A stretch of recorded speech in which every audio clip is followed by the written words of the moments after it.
I'm going to ask our administrator, Matt, to give us an introduction of how today is going to go. All right. Good morning. So we'll first do roll call. Yes, thank you. So, had to get settled.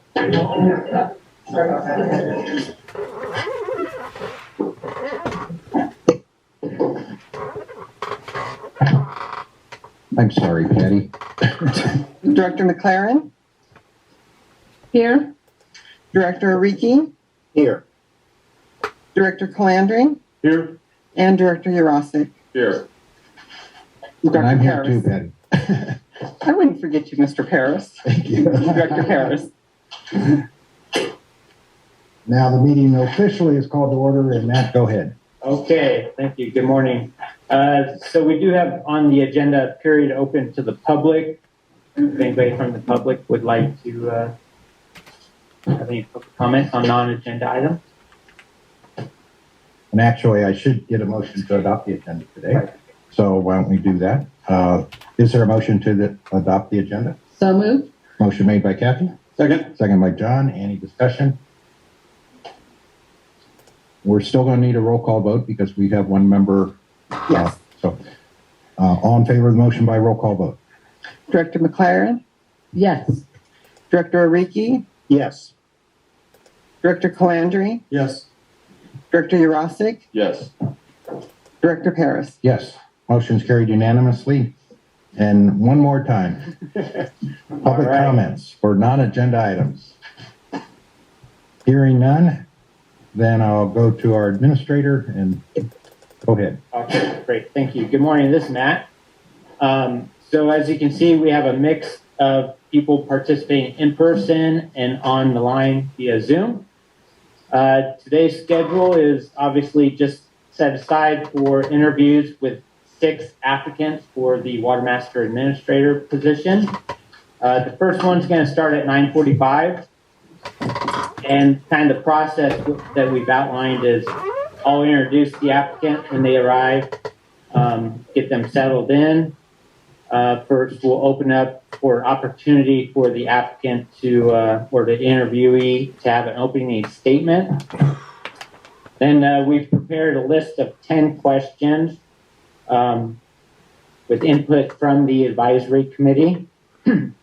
And myself, Patty, and Angel will rotate going through those 10 questions. We'll give an opportunity for the interviewee to respond to that. Then at the end of the question period, we'll open up to the board to ask any clarifying questions of the applicant.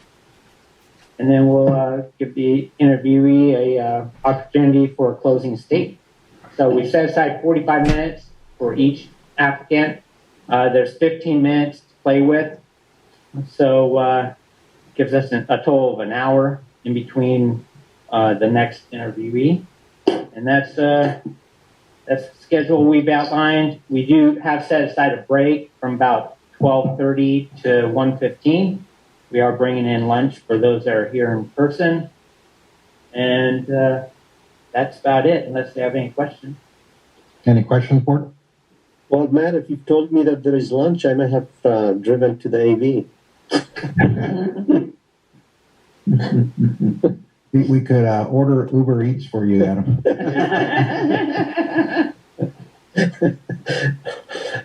Thank you, Director Parris. So then those that are in person, directors, Patty did prepare a little package for each of you with the list of questions, a little scorecard, and a place for you to take notes for each one. So it does sound like we are going to have 5 of the 6 applicants in person.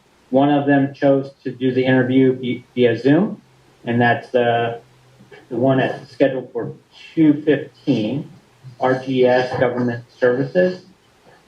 That one's going to be via Zoom. With the exception of that, everybody else should be in person. Thank you. So maybe I'll go out in the lobby and see if our first interviewee is here. Get started. That would be great. Thank you. And Adam, your Uber Eats failed due to lack of emotion. Was that your motion, John?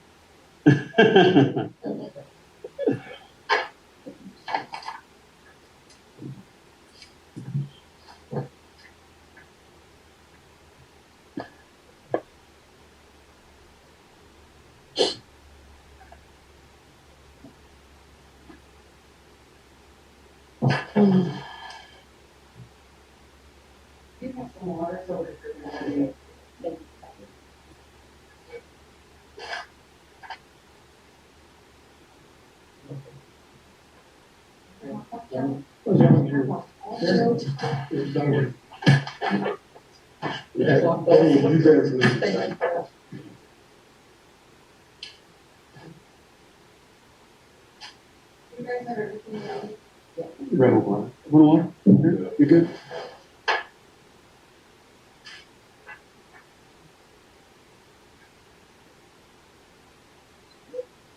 If you ask one candidate, you can probably give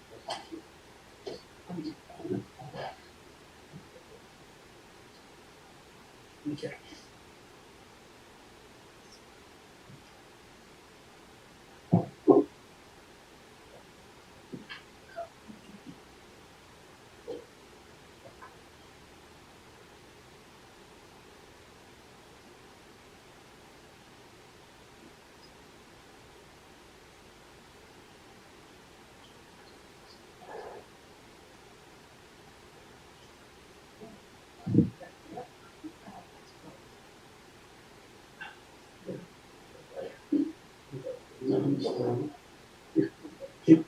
Well, I don't know how to reset.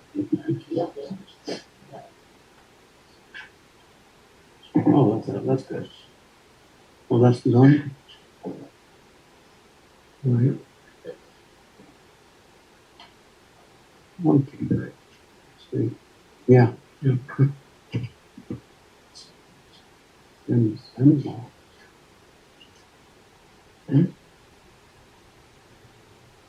Huh? Which one?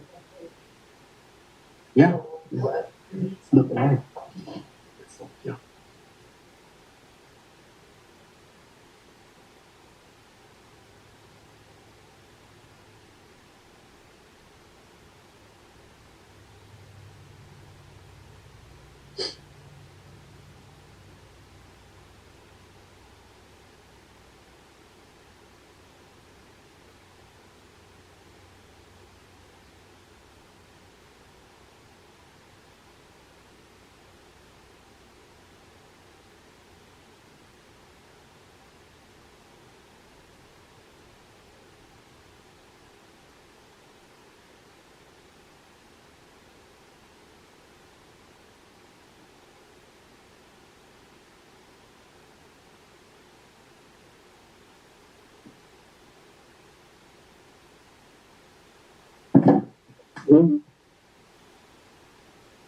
Hello?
Matt? Hello? We're waiting for the first candidate to come so we can Got start. it. Yeah, I guess everybody was muted and I didn't hear a thing. I thought it was from my end. Sorry about that. No, you're good. We're just all being quiet. No problem.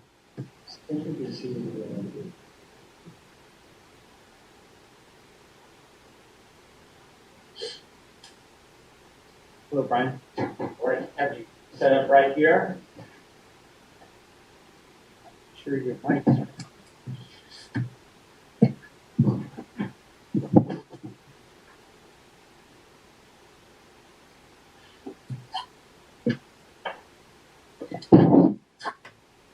One in particular? Doesn't matter, wherever you're comfortable.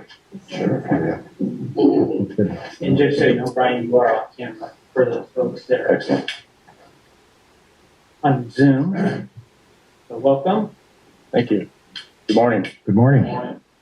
So this is Brian Bondi. He's with Bondi Groundwater Consulting, our first interviewee.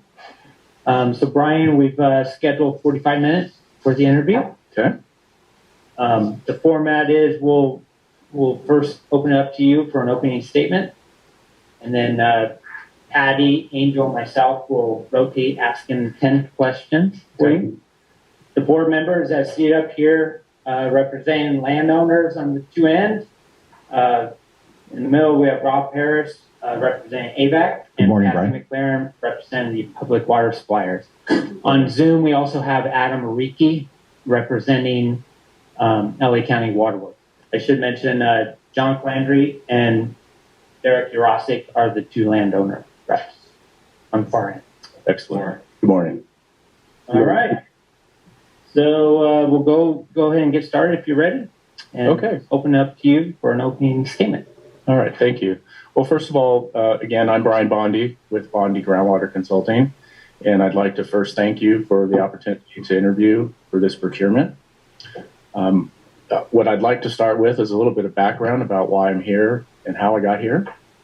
About 8 years ago, I was working for the Cayugas Municipal Water District in Ventura County as their groundwater manager as part of the management team. And I was helping them with their groundwater storage program. And it was about that time that the Sustainable Groundwater Management Act was being put through the legislature and going to the governor for signature and became law. And I quickly realized with that act that two things that particularly relate to the type of work I do were going to happen. One, there was going to be the requirement to create over 100 new groundwater sustainability agencies in the state.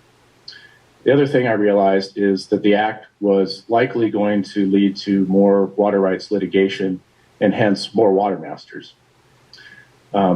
Thinking about my skills as somebody who is both technical and managerial and has background in groundwater management, and working on administration issues in public agencies, it was clear to me that I would be in a good position to fill the needs for all of these new groundwater sustainability agencies and future water masters. So it was sort of a no-brainer for me 6 years ago to form my company to be available to fill those types of needs for organizations like yours. So fast forward 6 years, I've been doing this as a private consultant. My main projects have been managing two small groundwater sustainability agencies.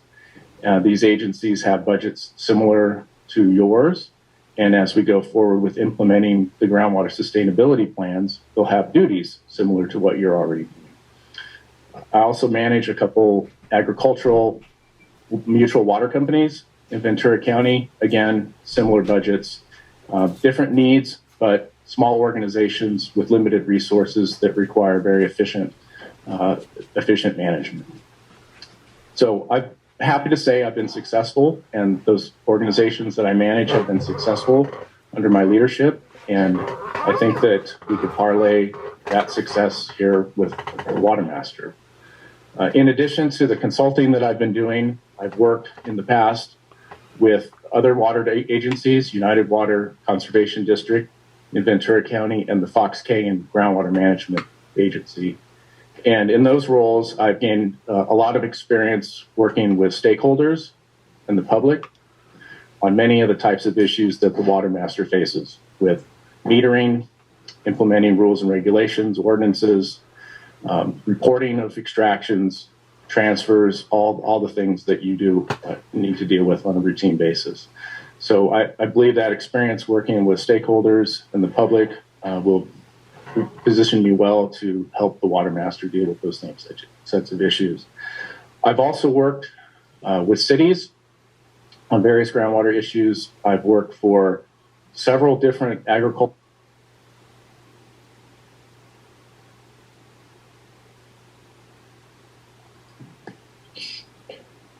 have their concerns heard. I have done expert consulting work for attorneys on groundwater litigation matters, and recently I was appointed to serve as the technical advisor to the court in the Santa Maria Basin adjudication case. So the point of all this is that I've worked for just about every different type of stakeholder in groundwater management situations. And so I'd like to think that I've at least heard and understood most of the types of perspectives that are out there on the types of issues that the Watermaster faces, and therefore can be in a great position to empathize and understand where people are coming from and help them work through any issues that we're trying to deal with. So with that, I'll just close my opening statement by saying, in summary, the type of position that you're looking to fill is exactly why I started my company. It's what I'm doing well at it, I've been successful, and I'd like to continue that success with the Watermaster. Thank you. All right, thank you, Brian. That's good. So we'll go ahead and get started with the questions. I'll go first. As I mentioned, we have 10 questions total. You could take a few minutes to provide a high-level explanation of the judgment and physical solution approved in the Antelope Valley adjudication, and how do you view your role as the Watermaster Administrator? Okay. Well, I'll start by saying I have not reviewed the judgment in detail or the rules and regulations. I'm aware of them. I know that the rules and regulations are extremely detailed and extremely prescriptive, and I think that's a good thing because it makes the job of the administrator very clear in terms of what's required. In general, I understand what judgments are. As I mentioned, I've worked on water rights litigation, and I've been appointed to work for the court in the Santa Maria case, so I understand the purpose of a judgment, the purpose of a physical solution, to keep the basin in balance, to administer the water rights that have been decided by the court. So all of those things transcend all judgments, and I'm sure are in your judgment, and that your judgment has very specific provisions for replacement water, production allowances, ramp down, transfers, monitoring and reporting. All those elements I'm sure are in there. I've seen them skimming over. And so I understand that the administrator's role is to, under board oversight, implement the judgment and work with the Watermaster engineer on evaluations of material injury and other things that are assigned to the engineer for evaluation, and to bring that to the board, to work with the board on policies and new rules and regulations that may need to be implemented over time to enforce and implement the physical solution. And so I understand, in general, all of the pieces that need to be there. Okay, great. Thank you.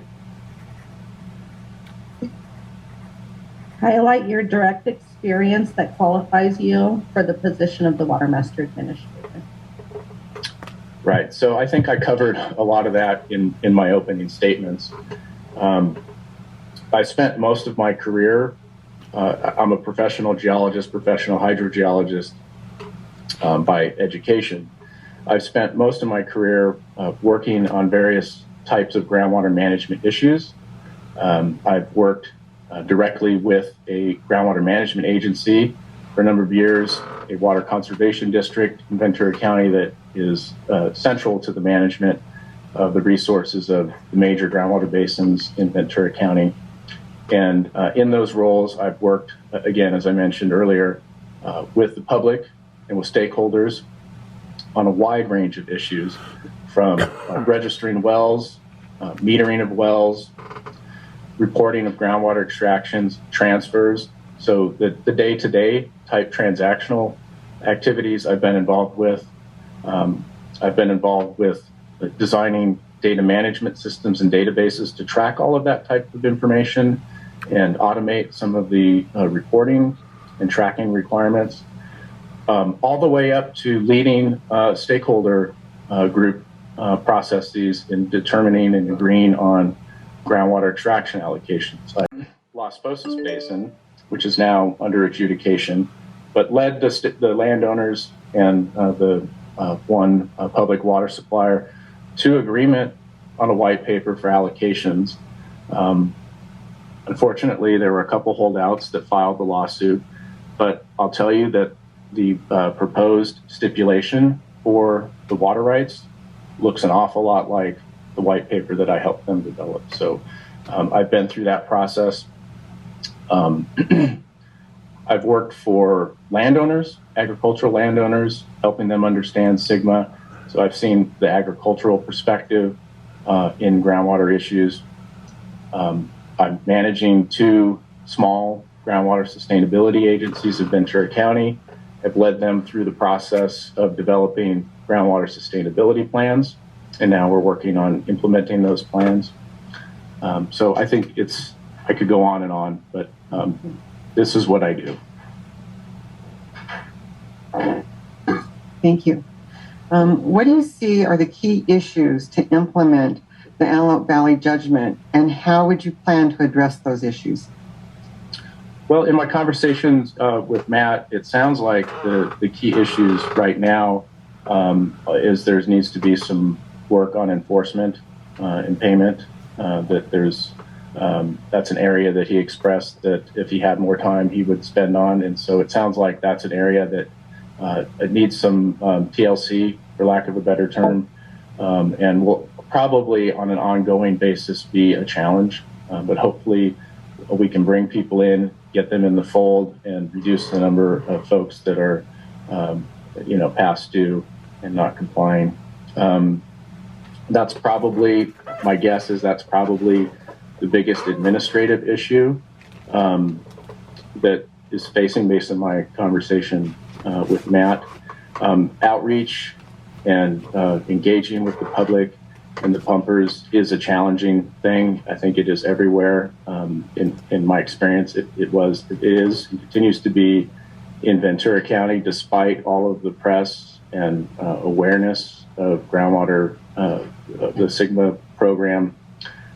It's still hard to get people to engage and understand the issues and then ultimately comply with what's required. Okay, great. Thank you. How do you plan to keep a presence in the Antelope Valley to serve as the primary point of contact for producers and the public, such as holding regular business or office hours? Yeah, so this is actually something Matt and I chatted about.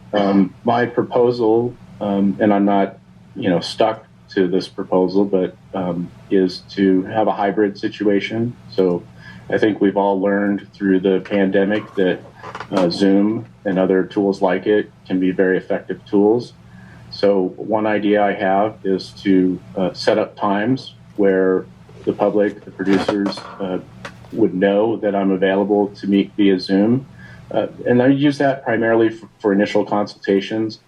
As we get into issues that require more in-depth interaction, some of these applications for transfers or new wells and things, there can be twists and turns and details. And so if it's necessary, I can make appointments to meet with people in person. If I have to go out to their property, see what's going on, we can do that. I guess the point is I would propose to do a mix of online and in person, and use my judgment on a case-by-case basis on when it's necessary to be in person, because there's an added cost to that, being that I'm based in Ventura County. So I want to balance cost with the needs of the agency and case-by-case, find the best solution. Thank you. The Watermaster has operated with limited revenue to date, and assessment revenues are currently limited to $5 per acre foot. Please discuss how you plan to fulfill the mandates contained within the judgment while maintaining current assessment limitations. Also, please explain your experience preparing financial statements similar to those of the Watermaster, which is subject to an annual independent audit? Sure. So I've looked at your budget that you adopted for the current year, and if I understand it correctly, there's $150,000 for administration. And I actually, to be honest, didn't look at your budget when I wrote my proposal. So when I came up with my estimate for the administrator role, that was based on talking to Matt. Matt had indicated that he spends, 15 to 20 hours a week, but he has other duties, and I think he indicated to me that probably be more in the 30 to 40 hour range to take care of all the things that you felt really need to be done or could be done with more effort. So the proposal for my administrator services came out to just under $100,000. So that leaves 50. I work with a number of different administrative professionals and bookkeepers and CPAs, and I think that the 50,000 that's left over is probably sufficient for the administration and bookkeeping. I have one person in particular that I've talked to that's interested in taking that role. She actually does both administration and bookkeeping, so there's some efficiency there, having one person doing both of those activities. And in terms of the financial statements, I work with a CPA at one of the groundwater sustainability agencies that I manage, and she does a fantastic job, and everything sails through the audit. So I would probably recommend having her available on a more of a consultation basis to assist the bookkeeper with answering questions and designing financial statements and then helping coordinate with the audit. So I believe all of that can be done in the $150,000 budget, assuming that the assumption about the number of hours that I came up with talking with Matt is accurate. Thank you. Wait, hold on, sorry about that. AVEC and Palmdale Water Agency have a goal of fully transitioning their staff away from the tasks associated with the Watermaster. Please provide clarification that your proposal, work plan, budget include this goal. If your proposal does not include this full transition, please explain your plan to accomplish this goal. Right. So my proposal was to serve as the administrator under contract, and I left it sort of open-ended as to the question of the other staff. And so I do understand now that that is a more concrete desire to transition the other staff. So my proposal would be to first transition me into the administrator role, working with Matt, training with Matt, and get that done over a 6-month period. And then my proposal said that bringing in the remaining staff would be a 2024 activity. It sounds like that schedule is longer than is desired, so we would accelerate that. What I think should happen is I should get transitioned in, understand all the moving parts, the nuts and bolts of what needs to be done, do a needs assessment, and then identify the best options for filling the other staff roles. Again, I mentioned in the answer to the previous question, I already have a number of different folks I work with in other roles that might be interested. One in particular, again, that I did talk to and is interested, that does both books and the admin. So my plan would be to determine what the best fit is and then bring those people in, most likely under separate contracts with the Watermaster. The bookkeeper admin person has her own company, so we would contract, and you'd have 2 contractors doing the work. That, in a nutshell, is what I would propose. I think this transition and the staffing is not something that I necessarily can or should dictate. I think that it's something that needs to feel right for the board and probably something that I should work with your admin committee on to make sure everybody's comfortable. So as I sit here today, I can't tell you that that is the plan. What I can tell you is I have ideas, and after a needs assessment, I would want to work with you and your admin committee to flesh out that plan and make sure that everybody feels okay about it. Great. So you've answered most of the next question, but if you want to elaborate, feel free. Explain your proposed staffing plan and the roles of the individuals on your team, and how would you approach the transition to ensure adequate training and development? Yeah, I think I've answered that already. I would just add that the individual I have in mind for admin and bookkeeping, her background has been doing those types of services for pumpers associations and mutual water companies and things of that sort. So in terms of the training, I believe is part of the question. Part of that process, I would like to send her to, there's some short courses on being clerk of the board. I think that would be appropriate to have her go through that. And she has the skills. She just needs to know the requirements. Because I understand, although the Watermaster is not a public agency, you do follow the Brown Act and you act very much like a public agency. So I think that would be appropriate training for her. I think I've answered the rest of the question already.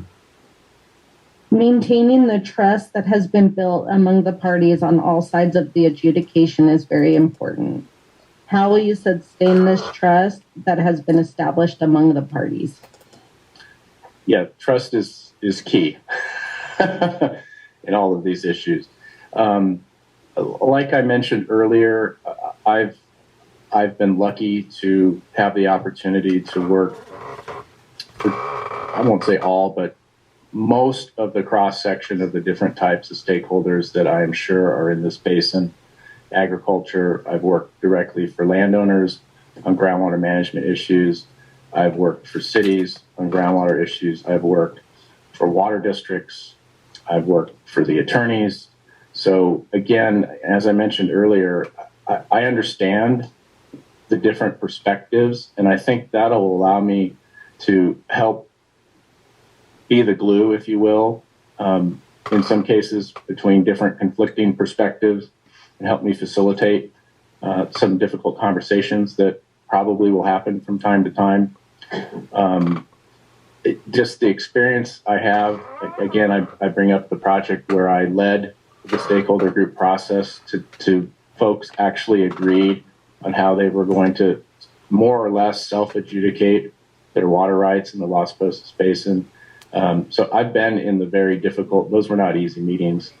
And I've been through that, and I understand the ebb and flow of things when you get into difficult issues, and I have the experience to help sort through those things and help be a peacemaker, or in this case, we're talking about being a peacekeeper, because it sounds like the trust is there and maintaining it. So yeah, I think I have the skills for that.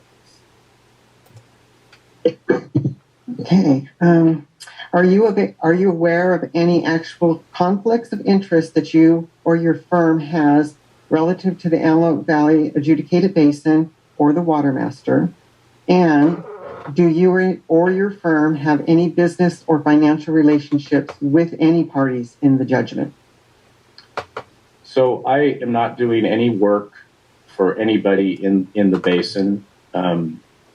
What I can say is that I work for agricultural landowners throughout the state. It is entirely possible that some of those clients own and operate land in the valley. I don't know that. If they do, it's there. But I'm certainly not working for them on issues in the valley because I'm not working in the valley. The same thing can be said about attorneys. I work for a number of attorneys on confidential matters in other parts of the state. Again, some of those attorneys are involved here. I know they are because they've spoken with me.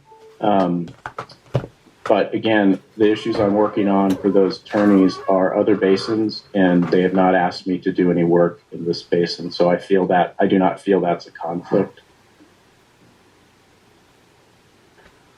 Right. our last question, before we get into follow-up questions, is the judgment specifically assigns authority and responsibility for certain tasks to the watermaster engineer. There's a section in the judgment that outlines this. Please explain how you would recognize that authority and responsibility in your work to provide administrative services to the watermaster.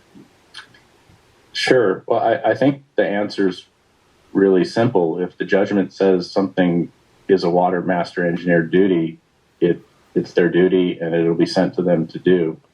I'm not sure what else to say. It seems that simple. I don't know if I'm missing something, but even though I have this, maybe the concern is because I'm a hydrogeologist, I might think that those are my duties.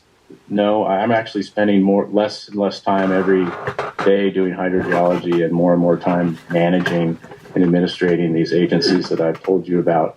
So I have no ego in it. If it's a watermaster engineer duty, even though it might be interesting to me or something I could do, it's clearly their task and it's going to be sent to them to execute. So at this time, we can open it up to the directors for any follow-up. Questions? Go ahead, John. You said you didn't review the judgment.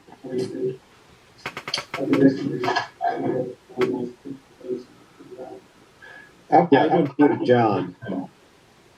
Adam, I don't hear John. we can't hear John. John, would you turn on your mic? Okay, having to repeat the question, I said, Brian said that he didn't review the judgment. In my opinion, that would have been a critical element before he did the job. And I wanted an explanation why. Well, again, the work I've done with the attorneys and other adjudications, I felt that I'm generally aware of what goes into a judgment. The details are different in each basin, but the concept of a physical solution, replacement water, allocations, ramp down, metering, all of those things are commonly exist in other judgments and commonly exist in the groundwater management agency work I've done. So I felt comfortable that I know the types of things, the types of requirements that would be in that judgment, and that the details would be things that I would get into with Matt during transition. Good answer. Thank you. There. Thank you. So, follow-up question kind of on your staffing. So, you discussed bringing in a third-party group, but as you develop this business of yours that you're doing, it seems like you're the sole operator proprietor at that time. Number one, is that correct? Yeah, it's a corporation, and it's just me, and my wife does a little bit of work, but yes, I do not have employees. So if you think about that, I guess being a board member and representative here is how do we make sure you have the time commitment as you continue to grow your business? What's your strategic plan of developing those people and that staffing? Yeah, so the staffing, my proposal is to work with people I'm already working with on other projects. So the GSAs and the mutual water companies have other people that aren't my employees that provide the administrative and financial services. And so I work closely with these people, even though they're not my employees. They have their own businesses, they provide those services, and we work very closely together to execute the needs of those clients. So that's the model I would propose here, is to bring in those people, person or persons that I'm already comfortable with working. They would come in under their own contract because they are independent. So it's almost like we're almost like one company. We work so closely together on issues. Okay. Kathy? Adam? Yes, I have a quick question about, have you ever reported to a board? I'm sorry, could you repeat, please? Have you ever reported directly to a board, elected or appointed? Oh, absolutely. Well, the groundwater sustainability agencies are governed by boards of directors, and I report directly to those boards. Those are two. Okay. One, go ahead. Well, and the mutual water, the mutual water companies are governed by boards. They're just private. They're private entities, and the government agencies that I've worked for in the past are all governed by boards that I've been part of the management staff that report to the board. Okay. Do you think that the Watermaster budget will constitute a challenge for you as the administrator? Well, again, Not your budget, the entire budget. The entire budget, it's hard for me to say. I don't know. I haven't been involved, so I don't know what challenges you're facing. What I can say is I do see opportunities for things that could be considered to save money. I don't know if you're interested in me elaborating on those, but there are a few opportunities that I see if you are experiencing challenges with your budget. One area that... One example. Well, a couple. Counsel. I've been very successful with the GSAs saving money on legal counsel by making sure that they do less writing and more reviewing. So there's a lot of things that I have the skills to get teed up and then counsel can review. So I don't know how you operate, but sure. I always try and minimize the work the counsel does to reviewing as opposed to doing. When I look at the Watermaster engineer, I noticed a couple things. I don't know if they're issues. They're just things that I noticed. In some of the meeting minutes, I've scanned through some of the meeting agendas, and I noticed they send 2 people to the board meetings. I wonder if it's an opportunity. Maybe there's only necessary for 1. I've looked at some of their invoices. Most of the work's being done by people in the mid 200s plus per hour. Most of these consulting firms have more junior staff that bill at rates under 200. I wonder if some of that work over time, the more routine work, could be transitioned to more junior staff with oversight by those senior folks. Things like that are opportunities that could be looked into. Thank you. That's very good. So the last question that I have, and should be easy, the lady that you work with that is, or you think would be an administrator / a bookkeeper, at one point, would you be more inclined to, than you are today, of course, to have a contract directly with her, or your preference will always be for her to have a contract directly with the Watermaster board? So I suppose it could be done as subcontract through my firm if that's the preference. To me, that's just sort of a detail. In terms of the timing, I really believe that I would like to get at least partway transitioned in and do a needs assessment. Understood. First. So, I think we would start that process after a number of months of transitioning. Once I sort of feel like I've got starting to get my arms around the universe of things and who does what, and have an opportunity to, talk a bit with the existing staff and understand. Okay. Thank you, sir. John, go ahead. During this, you projected about a 6-month transition period. That's what's in my proposal and what I discussed with Matt. And how would you do that? Would you do that via Zoom? Would you do that on site? What is your idea on that? I think it'd probably be a hybrid of things, and I think it's something that Matt and I would work out what works best for both of us. Okay, and then I'm going to ask staff, how available are you currently? Do you have set office hours for people? Are you available all during working hours? We do. We're here Monday through Friday, 8 to 5. So the phones are open during that period. Staff is available in person. All right. Then the next question I'm going to ask is going to be considered ridiculous probably by everybody, but I'll ask every candidate. At any point, do you feel comfortable to give a do not exceed number? I think at some point that could be considered. I do, one of my contracts with the Mutual Water Company is a lump sum per month. And so I've gotten there with them. I think it is not out of the possibility that we could get there with this. This is much bigger than managing a mutual water company that pretty much runs itself. So I would need to get more comfortable with the full universe of things. And it's often the things the unknown unknowns that get you in that kind of a situation. And I need to get to a point where I can make those into known unknowns, and then we can talk about a fixed cost. I'm not opposed to it. Other question? Mr. Bondi, I did. Chairman Parris, Adam, one last question I wrote and I forgot to ask.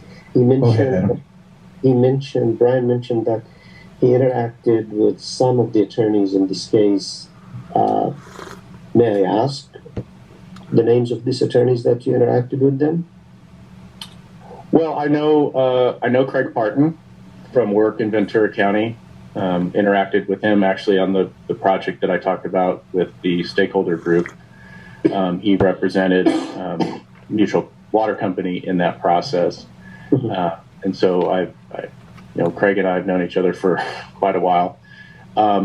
Keith Lemieux, I don't know exactly which entity he represents. I think it's a district or a city. Keith is the agency counsel for one of the GSAs that I manage. So that's how I know Keith and how I work with Keith. And his former firm, he just, I don't know if you're aware, his group moved from AMLO to a new firm, A&W. AMLO had hired me to do some work, some confidential work at one point. Thank you. Those are the only two attorneys that you've interacted with. Yeah, and I don't do any work with Craig Parton. We've bumped elbows a lot in Ventura County. Thank you, Brian. I guess I had one more question. That's what we're here for, though. Yes, you are. How do you view a contract length? Annually, biannually, 3-year contract? What is in your mind? I think anything's on the table. It's open for negotiation. If to get to the pathway to a fixed fee, if that's the desire of the board and everybody, probably would necessitate, I would say, a first year that's not fixed, and then maybe the second year we could consider a fixed. So we would probably have to go annual if that's the path. And then maybe we could get to a longer term. But I think everything's on the table. Any other questions? Mr. Bondi, I did have one question. On question 5, you said that you'd talked to our administrator, and he's saying that it takes about 15 to 20 hours per week, but it could take more, I think was the answer. And how many hours do you believe you're going to have to work as administrator, and what is your hourly rate based upon the contract that we have? So I apologize if I misspoke. I believe it was 15 to 20 a month. Oh, okay, great. And I believe probably misheard, not your. I probably misspoke. No problem. So I anticipate, if Matt's spending 15 to 20 a month during the transition, I'd probably spend 30 to 40 because I got to be doing and learning at the same time. And then after the transition, I think the first year probably going to stay at the 30 to 40 a month because Matt's indicated that he. I don't want to put words in his mouth, but correct me if I'm wrong. But there's a desire to spend more time with the financial piece and with the enforcement pieces that I think he felt could use some more attention. And so I would think that would be something that the board would probably want. It sounds like there's some catch up on enforcement issues. And then hopefully that would wane going into a second or third year. And maybe this contracts to a 20 to 30 hour demand. This is all just, me thinking out loud based on what I've heard. I think we'll get a better sense of it if and when I come on board. Some of it has to do with the number of meetings. So, I've perused the calendar and the website, and it looks like the board meets monthly, and the admin committee and the Advisory committees have been meeting pretty regularly as well. So there's, sort of hard to get it below, I would think, a 20-hour a month with 3 meetings like that happening a month, plus being the public interface on the issues. And I've looked through enough agendas to get a sense of the volume of, there's always a few transfer requests or new production requests or replacement well requests in the hopper. So it doesn't feel like it gets below 20 to 25 a month. Does that answer the question? Yes. And then what is the hourly rate that will be contracted? I believe in my proposal it was $195 I proposed, which is kind of in the middle of what I'm charging for these types of services. The GSAs I work for pay a little bit more. The mutual water companies that I work for, I charge a little bit less. So this is what I've proposed is kind of in the middle of the fee range for these types of services I'm providing. And are you aware that our board requires a 5-0 vote to pass anything? And how do you think your skills as an administrator will help us to facilitate 5-0 votes? Yes, I'm aware of that. Keith actually mentioned that to me. And it's an interesting situation. What I could say is one of the GSA, actually both the GSAs I manage require unanimous approval of items on first reading. And if it doesn't get unanimous, then it comes back for a second reading. So I've had some experience trying to encourage compromise to avoid second hearings because it's extra cost to those agencies. So they're very concerned about cost. And that's one reminder that typically helps. Not always, depending on the issue. So I guess what I'm saying is I've been in this situation because those boards have a first hearing requirement for unanimity. And I think, I'm the type of person, I'm a straight shooter. I'm going to point out the pros and cons, the trade-offs, but ultimately you are the decision makers and I can only nudge so much. And I think I know the balance and where to stop. And I can encourage and I will encourage. Great. Thank you very much. Go ahead, Kathy. Now that I heard you talking, you seem to me, because my general manager is kind of really black and white too. So you seem like you're kind of like a black and white type person. But in talking to you in just that little bit, give me a good example of how you can get 5 people all to vote the same when you have something that just black and white, it looks one way, but you really have to see like the whole overall picture. Yeah, I think this is where my experience working with different types of entities. So I've worked as an employee and client for water districts, consultant for cities. I work with a lot of landowners. And so I think I can help pull out the perspectives and try and tell you what I'm hearing. Maybe hearing me tell you what I'm hearing is different than hearing it from another director, and try and move towards a consensus. But again, at the end of the day, you are the decision makers. I'm not. So there's a balance there, and there's a line that I don't want to cross and I shouldn't cross. But I can do everything in my power to help tell you what I'm hearing, retell it in a different way. Maybe sometimes, just hearing something said differently, it clicks. Those are all things that, I've learned how to do working with those other boards. I don't know if that answers your question. No, that did answer my question. So coming from those different areas and seeing different perspectives, you sound like you need to know if you need to try other different things. Because that's the one main thing. I mean, this was a very long battle that we all fought out, and we find a way to come to consensus. And that's like one of the most important things that we know that we can't interrupt.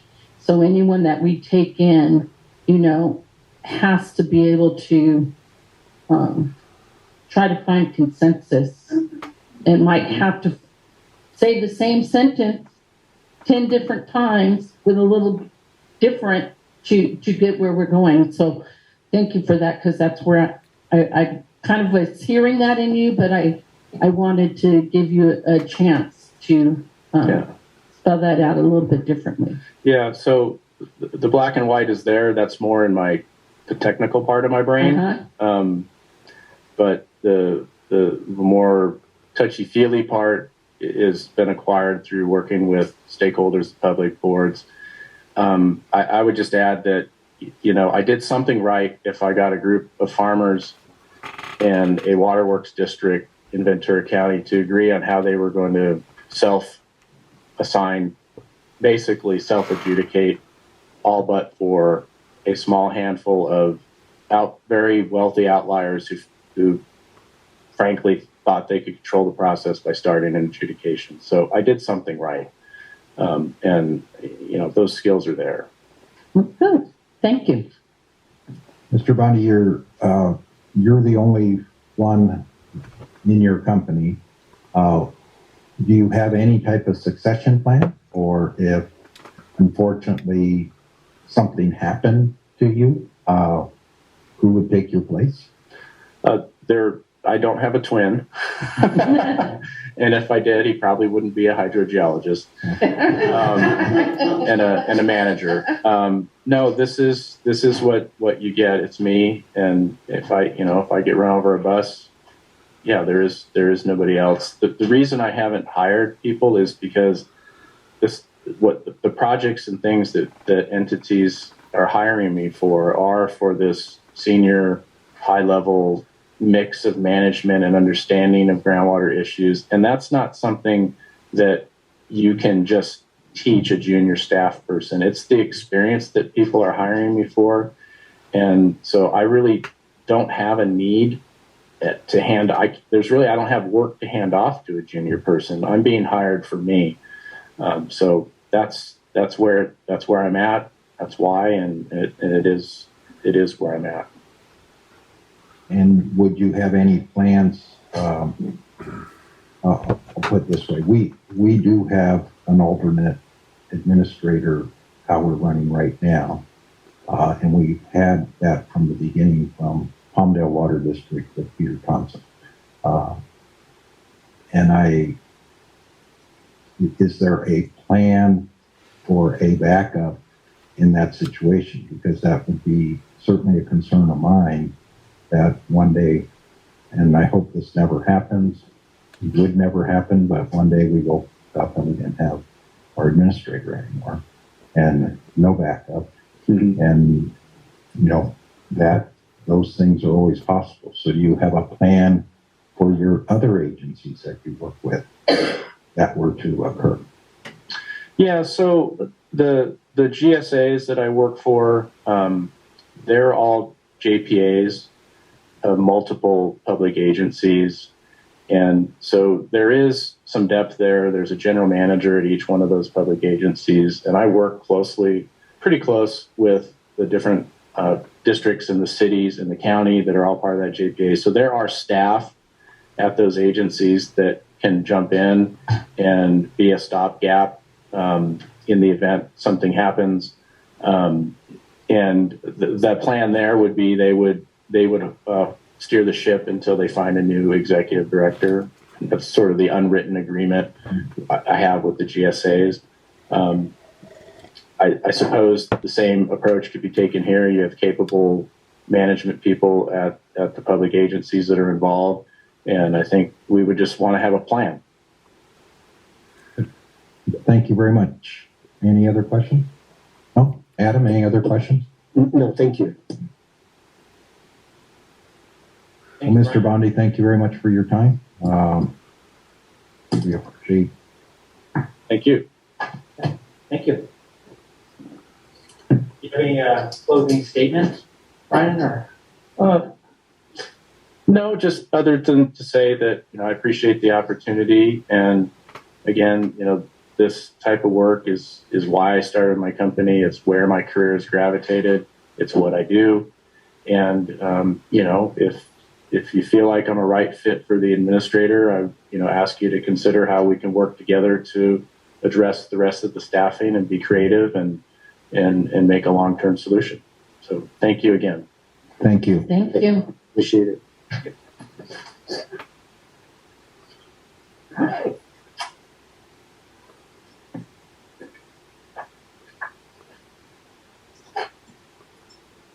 So we have just a few minutes before our next one starts. We'll go see if they're here and we can get started early. Great, thank you.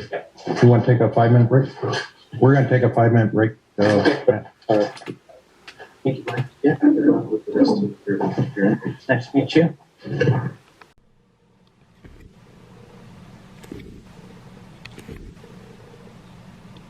Take over. All right. Good morning. I'm Matt Knudsen. I'm the current administrator for the Antelope Valley Watermaster.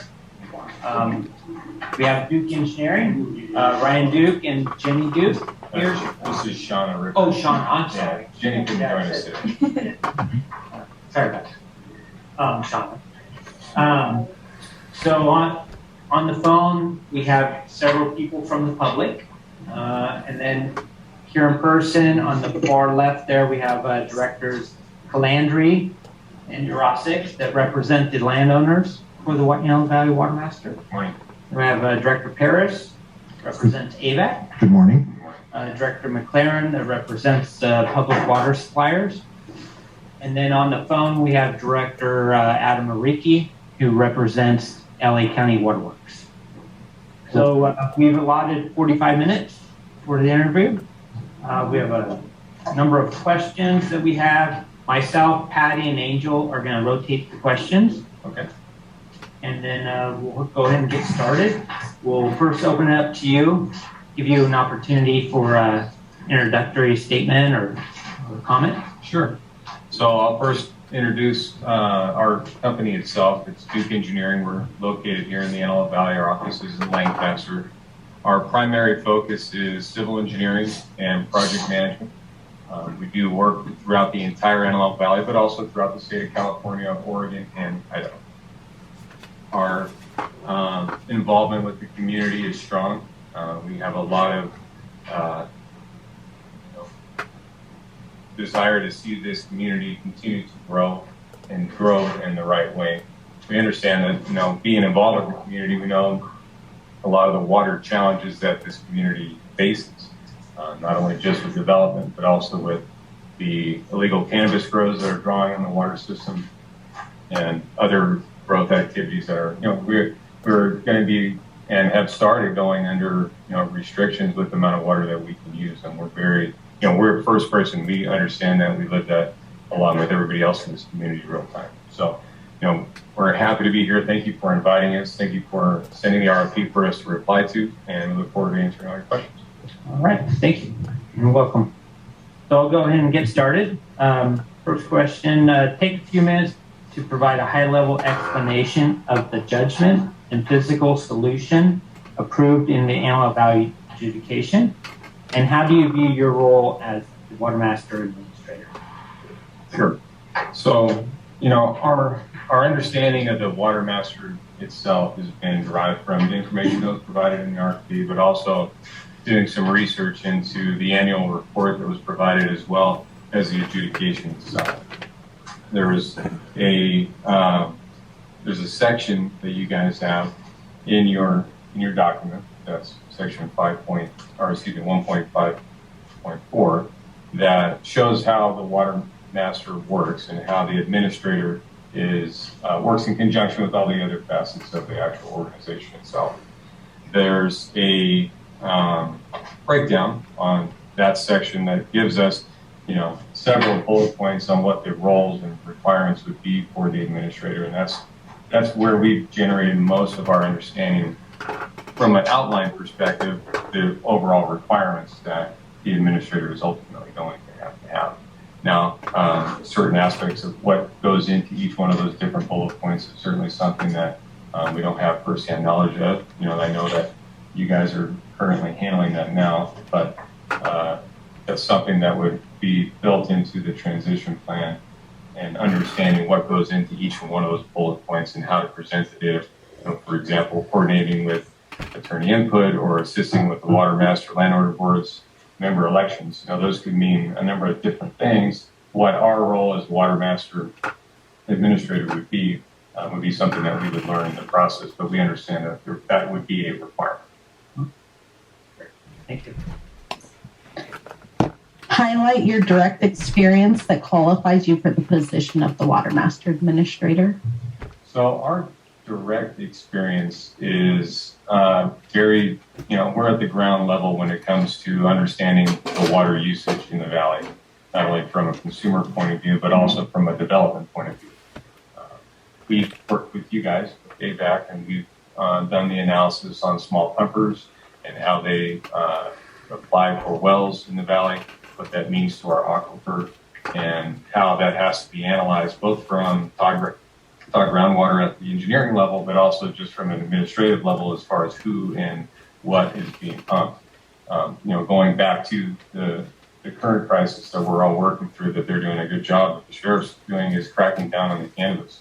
There's a lot of wells that are potentially being used for things of that nature, and us understanding that, again, from being part of the community, we know that if there's a well that's going to be proposed in certain locations, that it could be suspect, and we would have that knowledge to be able to provide that back to you and maybe raise a red flag. Our role would not necessarily be to make that determination. That's what this document, the Water Master Board, is there for. But our understanding of that is a good way to at least have a first blush understanding and being able to raise that red flag if needed and to provide that service. We work with a lot of the mutual water companies out here. Being a civil engineer in the city of Lancaster, Antelope Valley, we've worked with probably all of the mutual water companies, including AMAC, to provide water services and meters for single-family residences all the way up through commercial developments. So again, kind of going back to our understanding of the aquifer, as well as the State Water Project and all the other resources that we have when it comes to water and its availability. Those firsthand design and implementation experience that we have at Duke Engineering, I think, provides us with a good understanding in that role as a water administrator. Thank you. Hi. What do you see are the key issues to implementing the Antelope Valley judgment, and how would you plan to address those issues? The key issues in implementing the Water Master Plan, I think the issues, well, I'm going to go back to the first-hand experience. I had a house recently sold in Antelope Acres. We run a well, and I understand that the small pumpers are going to have a role in the future in growing on being responsible, having meters on their wells, and that's going to be something that hits more of the populace just because there's more of those individuals than there are the folks that are in the adjudication itself. So I think that's going to be one of the big challenges, working with the community, working with those individual folks that have a well on their property that's going to have to be part of the adjudication. Again, back to firsthand knowledge, I know what that is like, being a resident of Antelope Acres. I know what I would have to go through as a resident, and helping the other folks that would be in that bucket would be, again, firsthand knowledge of being able to help assist from an administrative point of view on the adjudication. The other aspects of that being the larger pumpers of folks that are in the adjudication, just working with them from an administrative point of view. Again, it ultimately comes back to the water master and making the decisions on how that water is being used. We serve at the pleasure of the board, and we would be here from an administrative perspective to help analyze, put the data together, and ensure that all the information that is necessary to make a good, sound decision is there and presented. All right. How do you plan to keep a presence in the Antelope Valley to serve as the primary point of contact for producers and the public, including holding regular office hours? That one's easy. Yeah. We're located right off Lancaster Boulevard. We're open. Shauna, I don't know if she sleeps. She's there all day, every day. So that is not a problem at all. We have offices both in Lancaster as well as in Tehachapi, which there are areas in the adjudication there, the Mojave area, that could be serviced from our Tehachapi office, and everybody that's in the main Antelope Valley Basin could easily access us from our office in Lancaster. Great. Thank you. The Watermaster has operated with limited revenue to date, and assessment revenues are currently limited to $5 per acre foot. Please discuss how you plan to fulfill the mandates contained within the judgment while maintaining current assessment limitations. Also, please explain your experience preparing financial statements similar to those of the Watermaster, which is subject to an annual independent audit.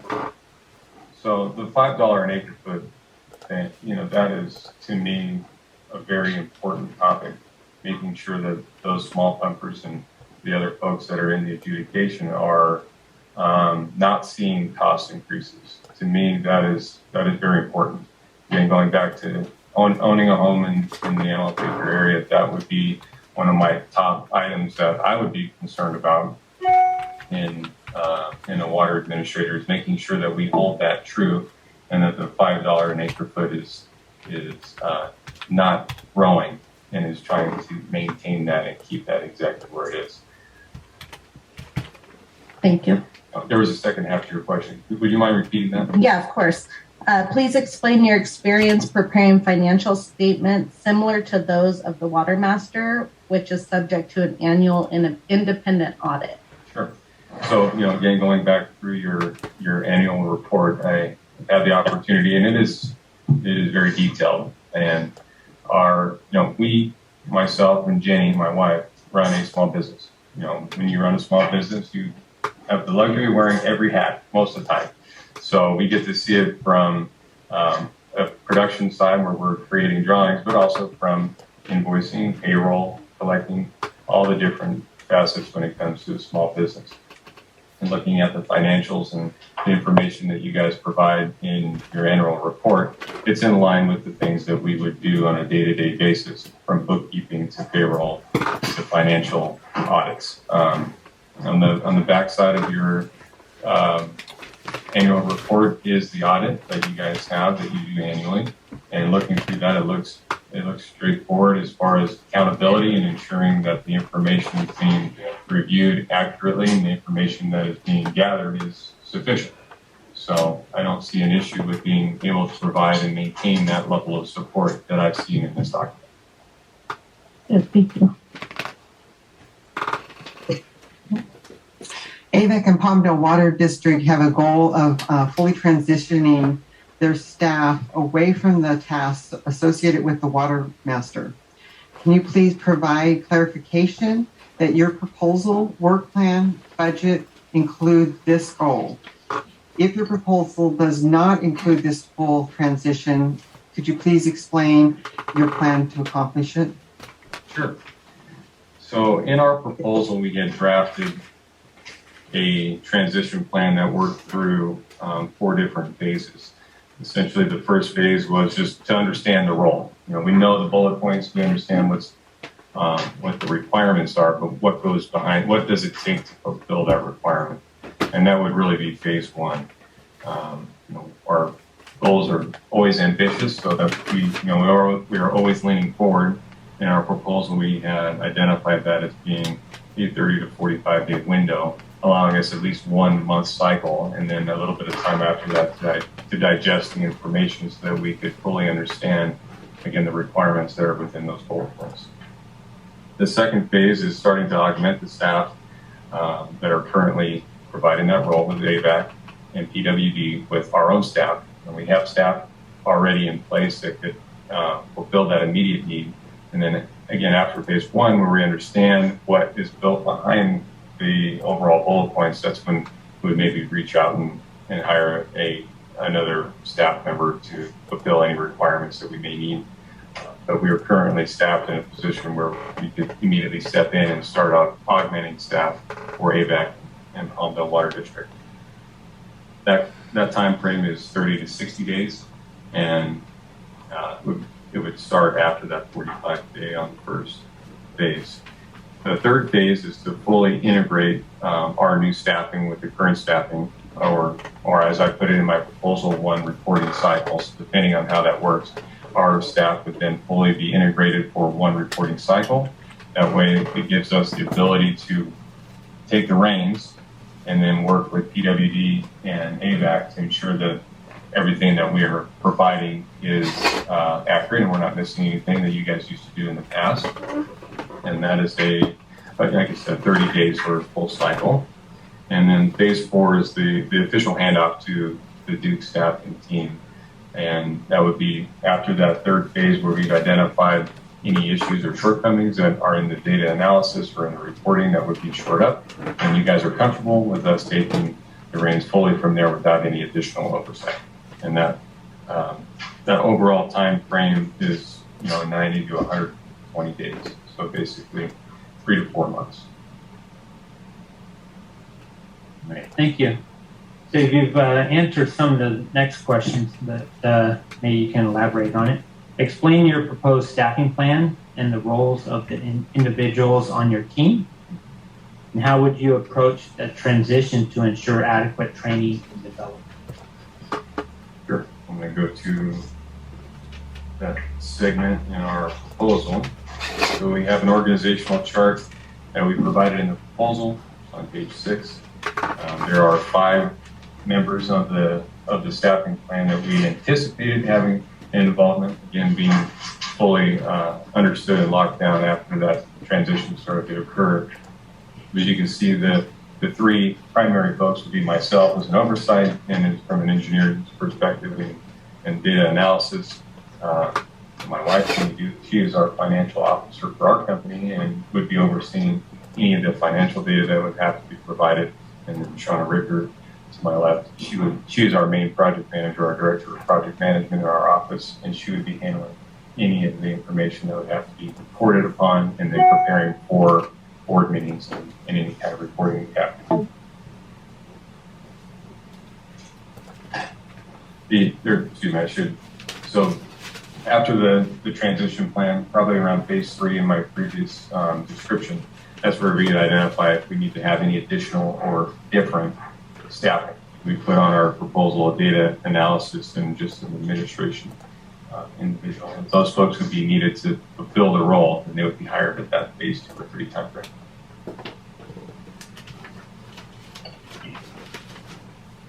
Maintaining the trust that has been built among the parties on all sides of the adjudication is very important.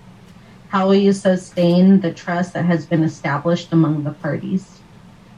Well, trust is, honesty and making sure that everyone sees the data and it's there for everyone to review and make their own conclusions to beyond just what we've presented as from an analytical standpoint.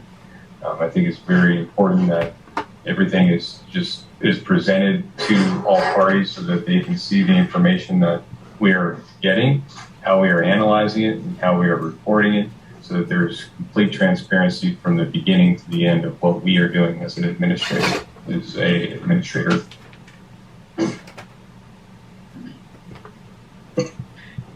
We know that you're a local company, so can you tell us, are you aware of any actual conflicts of interest that you or your firm has relative to the Antelope Valley Adjudicated Basin or the Watermaster?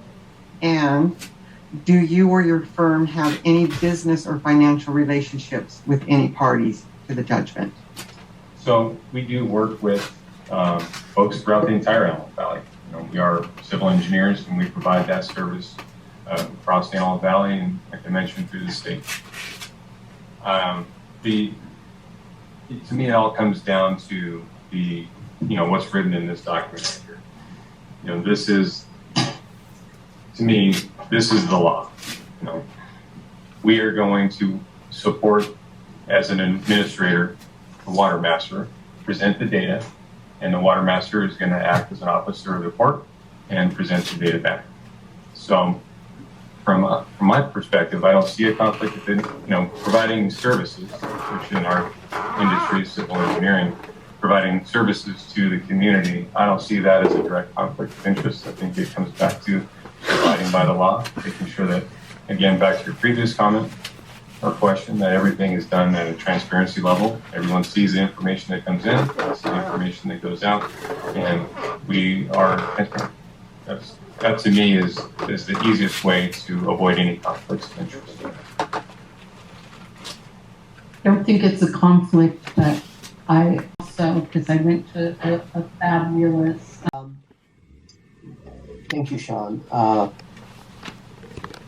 I do value, of course, the local aspect of your business, that you're local. The questions that I have for you, what would you say the percentage of work that your firm does with developments? Percentage of development? Yeah, the work that your firm does for developments in the Antelope Valley. If the question is what portion of the development that we support is in the Antelope Valley versus not in the Antelope Valley, I'd say probably 80% of the work, 80% of the developments we work on are in the Antelope Valley. Okay. But what percentage of the work that your firm does is based on development? The areas that are outside of development, I would say, are project management and construction management. Those are more in the construction world as opposed to the front end development part. Again, we are civil engineers, so at any point, our scope of work can be tied back to a development. But the majority of our, again, it's probably close to, you'd say, 80 or 70% is development engineering related, and the other 20-30% would be construction management and project management services. Understood. Thank you. So, are you or any of your staff familiar with the groundwater sustainability agencies and the groundwater adjudication laws in California? You broke out at the beginning part. Sorry, are we familiar with what? Adam, can you With the groundwater sustainability agencies law and the California groundwater basin adjudication? Is the groundwater availability and adjudication? Groundwater Sustainability Act. Sustainability. Yeah. So our understanding of that is again back to the first person knowledge of understanding the aquifer that we have in the Antelope Valley, understanding the information that you guys report on annually, but also in living here and understanding how it has evolved. That went from an aquifer to now, we also inject water into the aquifer. We understand that at a ground floor level, being residents of the Antelope Valley, as well as using that in our engineering world to provide water service to the developments you were previously mentioned. But I was referring to the act itself, to the California Groundwater Sustainability Act. My familiarity with that is only what I gleaned up with the other information that we provided here in these documents. Okay. One last question.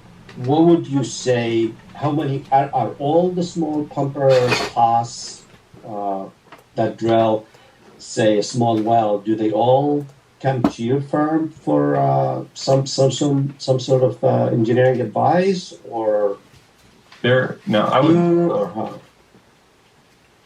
I'm not sure of the total amount that come to our office and a percentage of which are. That maybe is a better question for AVAC as far as our support level and how many of the documents that they receive is from our office. But,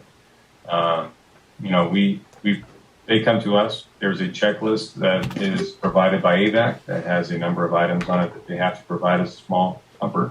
One or two of those items has to come from a registered civil engineer, and those are the two items that we provide back to those individuals.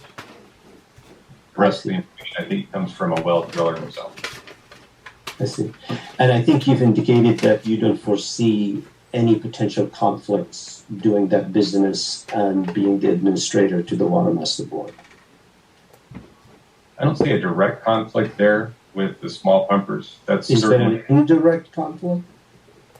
I was going to say that's certainly something that's a very small percentage of the work that we actually do.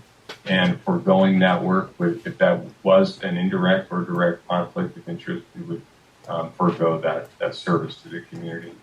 There's other engineers in the Antelope Valley that can provide it in our absence. Thank you, Sean. Appreciate it. I've got a couple more questions. And you're ready to go first. You go first. You ready? Or Yeah, I have two for Ryan and one for Shauna. Ryan, did you look at the admin cost before you submitted this bid? I reviewed the information that's here. You know, there's a section in the back portion of the annual report that shows a breakdown of costs. So it kind of gave me a rough idea of the level of support. You know, every dollars turned into hours. You know, we looked at, you know, what we would assume those hours would be and applied our rates, and that's where we came up with our proposal. Right. And Shauna, you get the next question. Who do you see being the lead on this project if you guys get the bid? It would be me. I would have to definitely take the lead on it. We kind of pride ourselves on being able to not take over items just to check the box and get them done, but to be able to thoroughly think through and understand the reasons behind everything that needs to be completed in order to execute something. And that's kind of my wheelhouse and my role. So overall, I would be the main point of contact, and then it would trickle down from me to everyone else's support staff. All right, then I guess my next question, may possibly my last, and it's directed to both of you. This transition, you see it being done Zoom, remotely, or are you going to be here on site at Palmdale on site and working face to face?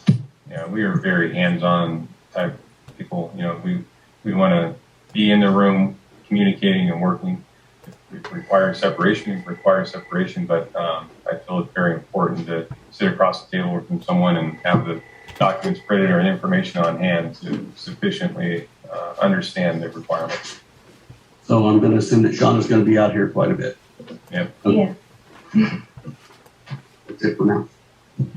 Yeah, second question I have is, I know you described the difference of the roles and responsibilities between the engineer and administration staff. And so you made a comment, so I'd love some clarification. You talked about administration staff doing data analysis. I'm wanting to make sure I understand how you think of that versus the engineer in this role. Sure. And to your point, or what I think Hogan at is it's up to the engineer to do the actual analysis. You know, we would mainly compile the data, and the analysis in my mind that jumps out to me when I was making that comment is the firsthand knowledge of the community and knowing, you know, if there's something fishy about a request or a application, we could provide some. You might want to look into this a little more closely. A lot of that stems from, you know, to Kathy's point, the marijuana activity that's been going on in the outskirts of the valley and their use of wells and aquifer. You know, that to me would be the extent of really the analysis, unless more is required of us. But I do understand that Todd Groundwater does hold the control as the engineer and is ultimately required or responsible for providing the analysis.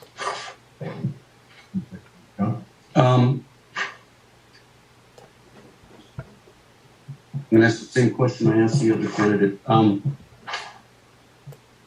I'll do a joint question. How do you see the length of your contract, and can you foresee a not to exceed number? Yeah. The way I understand this contract is it would be, you know, basically a year contract, and if it works well, and contracts could be extended. You know, we have other on-call contracts where we support, you know, agencies like Antelope Valley Transit Authority, for example, is a group that we provide a on-call service to, and that one is 5 years. But I don't see a reason why this one wouldn't be 1 year or extendable to multiple years. And to the second half of the question, they not to exceed. You know, most of our contracts we are used to providing is a fixed. You know, it's that's the number. It won't go beyond that anyway. So I would not be opposed to a not to exceed version of our proposal. So the number in your proposal is enough for this coming year. That would be for a 1-year service, and it could be a not to exceed. Thank you. Any further questions? Fine, I have a few. Okay. Part of your duties as administrator is going to be enforcement, and pretty important part of your duties. You're local. The people you'd be dealing with enforcing this judgment are local. Mm-hmm. What's your thoughts about that, and how would you handle that? It might make for an awkward conversation. If I have to follow through with an enforcement, and then you see him at a restaurant the next day. But ultimately, it comes down to the adjudication. This is the law, and this is what has been agreed to. And we're here to enforce it and make sure that everyone is playing by the same rules in the same game.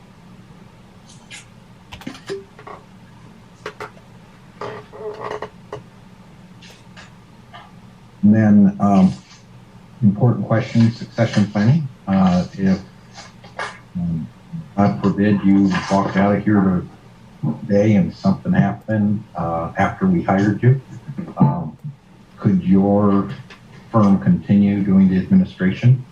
And who in your firm would be doing that?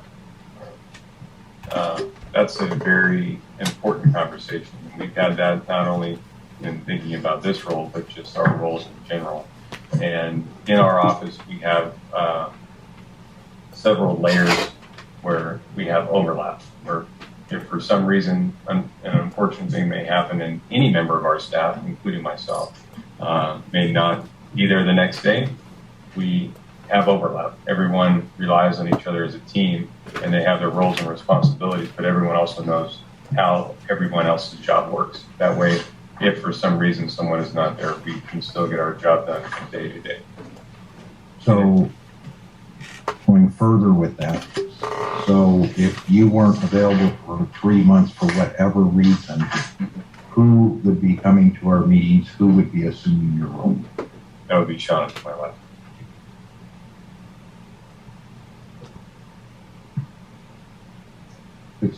So just a follow-up to that, I may have misunderstood. So who is going to be the representative of Lee? In my absence, Shauna would be. But it will be you will be point. I'm sorry, what? So you will be the point person. You'll be our man going forward if you receive the contract, right? Correct. Yes, I am the point man, and then our team, Shauna being, what I call her right hand man, she would step in if I was unavailable. So I asked to be fair, I asked the other person, he seemed a little more black and white, and you're a lot more open, and so it's different, but we have a lot of trust built up here. And how do you feel you build consensus when there is everyone not agreeing? I think when it comes to a point of a disagreement and we're trying to come to a consensus, that ultimately it comes down to what's written in this document. There is an attorney on staff that would then identify, they would then make the determination based on what's written in black and white. And then you guys serving as officer of the adjudication would then have your role as well. Thank you. One more question. Go ahead, Eric. So, we talk about conflict. I just put myself in your shoes, so I'd love to hear your thoughts on it. You have a large client that you're doing engineering work for, and that client is asking for a well permit. And there may be issues with that, but he's one of your top 10 customers, been and continues to be. How do you mitigate your bias or your conflict within that? If he's pushing for something that needs to get through this board, you're the primary point of contact. He's also providing, you're providing services, and he's providing you income for your business. Well, ultimately we're servicing those folks through their requirements.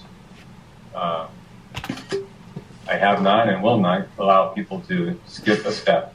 If there is a clear understanding of step 1 through 10 and what it takes to get a well permit, everyone, regardless of the clientele, and if they're my top 10 or just a one-time client, they're going to follow the same procedure. And we'll make sure that, any client is talking to you guys and working with you to follow the right procedures and processes.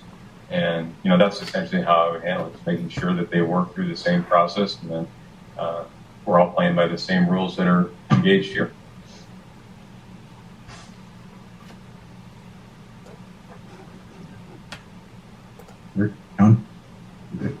Adam, any further questions? The only last question I have, do you see this type of work aligned with the type of work that you currently are doing? The type of work, yes, from an administration standpoint and being, data collecting, it's definitely a branch of one of the many things that civil engineers would do in their normal line of work. Again, going back to my community involvement here, there's also, beyond just the civil engineering, being a member of this community and providing this service to the Watermaster also means a lot to me as well. Understood. I just want to add to that too.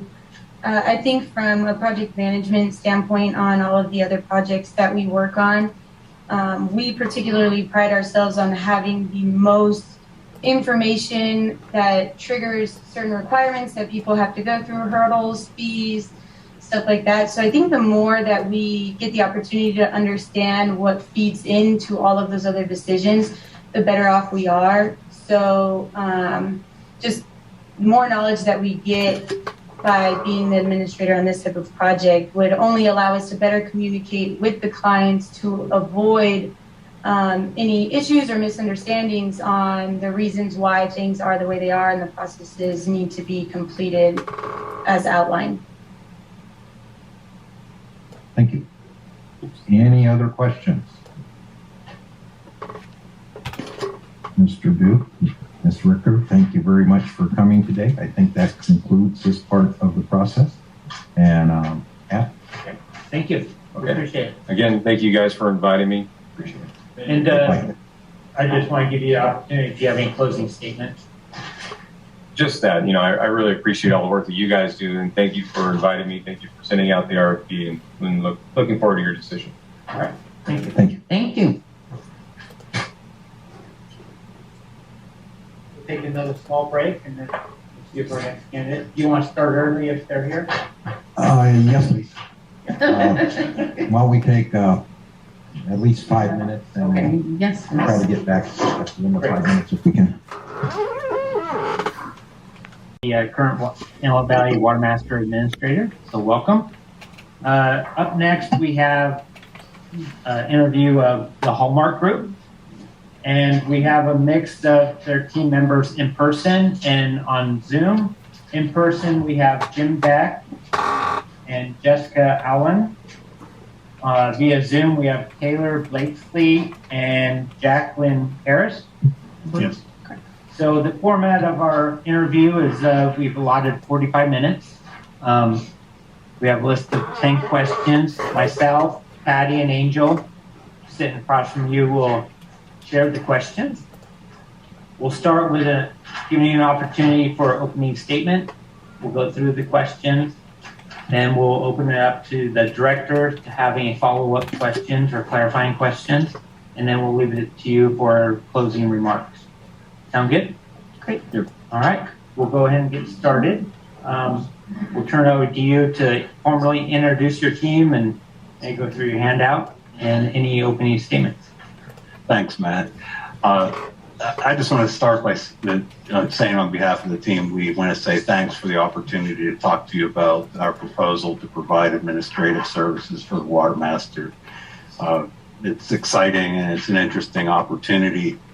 I always like being in this part of Kern County. I spent a lot of time in this area early in my career with your way long ago general manager, Russ Fuller, and Carl Hunter. I was on an aqua committee with the two of them, and I spent a lot of time meeting here and then traveling to Sacramento with the two of them. I mentioned to your receptionist that Russ would drop in and pick me up in Bakersfield sometimes after he picked up Carl. But I did enjoy the time over here, and it's kind of like an old homecoming in some respects. Again, I was a lot younger than I am now. So I'll do that. I'll introduce myself and our team. Before that, we provided a nice place, Matt. You can use it at lunchtime later. Just it's good on spills. So I'll start with myself. As I mentioned, I did spend quite a bit of time in Kern County. And I want to start by apologizing for an error that's in our RFP response. It said in there that I had 35 years of experience. I guess I lost some years, but I really have 42. I'm just old, I guess. And when we look at the 5 members of our team, I think that's part of what we bring to this effort is between the 5 of us, we have over 100 years of experience in water resource management and particularly contract administration, working a lot with boards very similar to yours. My experience is that I've served a long time as the general manager of the Kern County Water Agency, so I worked very closely with the AVEC staff when I was in that capacity.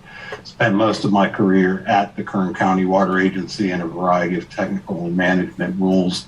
And so I think, again, that's something that I've enjoyed throughout my career. I'm very technically oriented. I like the business end of things, but I really like management and policy and working with boards. I had a little bit of trouble finding out what I wanted to do until I became general manager. That was a lot of fun. So I appreciate the opportunity that after my retirement from the agency, I joined the Hallmark group and took on some challenges with some people I really enjoyed working with prior to my retirement. We serve as the executive directors for a couple of agencies that are very similar to yours. One is the Kalama Basin Groundwater Sustainability Agency, and then the Eastside Water Management Agency in Kern County that provides SIGMA support for a non-district area within Kern County.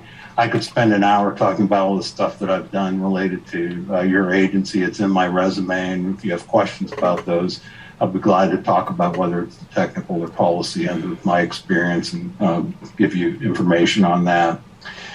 Beside me is Jessica Alwyn. She's the COO of the Hallmark Group, and for our team, she provides a lot of different services for this effort. She'll be working on the transition effort, and we recognize that's a key component of what our team would be doing for the organization. So I'll have Jessica introduce herself. Thanks, Jim. Pleased to meet you all. My name is Jessica Alwyn. I've been a project manager within the water resources world in California for the last 15 years or so, working with various groundwater sustainability agencies, infrastructure projects, and even some supporting restoration programs for those projects. Specifically in the capacity of transition lead, I've been engaged for the development of the California Water Fix organization that was designed to transition to future phasing, as well as in the context of GSAs for standing those organizations up and from an implementation and management administration perspective. Thanks, Jessica. Also on our team on video is Taylor Blakesley. Taylor has over 16 years of experience in project administration and is currently the assistant executive director in Kuyama with our Hallmark team, as well as assistant executive director on the Eastside Water Management area. He plays a variety of administrative and support roles in the different activities we're involved with district administration and group administration. And we'll talk about more about what he does when we get into some of your questions. But just a quick overview of Taylor's background. Jacqueline Harris is a CPA, and she's the CFO of Hallmark Group, and she provides all the financial direction that we provide to our clients, particularly in the GSAs and the water organizations like Eastside Water Management area. She also is I gotta get this right. You can help me out. She has a CPGMA, which is a larger certification that requires additional qualifications for CPAs. She's overseeing the generation of the audits for both the Kuyama Basin GSA. It's a annual audit that has the similar gap requirements that you have here for AVAC or for the Watermaster. Gotten very straightforward opinions. She also oversees the accounts payable, accounts receivable that we've had to do over there, working very closely with Taylor on the development of those reports and the monthly financial reports, which we're really pleased with the format of them. You guys are familiar with the very standard outputs you get in the traditional financial reports that can be mind-numbing and very difficult to get to the details that help board members make decisions. We've implemented additional reporting that we believe really assists the board in making quick assessments of where their organizations are at and where you're going. And that's really a credit to the financial members of our team that provide that expertise and the experience with that. Also on our team is Joshua Montoya. He has over 4 years of administrative experience, and he's been identified as playing a key role in that for this effort in AVAC. Okay, what is your address? Just to summarize our opening statement, I think the key things we bring to the table are current experience and past experience. And that's, I think, the thing that I want to say. You got an old guy sitting here that's done a lot with different agencies, but we've got a team that's prepared to step up and continue to provide the expertise and experience that they have. We're doing this stuff that you need right now. And I think they're doing a fine job for our clients on that. Betsy?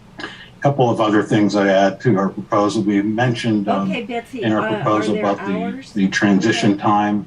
Want to make sure that you understand that in your summary table, initially it said that we proposed a 12-month transition and this tabulation. That is a little bit different than what we anticipated. We, in our proposal, said we'd go through 6 months and then identify an additional 6 months as for the first year. It's just an indication of what would occur over that first year. But Jessica and I are prepared to start today if you want us to stay and help begin implementation right now. No, seriously, we've taken over organization and administrative responsibilities that require us to start literally that day. Okay, I'll get so we're prepared to do that for the Watermaster function and expedite that transition for whatever time period meets the needs of the board. And we have the staff and the bandwidth to accomplish that if that's after we talk to you. That we think we have the right people for the right task. We have the balance of someone like myself with a lot of experience that can function at the higher levels and provide the overall policy and management direction required for this effort, coupled with technical people that provide great administrative and financial support, which is a key to this engagement. So, do you know, it would be 10. Finally, we're really sensitive to the challenges that the Watermaster Board has. You have a diverse group of stakeholders. Coming from Kern County Water Agency, we had a diverse group of stakeholders there that I certainly had gained a lot of experience in working with them. I saw that you had over 4,000 listed in your agreement. So the challenges of working with a diverse stakeholder, working with a 5-member board that requires a unanimous agreement, interesting structure, but certainly up to the challenge of work with much larger boards in Kiama, even larger than Kiama at times. Both myself and Jessica have worked with organizations that require consensus to move forward with people that were paying the bill and people that had a significant interest, for example, on the tunnel project that the Hallmark Group managed, the multi-billion-dollar effort required agreement for those folks to move forward. And so we have that experience of helping board members reach maybe not agreement, but consensus and willingness to move forward on a united front. So certainly feel that we have an understanding of the transparency and integrity that's required. Something that every member of the team in our company pride themselves on. We're very honest, we're very straightforward, and understand what our clients' needs are. So with that, I think we can wrap up unless, Jessica, you have anything you'd like to add? No, not at all. Thank you. All right. Well, speaking of boards, I failed the first test as an administrator. Failed to introduce our board. So on the far left, we have Director Calandri.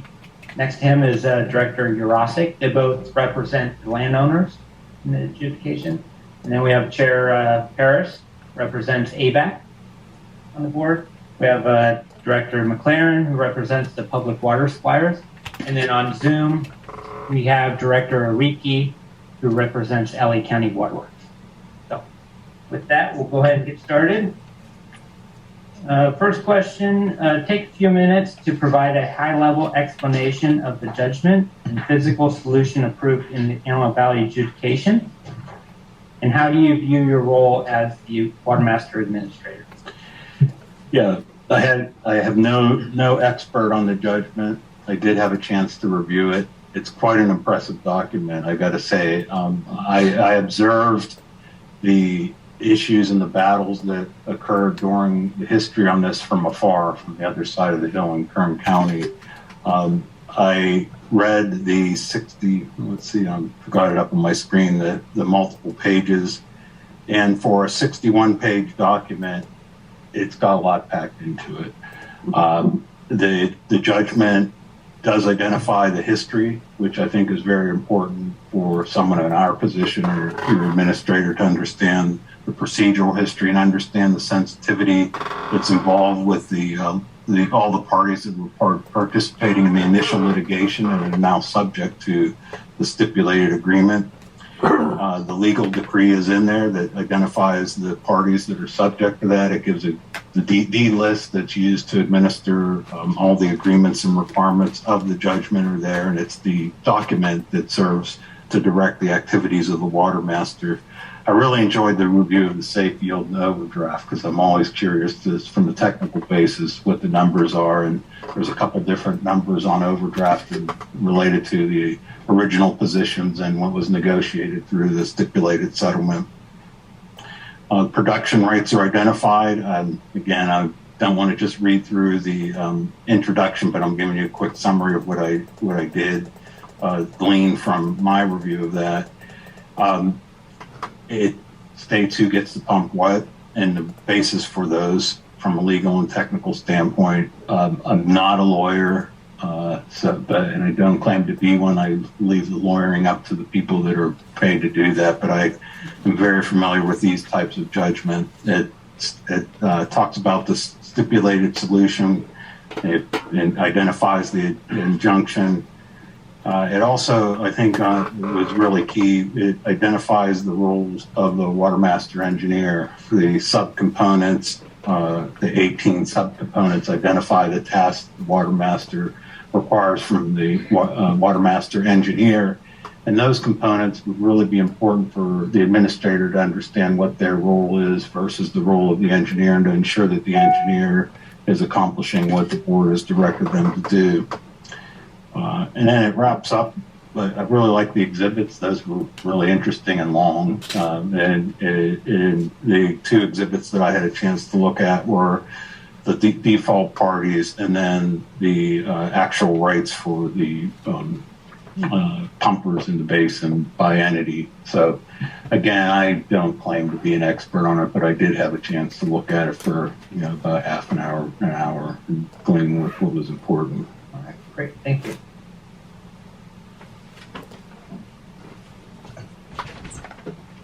Highlight your direct experience that qualifies you for the position of the Watermaster Administrator. It would be hard to find people more qualified than us. I just got to say that. There's not a lot of people with 42 years of experience out there that have worked 12 years for a board that's represent diverse interests. So I just got to be very candid about that. I know the universe of folks that I deal with and I get to meet. We're qualified because we're doing this work too right now. We've helped stand up, and we're pivotal in standing up the GSA in the Kiama Basin, and we provide all the executive director services that are very similar to what is required for this engagement. We're conducting similar services for at least one other organization, the Eastside Water Management Area, very similar. Work with diverse board currently. And it's not like all my experience and all our team's experiences in the past. We're up to speed on what the current requirements are from a public agency, Brown Act requirements. We administer all those. We're familiar with what's required to work with a technical expert that's engaged by the board. We've done that in Kiama We do that in other venues. And we also work very effectively with the legal team. Again, the three components of what this Watermaster's efforts engagement is. Jim, this is Taylor. I would just add that we also, our team has good relationships with regulators and folks at DWR, at the Water Board. And so we have some good relationships there with those regulators, and that helps us get done what we need to get done.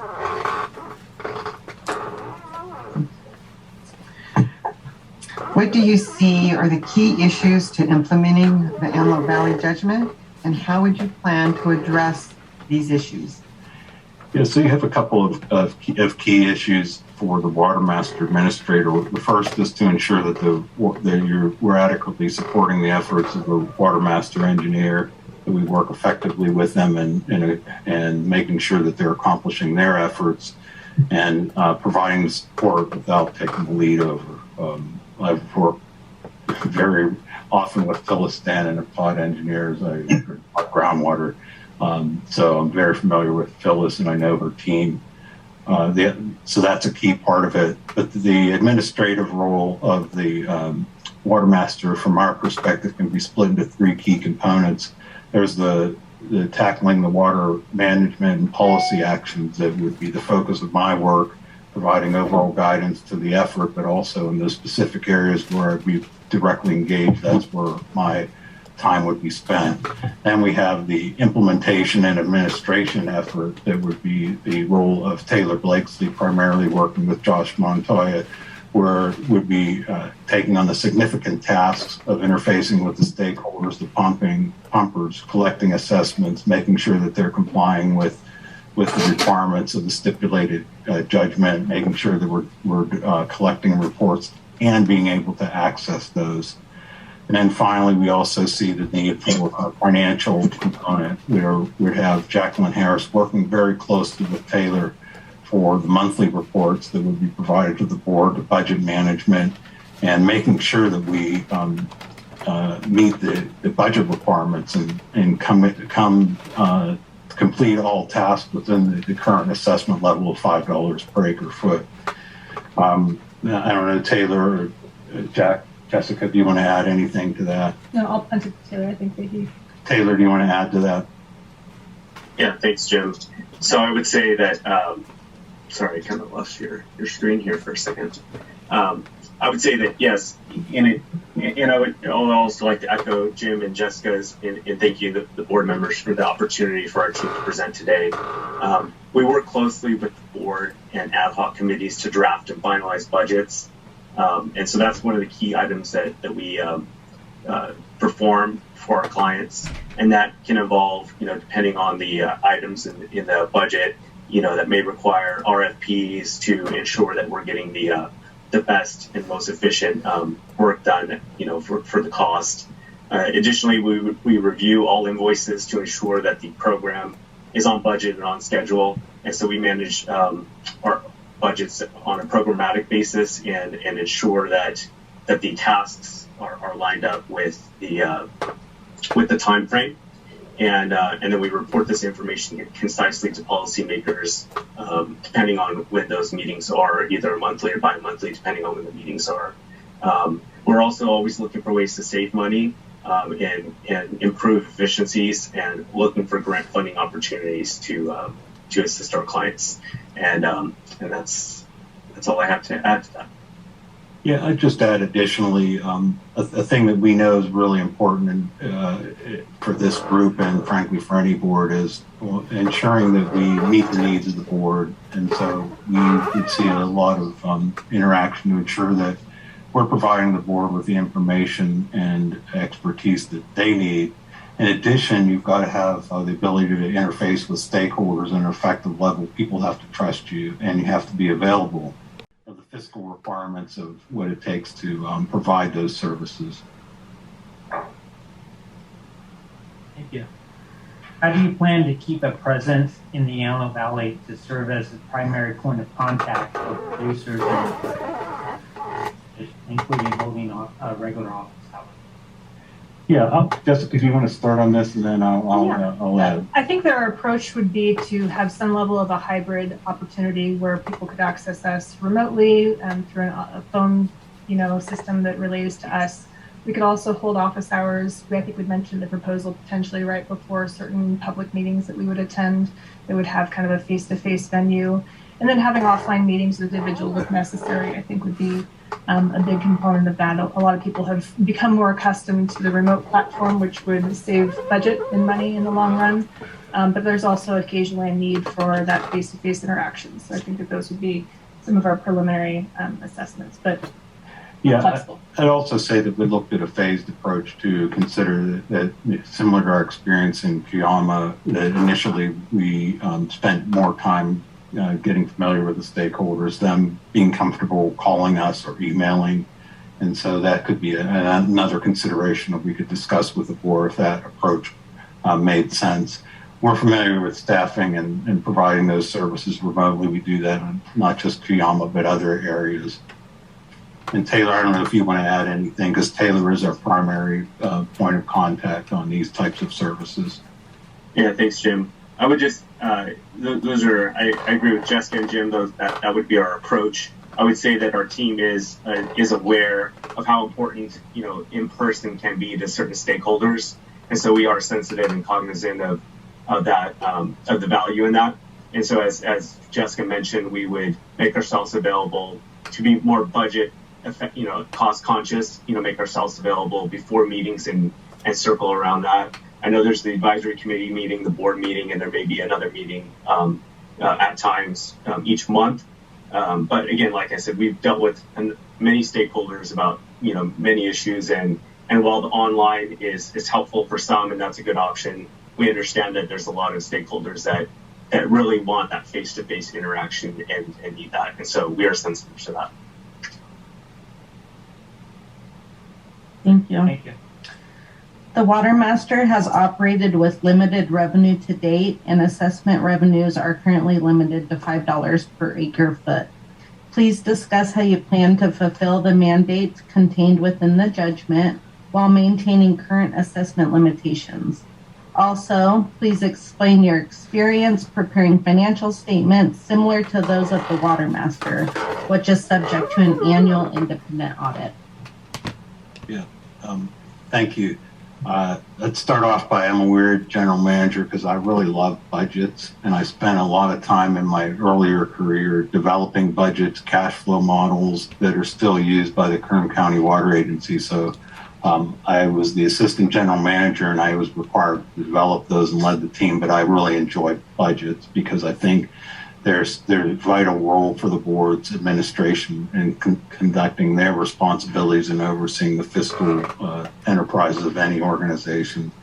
But even though I love them, the team that we have here has got a lot of experience developing those types of reports. So our plan is that we will manage the $5 an acre foot budget that you've prepared. And we've done that similarly in Kiama. I don't know too many organizations that ever tell their team, like, hey, we've got a lot of money and just go wild. Haven't experienced that. I'm still looking for it. But we're very sensitive that cost is of great concern to the board members and the stakeholders. And so we typically do a cost not to exceed proposals that require us to delineate the specific task in our work agreement. We've done that historically in the two agencies we do operate in with other clients, where we specifically nail down the tasks and the services that we'll provide, and we manage to that. And then if there's need for additional services, we discuss whether that can be accomplished within the initial budget or if there's a need for modification. But if you give us a budget and stay within those tasks, we will manage to a cost not to exceed that. We look at ways to conserve money, as Taylor identified, and just a preliminary review of your budget and your budget reports. We'd start by looking at other tasks and responsibilities that don't require the technical expertise of, say, your legal team.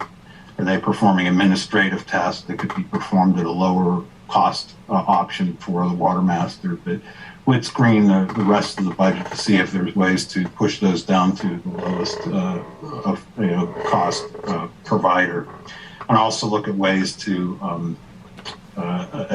as Taylor mentioned, see if there was any grant funding that could be provided to do that.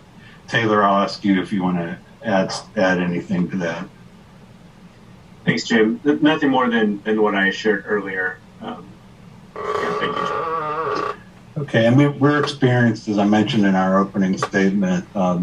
Jacqueline, I got the acronym down now, is a CPA and a chartered global management accountant, and she's overseeing our efforts to provide gap level audits on all of our projects that require that, and that's not just the current projects. It's past and quite sizable projects related to other work that the Hallmark team has done. And we've been doing our current reporting in Kiama since 2018, and I believe we can do those effectively and affordably for the Antelope Valley Watermaster. Thank you. Okay, AVEC and Palmdale Water District have a goal of fully transitioning their staff away from the task associated with the Watermaster. Please provide clarification that your proposal, work plan, and budget include this goal. If your proposal does not include this full transition, please explain how you would accomplish it. Yeah, I won't take a lot of time on this. I think I've covered this bit. Our proposal is to provide full services for the Watermaster administration. That includes all the staffing required to achieve the task, and we've laid that out in our work plan. The next question, you've also, I think, answered most of it, but you may want to elaborate on it. Explain your proposed staffing plan and the roles of the individuals on your team, and how would you approach the transition to ensure adequate training and development?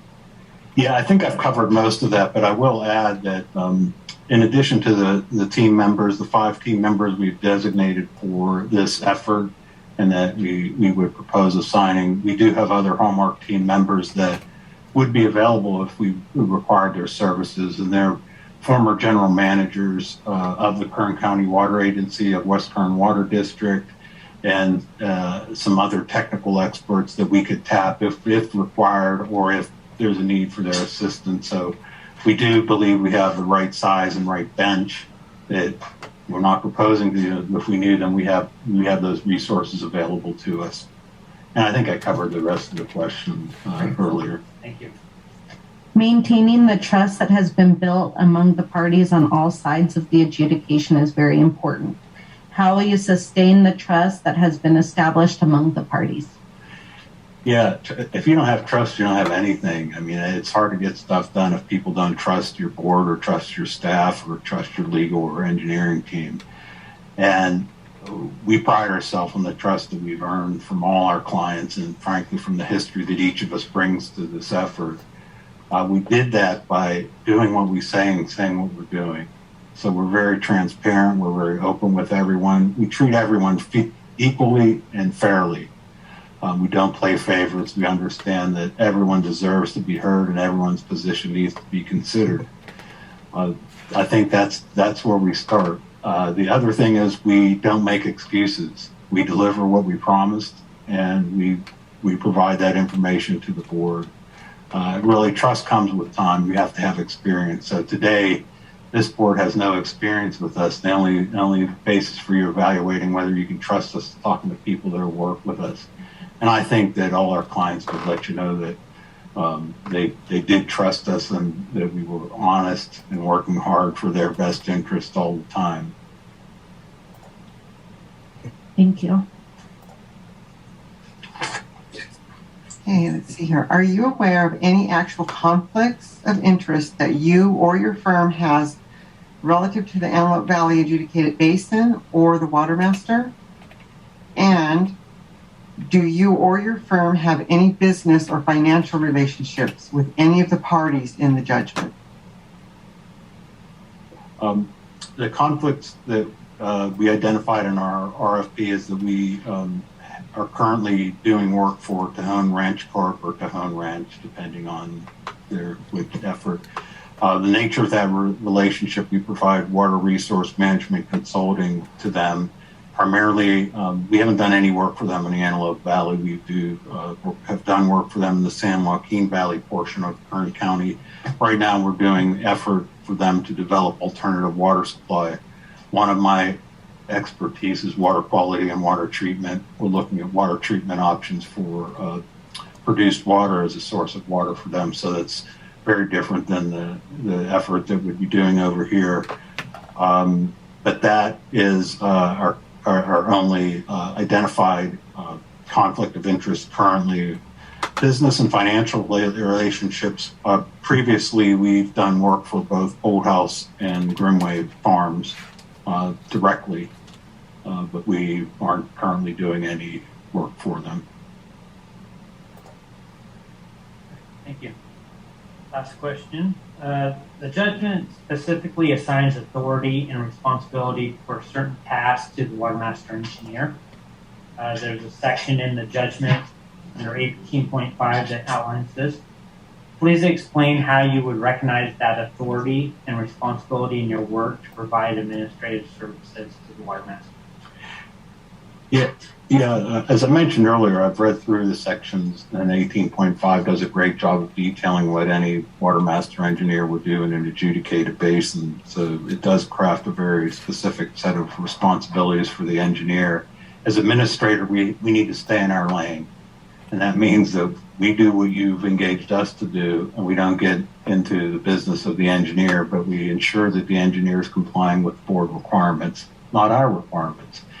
And even though several of us on the team have technical capabilities that overlap some of the responsibilities of the engineer, for example, I've also done groundwater modeling. I think that's an asset where we can understand what the nature of the work is without getting into the minutia and trying to direct them, because that's not the role of the administrator. Likewise with the attorney, it's similarly. I've been around water law quite a long time, and although I have my opinions on law, I don't ever play attorney. I rely on the expertise of my legal team, and that's something I learned early in my career. Let the lawyers lawyer, listen to them. But that, again, isn't the role of the watermaster administrator to provide legal advice. That's your attorney. Thank you. Now I think we'll open up to the board for follow-up and clarifying questions. And who would like to go first? Well, since I usually go last, I would go first. But one of my things that I asked someone, but you had already touched on it, discussing consensus. And so that was something that I asked everybody but you have touched on the fact that you understand we take 5 votes and everything. So I feel comfortable in the fact that you understand how to get consensus and with your different people. So you answered that question for me. Okay, thanks. You want me to go next? Adam, I'll have Derek go, and Okay, and no you problem. can go, and I'll have John go after that, so everybody can get prepared. Of course. Well, no, I know the other board members in transparency. So as my role at Bolt House Properties, we are landowners in Cuyama Valley. I serve on the water district as a board member, which then pulls me into the Cuyama Valley GSA, where I do chair and work with Jim and some of the team members that are here today. So transparency on that. That's no further conversation about this process with him besides, suggesting you put his name in and recommending you put his name in. They're Hallmark. So, I think one of the questions and concerns that comes out of this valley quite a bit is contact and relationship and the value that they've had here for a long period of time, using the AVAC team members as well as the Palmdale team members to be in person. So, I've had the experience of Cuyama Valley and what you've done, but I think it'd be important to maybe explain that a little farther in the other areas that you're providing services where you aren't directly housed there. How do you make sure that you represent those stakeholders, whether they're an individual small pumper or one of the municipalities, or one of the larger landowners? Yeah, it's a good question that any statewide organization that provides the type of services we do has to deal with. We can't locate every one of our staff members necessarily in the areas that we serve, but we think that there's value that we can provide. So Kiama is a good example. No professional team lived in Kiama, right? So I didn't even know how to get to Kiama before I worked there. So we had to take our time to establish rapport with them. So what do you do with that when you're an unknown entity? Unfortunately, in this area, some of what we've done, if you don't know us, you know some of the work that Hallmark has done. So we have a little bit of advantage in this area that your organizations know some of the work that I've been involved with the Kern County Water Agency. Some of you have worked with us in other areas. So in Kiama, we were a blank slate. We were just folks from outside the area, and Kiama's a closed-knit community of people that are very proud of their community and have very strong opinions. What area doesn't, right? That's the way we view people. People care about their community. So we understood we needed to figure out how to listen to the folks that are there. And we did that through our initial meetings. We always came early. Taylor is our point of contact for the stakeholders over there. I have never heard anyone complain about Taylor not treating them fairly and honestly and taking his time to understand their questions. Because you can imagine that in an area where folks have never heard the initial Sigma, trying to explain to a retired school teacher the intricacies of Sigma requires some patience. And that skill and ability is really an important talent that Taylor and our team has. We know how to talk to people where they're at. If we don't need to speak to the folks at a high level, we don't. But if we have to explain groundwater modeling, which we did, we held a workshop. And those workshops were really important, not necessarily that you came away with an expert on the information we were providing, but you got to see the team. You got to understand that when I pick up the phone and talk to Taylor, he's that guy I met at the workshop. So that may be a value of getting a face to the name and personality without having to staff the organization and have a presence in any location full time.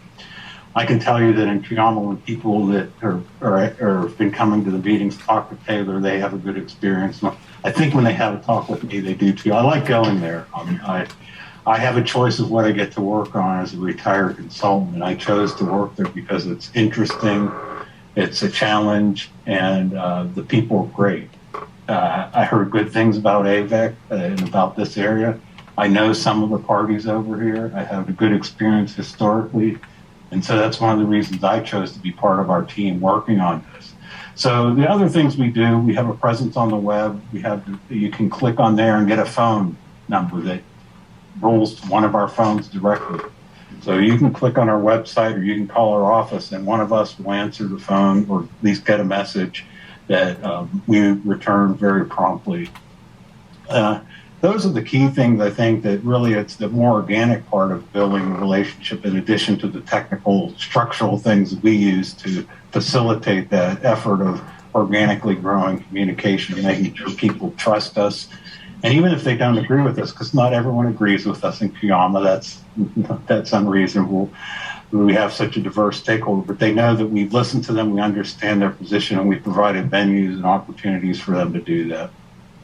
And I would just add, Jim, to the access point, our clients all have our cell phones. So, I mean, we're getting calls after hours, we're getting calls during hours. We are accessible, and we make sure that our public entities know that, as well as the stakeholders that are involved in these types of missions. But we are clear at delineating our roles. We give everybody an overview of who the team is, and there's so much interaction that becomes pretty organic and really creates that kind of open communication line between the stakeholders and us, the support team.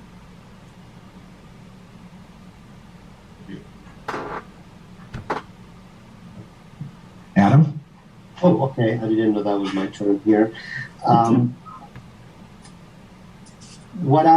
Can you tell us a little bit about the East Side management area? I'm not familiar with that. Yeah, it is the most unique organization in Kern County, I've got to say. I was involved in water management in Kern County and Sigma implementation there through a number of clients and landowners, and I was familiar with the establishment of the GSA that oversees the San Joaquin Valley portion of Kern County, being represented in Sigma and being administered in Sigma through any of the existing organizations. So the default was the county of Kern was going to be responsible or they won't be covered. In that area, several landowners approached our team to help them form a nonprofit organization that could represent their interests. So we started from grassroots public meetings. We had 7 workshops that Taylor managed, and we staffed and informed of an effort to voluntarily have landowners that are north of the Kern River and east of Highway 65 and not in a district join together so that their interests could be represented within the Kern Groundwater Authority and ultimately with the state as they seek to comply with Sigma. We were successful in getting that completed. Our assessments are the lowest assessments of any Sigma-based organization in Kern County. So we are really doing it on a shoestring. And we're in the process now of taking the next step of actually becoming a water district. And Taylor can add to that because he really led all the public outreach and the efforts that we did there. Okay. And Adam, I can share more information about our structure or what we're doing unless you had any specific questions. No, I think Jim did a good job explaining. I just wanted to know what he's saying. Yeah, I do have. How many Sigma agencies are you guys managing? So we provide executive director services to 2 different agencies, the Kiama Basin GSA as well as Eastside Water Management Agency. And then we also provide staff and administrative support for County of San Luis Obispo and their Sigma needs. You follow that, they've recently hired a director for Sigma. They have a department of 1, and we provide all the staffing and technical support for that organization. Got it. So given the it sounds like you have a large number of staff. What other line of water resources functions does your organization do beside being Sigma administrator for agencies? We do a number of modeling support and review for specific projects. We have infrastructure project management that we do. We have supplementary staff services, GSA and other for various agencies as needed. I think those are kind of the predominant service lines that we provide. But within those kind of come the financial component, the project management component, and the administrative component for all of our activities. When you say administrative support, do you outsource people to other agencies? Is that what you mean? We provide the services that they maybe need to backfill if they don't have the resources in-house. And so folks like myself or Taylor or others within our team will provide that support along the way. It could be meeting facilitation workshops, a variety of activities. Okay. Now, who in particular would be the administrator, assuming that you're selected for this assignment? Who would be the board, our administrator? So we start with always with a single point of contact and responsibility, and that would be me. Okay. And then and the assistant director responsible for all the implementation administration day to day would be Taylor. Okay, so he's Taylor is going to be the person that we will see at the Watermaster board. He's the one that's going to provide us the agenda and the day-to-day work, right? No, we staffed it so I would be attending the board meetings and I would be with Taylor at those board meetings. That's the way we handle it in other organizations. So I cover the high-level management policy issues. Taylor does the implementation and administration with assistance from the rest of the team. Got it. So given the budget of our Watermaster board and giving the competing priorities that we have, for cost saving and efficiencies, have you thought about maybe what kind of efficiency measures may present themselves for you to maybe shave some of the costs and keep us on track so that we don't raise our assessments? Yeah, we always start by looking at our task first with any of our clients. Is there opportunities for us to reduce and minimize and improve efficiency? So, you know, when we discuss the specific task needs that you have, we'd look there. And internally, we staff to the appropriate level. So, for example, I don't answer phones. If you call me on my cell, I answer cell phones. But I'm not the person making budgets and doing that day to day. That's for the folks that are appropriately designated for that and are more priced appropriately. So we push things down to the appropriate level to make sure that you're getting the level of service that's required at the lowest level that we can do that. Then we'd look at outside the organization. You'd look at, are there other administrative costs outside the Watermaster administrator that you could reduce costs on. Legal, we always look, you know, we're good friends with water attorneys, but we help get them business. We also help beat down their prices. So you got to look at, are they providing the services that you need from a legal firm, or are they branching into non-legal stuff that is pricey? We'd also look at ways for, and Jacqueline does this, we look at, you know, the financial services, ways to improve cost fig, for example, on audit. Are there efficiencies that we can gain in the administrative processes that are adopted to collect fees and to regulate? Taylor has a lot of experience. It's not the responsibility in this space, but we saved a lot of money improving water monitoring costs by examining how those were structured and looking at better and cheaper ways to do those in Cuyama Basin. But we'd take a similar approach with the administrative functions. Are there tools that could reduce costs that would make administration more effectively? And we stay up to date on administrative practices and software, but we continue to do that for not just this client, but all our clients. Thank you. And my last question pertains to more work that you do with Town Ranch. You said you do some work for Town Ranch? Yes. And you did say that you only did work for them in,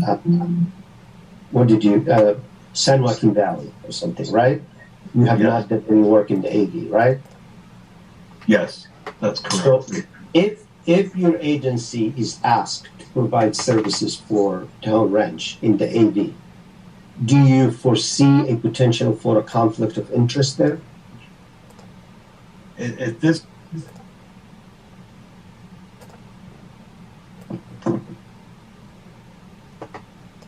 you froze. Yeah, Adam, I can't hear them either.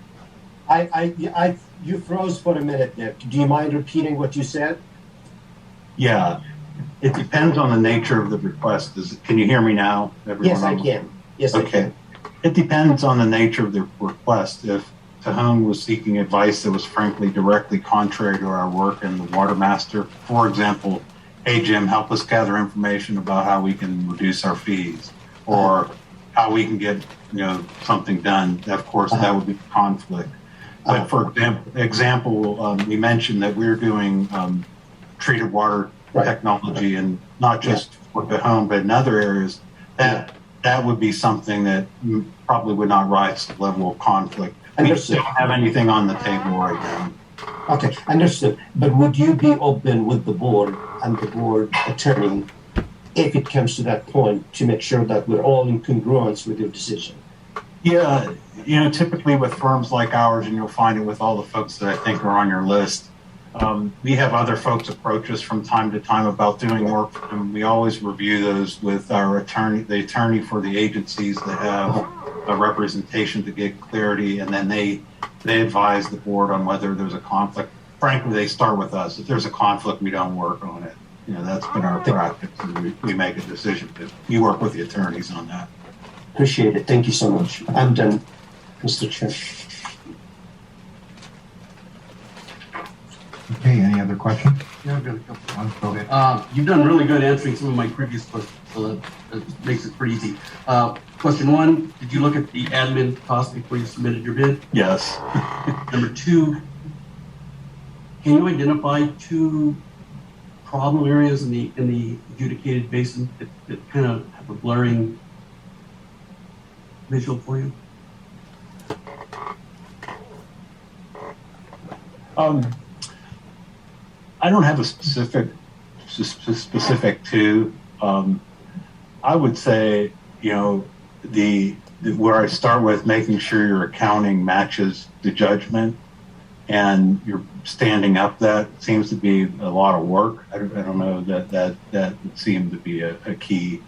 And the other issue is I do know that there's a need to transition away from your current administration. You wouldn't be here, but there's a sensitivity, I know, with what that looks like and the speed and cost of that.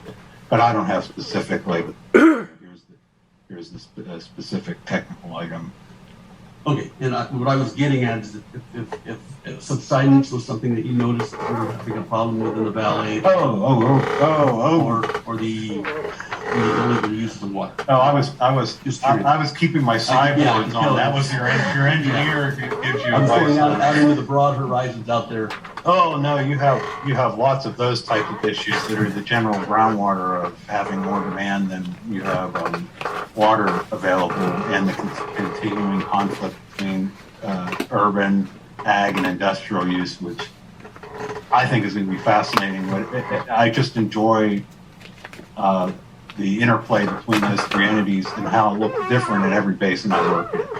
And I find, I enjoy helping groups solve those, but I think those are the two, that subsidence, you've got some large canals that go through this area that are very integral, not just to this region, but to the entire state. And I've worked on LA Aqueduct. I've done a little bit of familiarity with East Branch. Thank you. Any other questions? We're good. I'm good.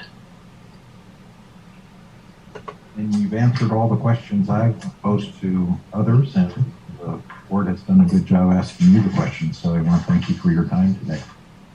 Thank you. If you have any other questions after, you know how to get a hold of us, Matt. And we appreciate the time. It was fun preparing for it, so I learned a lot. So thanks again for the opportunity. All right. Thank you. Thanks for coming in. Thank you.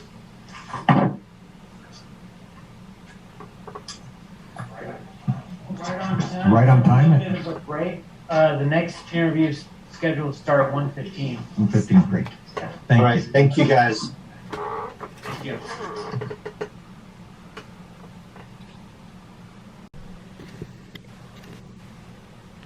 That's what it should look like. Okay, See? got it. Okay, got Are you there, and are we ready to begin? Yep, we're ready to go. This is Matt. Good afternoon, everyone. So I'm Matt Knudsen. I'm the current administrator for the Watermaster.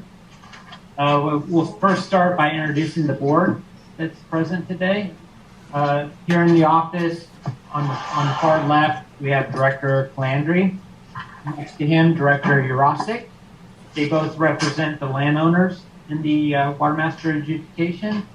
We also have Director McClaren, who represents the public water suppliers. On the phone via Zoom, we have Director Ariki, representing LA County Waterworks, and we have Chair Parris, who represents AVAC. Good afternoon. So we have Wes Curry here today, sitting at the wing of the dais, and he is with Project Partners. Yes. Representing Project Partners. I don't know if we have anybody else on the phone from Project Partners. He said yes. What's that? I texted him, he said yes. Okay, is that Chemo Look? Chemo Look. Okay, Chemo Look, are you on the line?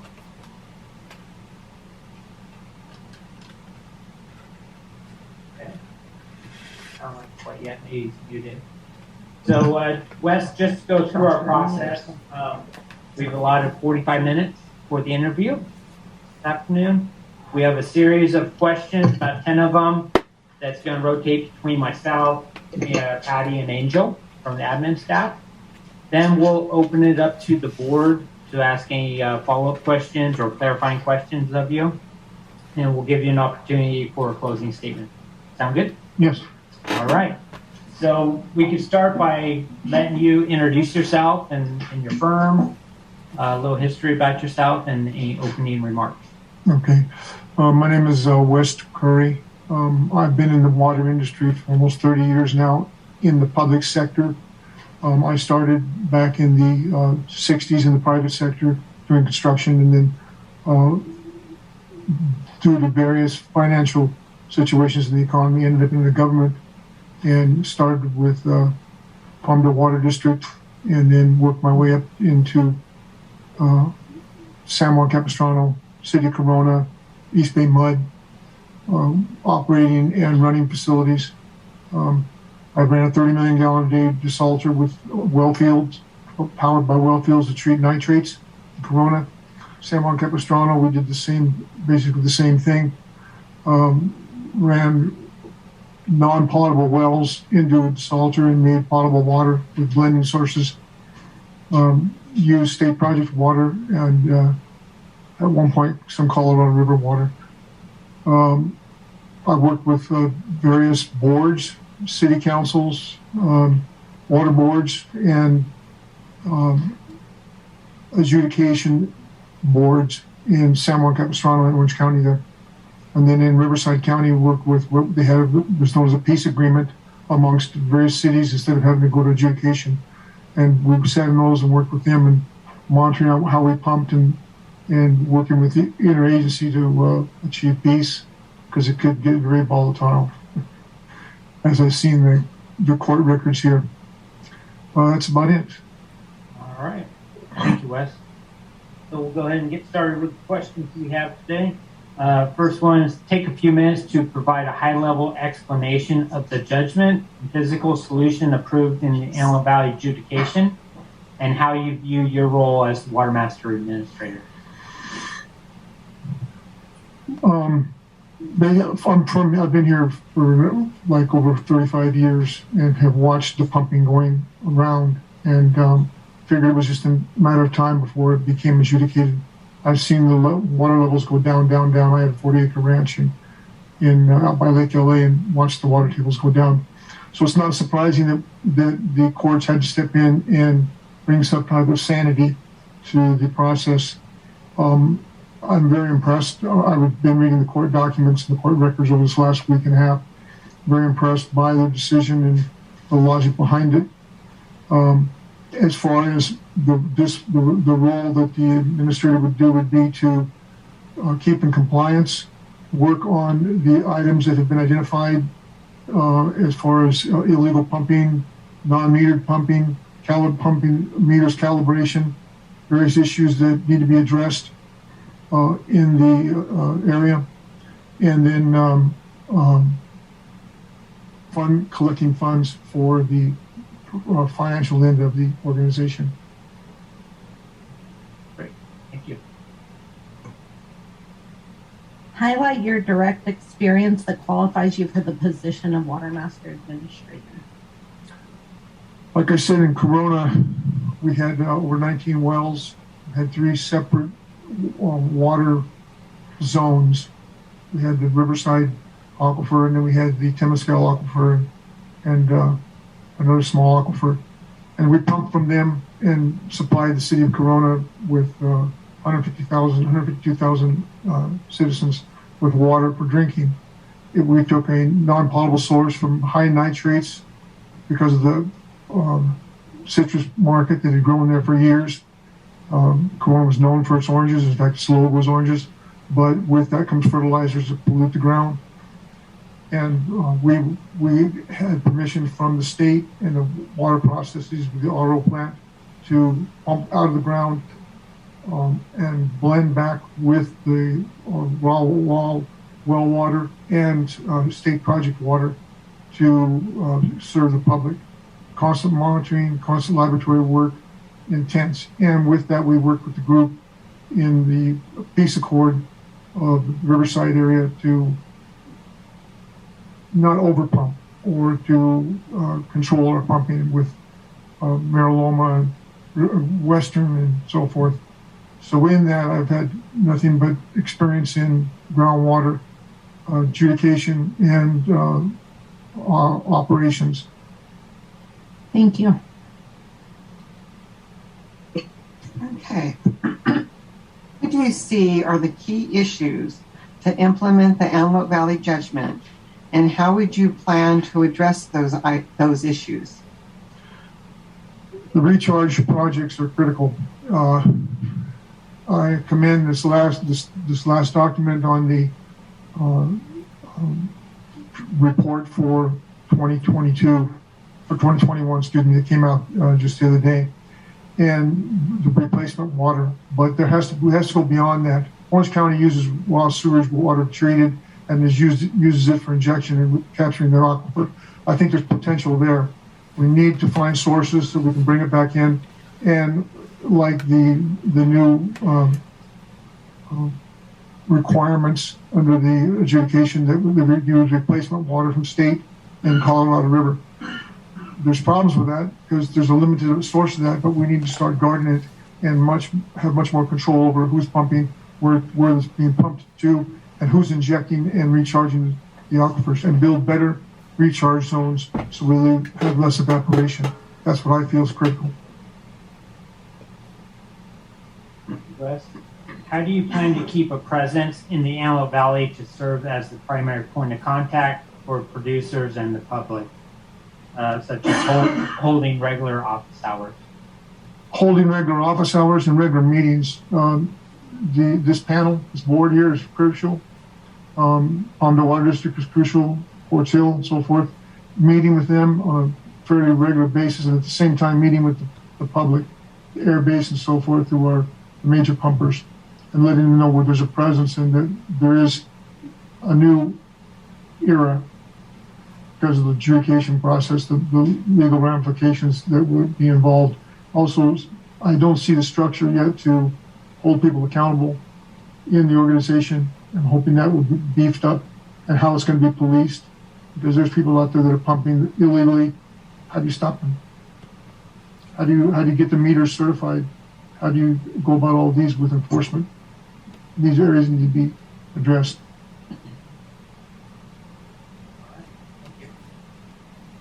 The Watermaster has operated with limited revenue to date, and assessment revenues are currently limited to $5 per acre foot.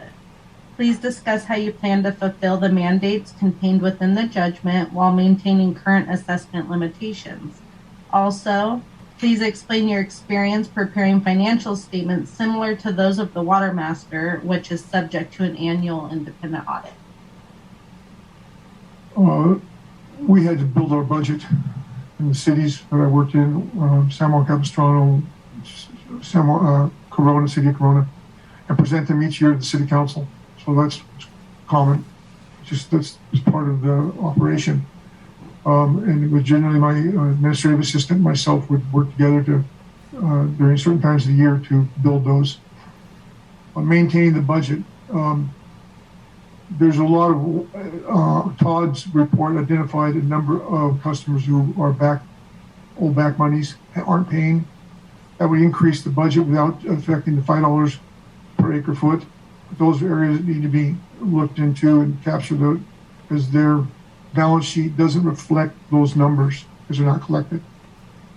There's funds there, grants, government money that programs that could be available, that may be available to be looked into so that we can keep the costs down, and then streamlining and not full-time staffing would be another area that we need to look at. There's going to be people that are required. Administrative assistants are definitely a given, and controlled amount of hours that they have would be about the best way I say that we could stay within the budget. Thank you. Speaking of staff, AVAC and Palmdale Water District have a goal of fully transitioning their staff away from the tasks associated with the Watermaster. Please provide clarification that your proposal, work plan, and budget include to reach that goal, and if your proposal does not include this full transition, please explain your plan to accomplish this goal. I think a very key issue here would be to sit down with Matt Knudsen and Peter Thompson and get their perspective on where the problem areas that they see are and where we need to get the biggest bang for our buck as far as capturing funds or capturing water usage or reducing costs. Then Todd has pointed on a list of items on their report that needs to be looked at also, like I previously mentioned. Customers that aren't paying, pumpers that are illegally pumping, marijuana farms and so forth. All have areas of improvement that funds could be captured from, and budget could be reduced. As far as staffing at this point, in looking at the budget, there has been hours charged against the income, the full income. So it's been done. And Matt and Peter are the key to that. What areas they do and what areas they're handling. And then once I get a good firm handle on that, then it would be to move in and reduce or improve services and hours. Thank you. Please explain your proposed staffing plan and the roles of the individuals on your team. How would you approach the transition to ensure adequate training and development? One would be to, like I said, get with Mr. Knudsen and Mr. Thompson and work out the replacement. What I would do, the role I would have to take on to replace their time and bring it about onto myself. I've never worked a 40-hour week. I'm sure there's not too many people in this room that work 40-hour weeks. So 40 hours is not an option for me. 20, 30 is fine. And we, Mr. Kimo and myself have talked about this. Mr. Look and myself have talked about this. The other thing would be administrative assistant. That's critical. We have at least one administrative assistant. And the other issue is the meter reading. Now, we always read our own meters at other facilities, but it looks like Todd Engineering is doing the meter reading here.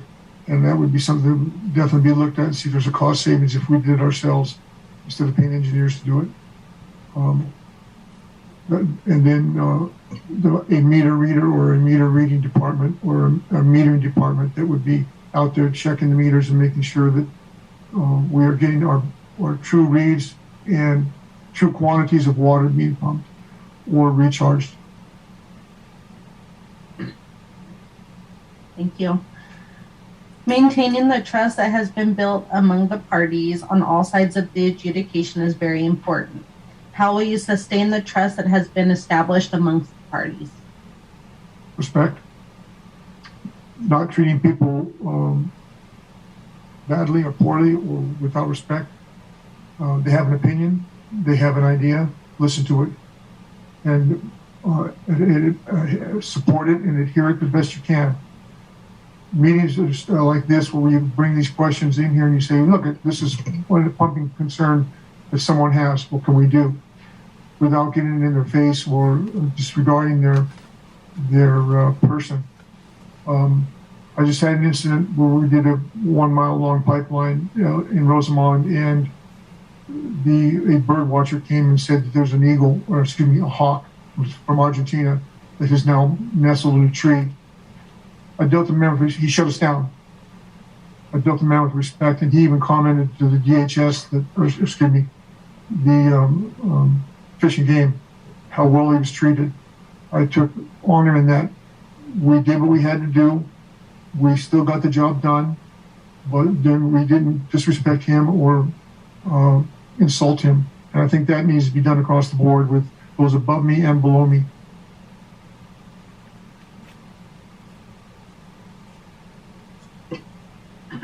Excuse me.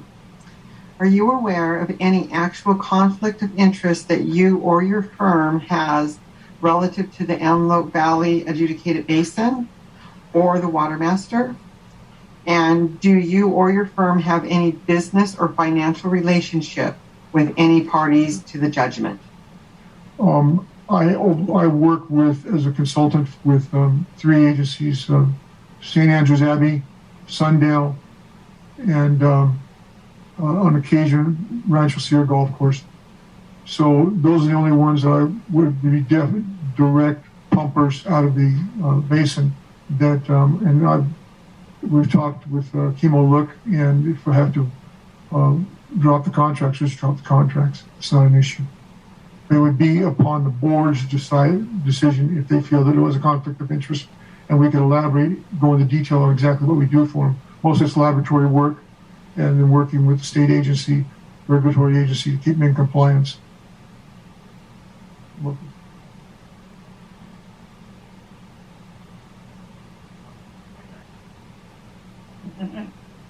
Okay, last question from staff here. The judgment specifically assigns authority and responsibility for certain tasks to the Watermaster engineer. And there's a section within the judgment, 18.5, that identifies this. Please explain how you would recognize that authority and responsibility in your work to provide administrative services to the Watermaster.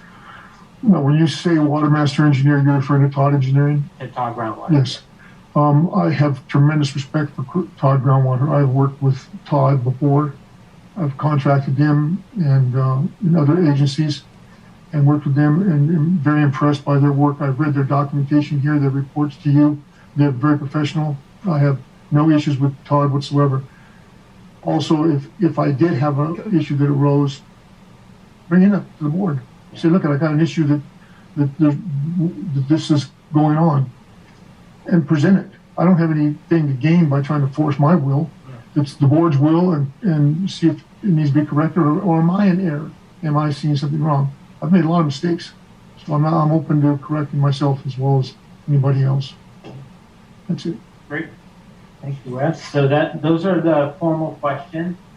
And Chair Parris, do you want to open up for board input or feedback?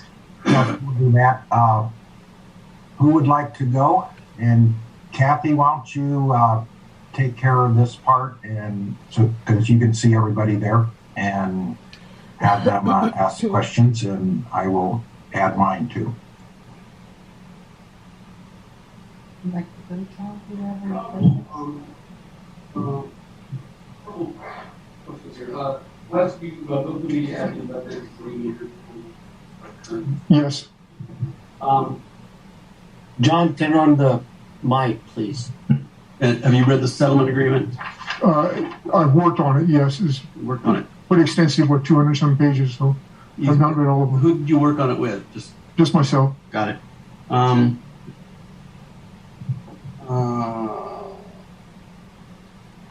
Have you talked to AVEC or Palmdale Water District? Because I think you proposed that you would work out of one of their offices. Is that correct? Mr. Look discussed it with him that we better to work out of one of their offices, so I have greater proximity to the Peter and Newsom. And do you have a commitment from either one of those to have those offices? Not that I know of. And if they didn't supply you with an office, would you be willing to get an office in Lancaster? Sure. Was that considered in the budget? I would have to talk to Chemo on that. Okay. That's it for right now. Ready? Thank you for your presentation. So, yes, thank you. I guess my question is around staffing. So, Wes, you're here today representing, your role, and I'm not sure what Chemo is representing so far as his roles and responsibilities, but as you look at our budget and, the team that is contributing, many of them are sitting here today. I think all of them are sitting here today. So it's a group, although it's not their primary role, it is time and effort they put into it. How do you feel like you would organize and make sure that all the duties that are listed in here in the RFP are provided? It would be nice if I knew what hours were being expended against those dollar amounts. I tried to go through count the minutes, the meetings, and find that out, but I was not able to. So that I can understand how many days or hours a week are being used towards those numbers. So I don't see a major issue. Like I said, the the only issue I see is it wouldn't be 40-hour weeks. It would be less hours a week, and finding somebody that could deal with that would be what's critical. Outside of that, I don't see a problem with the budget, and I don't see that it's not doable. It's been done, so evidently it is doable. It's just it's not a normal business where you're going to be in there 40 hours a week with your whole staff. Great. So if you look at your proposal, you get table 1, just list out the role, responsibility, tasks, subtasks. So I mean, you list administrative staff, administrative staff. Is there a name to those? Administrator would be myself. Staff, we don't have that yet. Chemo is a supplier of the staffing, and so he would have people in line or people that he knows of that we could use, but I'd rather see if we get someone local instead of someone from down below. So can we have Chemo talk and hear from him? And he's on the phone right now. Yes. Okay. Thank you. Just wanted to let me go turn on my video. Just wanted to thank everybody for it and give you guys a sense of where we're coming from and our thoughts and our proposals here. We totally get that the board wants and AVAC and Palmdale Water wants to transition out of this role of interim administrator into something different. We realize it's going to be a transition. The amount of money that we have for the water for the administrator is very tight. Fine. We want someone who I think it would be in the best interest of the watermaster to have somebody who's local, who's actually there, who can interface, have a relationship, have understanding of the people in the basin, and 3, it is a reputable landowner, pumper. He's there. He's part of it. He's part of the community.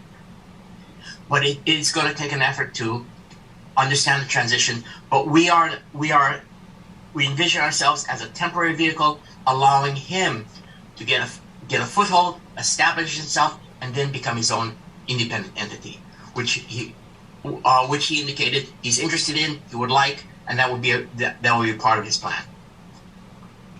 Any questions in regards to that approach? So you're saying that he's going to become his own. He's looking to become his own company and hiring everyone. And so in the meantime, you're going to be working really with him to do all this and frame it and get it going. Our objective is to provide him the support, provide him the support and how can I say this? The support that he needs to be able to first get in there, really understand that, work closely with the watermaster, and then build a structure so he can have his own team, his own company, his own entity out there. Okay, because I know it was brought up, and so maybe a question to you. When you saw the proposal that we put out there, you obviously were thinking it's more like you're going to put out your idea, you're going to have a chance to come in and speak to everybody, and then go from there. Yes. Pick Matt's brain, Mr. Thompson's brain, find out exactly what the direction is, what the staffing looks like, and where can we improve it, and go from there. Right now, it's in the dark. I only see numbers on a page. It tells me that someone's charging against these accounts. How much they're charging, what exactly they're doing, and the roles that are being played, I have no idea. But from a business standpoint, as a consultant, I have to go into customers and deal with them and set up structures necessary to meet their needs. So that's what I'm looking at, like Kimo said, is to find out what is being in the background, how it's running right now, how can we improve it and maintain the same budget that we have now? It's been done under that budget, so it can be done, but can it be improved upon? I think it can. I don't say it in an insulting or degradation way. I mean, I think it can be improved. Rob, did you have any questions? I have some question. Okay, go ahead, Adam. This is Adam. Thank you for coming. And I know you said you've been in the water business for over 30 years, but if I may, what is your educational background? My educational, I got an associate's degree. In what? Civil engineering? Civil engineering. I got a T5 and a D5 laboratory certification from AWWA. Okay. How long did you work for Palmdale Water District? I think it was 8 years. I remember right. Okay. And then you said you worked for another agency in the AV, right? Or did I get that wrong? Then I worked for the city of Corona. Okay. So when you worked for the city of Corona, you relied on that experience as an experience that provided you with Watermaster Services background. Can you elaborate on that a little bit? What is the basin adjudicated? The basin, no, the neighboring agencies got together and made a peace agreement so they wouldn't be adjudicated in court. And so they worked together as a basically an adjudicated basin, but they worked with each other instead of being forced to by laws and rules back then. Now, I don't know if it's been adjudicated since then, but back then it was not adjudicated. So we would go into meetings and giving our pump strategies and water levels and talk agency to agency to solve the problems instead of having to go to court or wait for someone to sue us. I see. So it's similar to a GSA. Yes. So, I definitely, I'm one of those people that value the local experience, and that's a good thing for us. But have you even worked directly for a board? When you say board, what do you mean board? Either an elected City Council, or appointed water board? Yeah. Pardon? Either an elected or appointed board. Yes.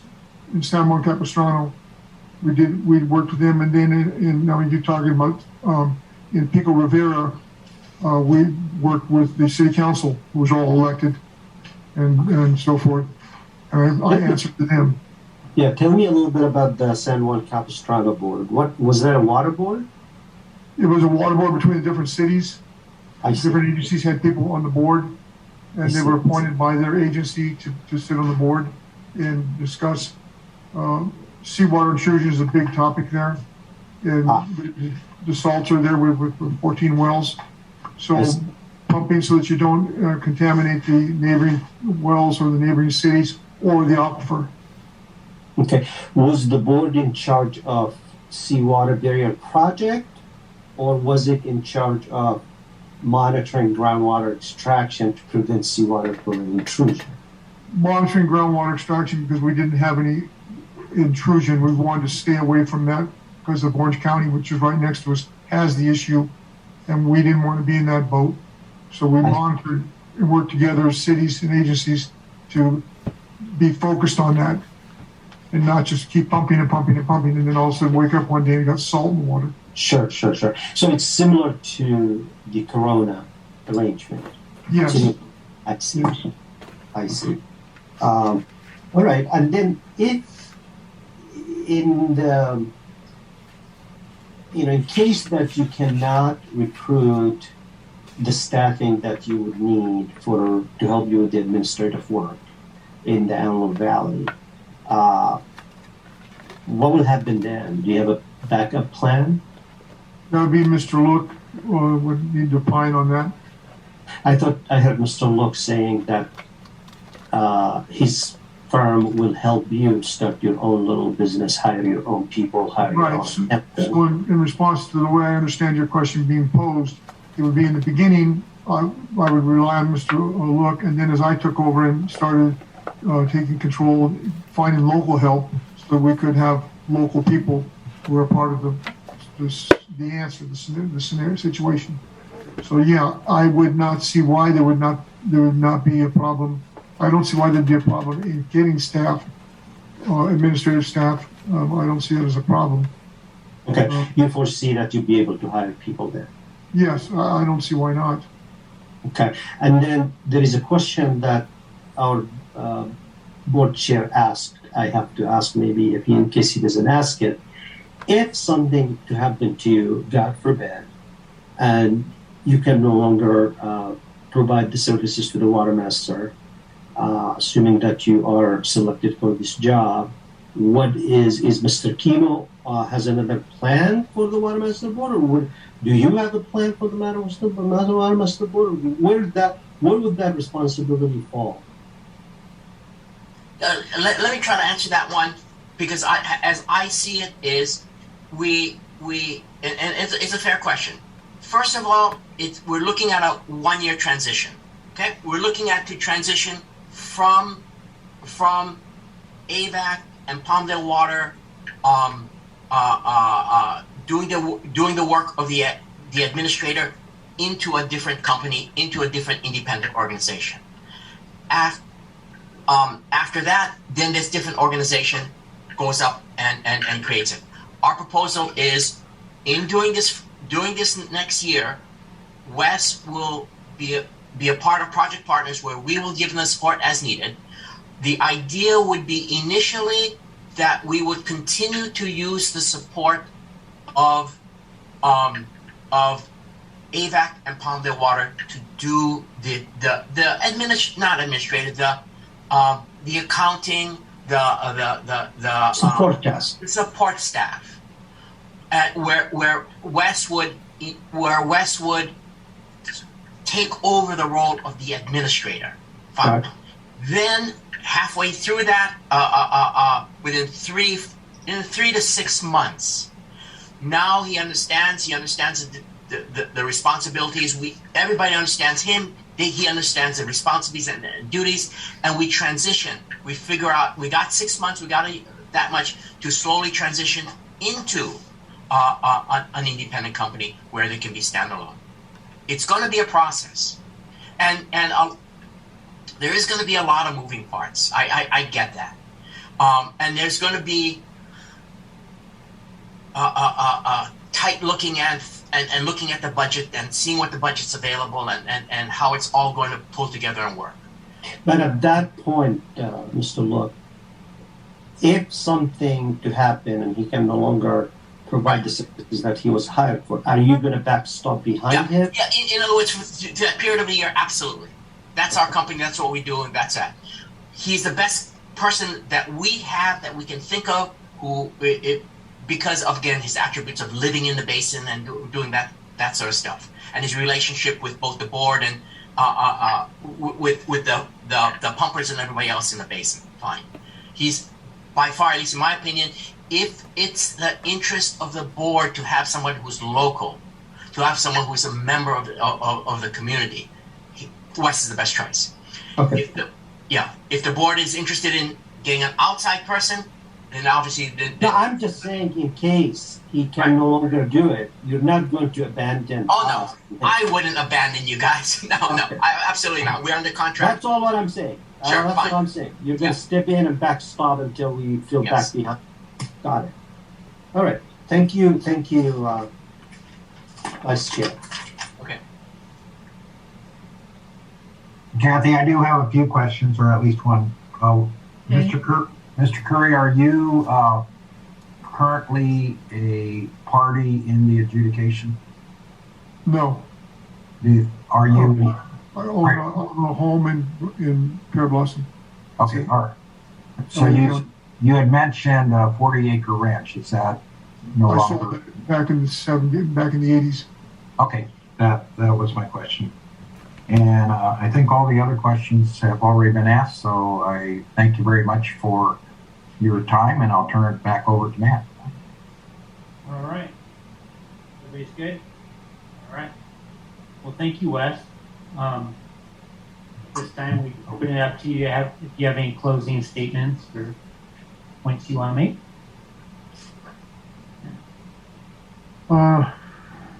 Offhand, no, I have a ton of questions, but that would be the next phase if I was chosen.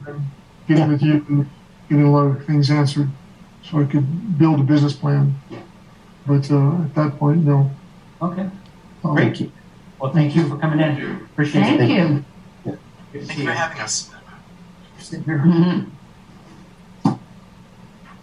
Okay, so the next interview is scheduled at 2:15. These folks are gonna not be in person. They're gonna be via Zoom. So we'll probably have to wait till 2:15 or until they get on the line. Sound good? Yeah, why don't we plan to all come back at 2:10, just so we're all here. All right, perfect. Great. Thank you. Thank you.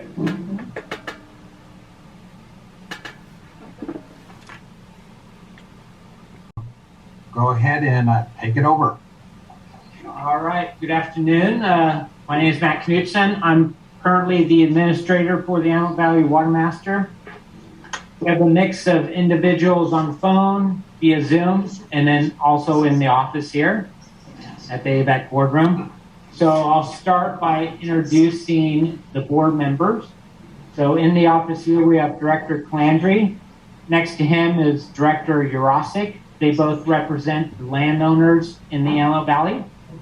We also have here today Director McClaren, who represents the public water suppliers. And then on Zoom, you can see him on camera there. We have Director Ariki, who represents LA County Waterworks, and Chair Parris, who represents AVAC on the AV Watermaster. Good afternoon.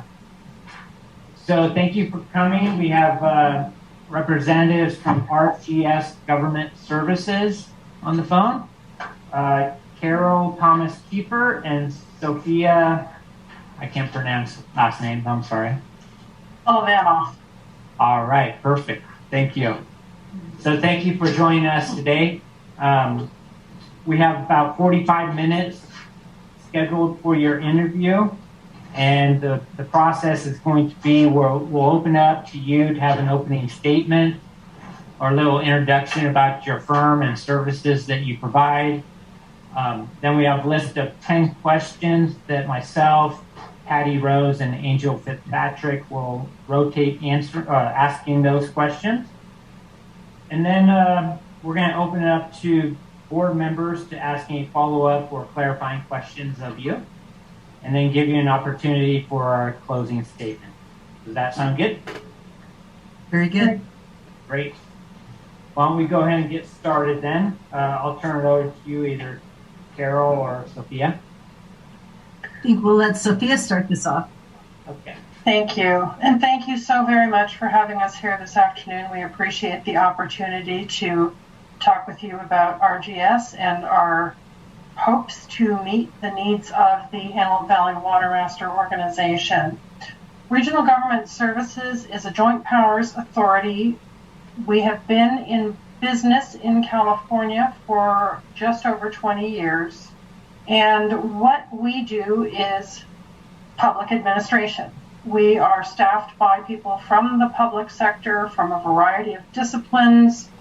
They are vastly experienced in the rules and regulations and protocols of local government. And we formed RJPA in order to be able to bring these resources to public agencies throughout the state of California. We have operated virtually and remotely since our inception. So while we do have people all over the state working, the team that supports any given agency may not be in the area that that agency is physically located in. We do understand that communities and projects sometimes need us to be there, and we always have regional personnel available and willing to come on site and meet with organizations and community members. And Carol, who would be the leader of the Antelope Valley Watermaster team, is available in your region to participate in person as needed, but she would be backed by a team of qualified personnel who might be other places in the state. So we find that that model is useful in bringing really well-qualified talent to an organization and bringing it to an organization at a really affordable price. The price of gasoline these days is prohibitive for moving around the state. And we've always felt that the fewer overhead items that we have that we need to pass on to customers, the better. And the reason that we do pass those on to customers is, although we are a public agency, we are entirely funded by our earnings. We have essentially two businesses that we conduct. One is consulting, so we provide a range of consultative expertise to local government, and the other is the staffing of public agencies. Sometimes we help start those public agencies, like we launched the Salinas Valley Basin Groundwater Sustainability Authority from inception to this day.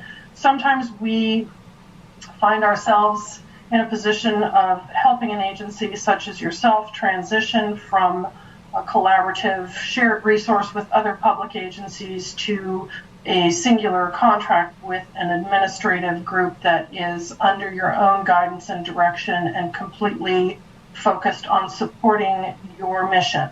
And that can be a valuable transition for an organization. All organizations, move through a cycle where sharing resources works, and then it takes you to a point where you do need some resources of your own. And we hope to be that resource for the Antelope Valley Watermaster. So I think I'll leave it there, and we can respond to your questions. All right, thank you. That was a good introduction. So we'll jump right into it. If you could take a few minutes to provide a high-level explanation of the judgment and physical solution approved in the Antelope Valley adjudication, and how do you view your role as the Watermaster Administrator? Sure. I can tell you the Antelope Valley judgment, as with other groundwater adjudications throughout California, are generally a means to adjudicate or assign water rights to producers based on their historical use. But more importantly, it generally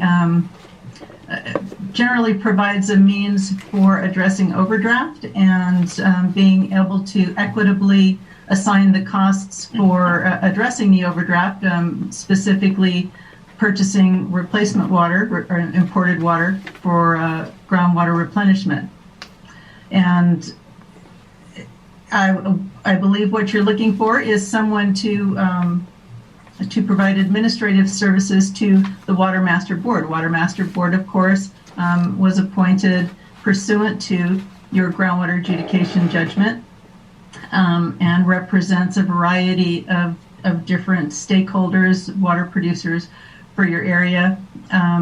The Watermaster Administrator would report directly to the Watermaster Board and would assist the Watermaster in overseeing the implementation of that judgment, would assist the Watermaster Engineer and the legal counsel, provide staff recommendations to the board, but basically ensure that all of the provisions of the judgment are carried out as needed by the board. Thank you very much. Okay, next question. Highlight your direct experience that qualifies you for the position of the Watermaster Administrator. Well, I'll start off, and Sophia can assist me here. I was particularly excited to be able to provide a proposal here because I have over 20 years working with the May and San Gabriel Basin Watermaster, serving as the executive officer reporting directly to that Watermaster Board. So this was an opportunity that I thought certainly would fit my experience and my background for me particularly, but more importantly, and I think the bigger picture here is that RGS has a broad staff of public agency specialists, and that's, I think, the special expertise that we bring to this team, to this proposal. And I guess, Sophia, can you expand on that? Yes, I think so. We would anticipate, in addition to Carol's deep grounding in this particular industry, bringing you a team that included a clerk of the board with extensive experience in public meeting management and Brown Act compliance and public records management and Public Records Act requests, so that any compliance in that area is, well, hopefully fully prevented from becoming a problem and addressed promptly if it does. We would also bring you finance director with many, many years of local government financial experience. Government accounting is a little bit different than private sector accounting, and the management of that process and the transparency and communication around that process is particularly important for public agencies. And we have a wonderful director who's actually been working with Carol at Indian Wells Valley Groundwater Authority that we are proposing for this project as well. They make a fabulous team, and Gina is incredibly knowledgeable and really responsive to your needs for transparent and comprehensive and accurate financial communication. So we would look forward to being able to bring you that team. And that group of key staff is backed by all of RGS. So whatever you had going on that might require some kind of additional either administrative time or specialist resources. And we don't always know what issues are going to emerge, but we have a very broad range of expertise in the kinds of things that public agencies encounter, whether they're issues with conduct of public meetings or conduct of people towards staff or conduct of the financial transactions and making sure that those are correctly processed and audited and available to people to review. We can apply the necessary resources at the time that an issue becomes emergent and really bring qualified, competent staff to bear immediately on containing and managing a situation and getting that back into the shape that you need it to be in. Thank you for that. Okay, what do you see are the key issues to implement the Antelope Valley judgment, and how would you plan to address those issues?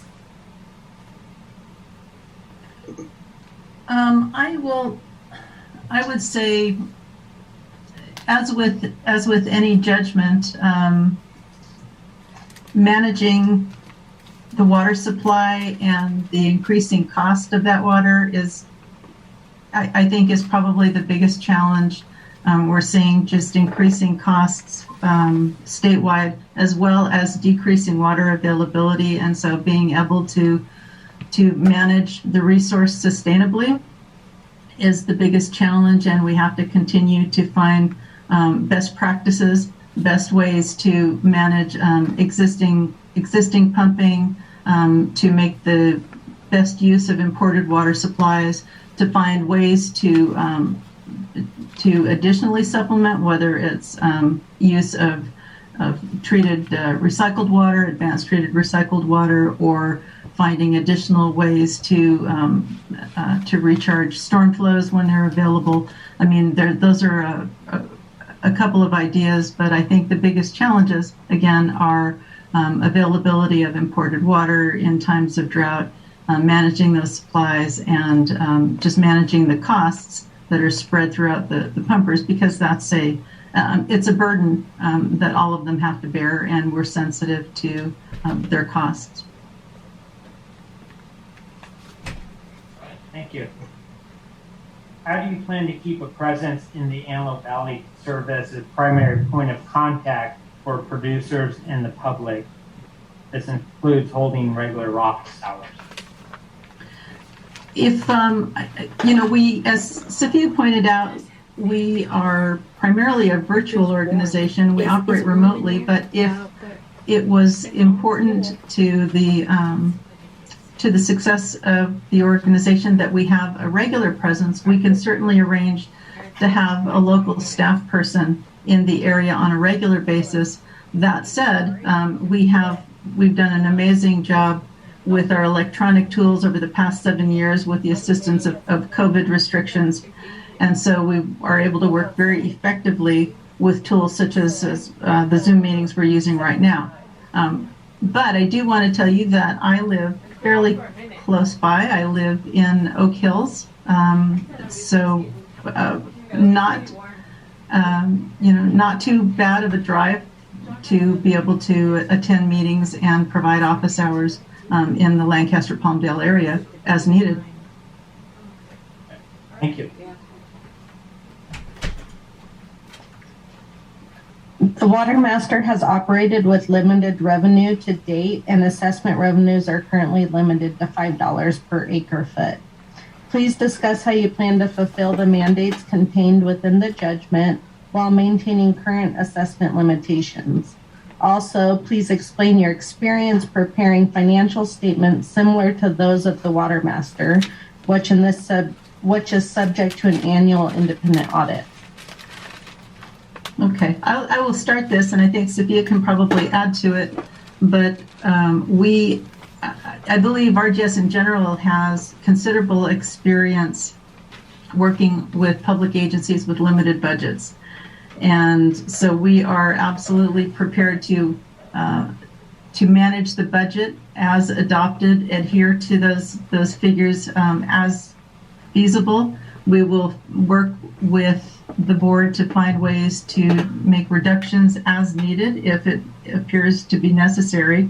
But we are used to working lean as needed. We will work with the board to prioritize and make sure that your key priorities are met and that we are staying within budget. We recognize that you have a limitation in terms of what your assessment dollars are.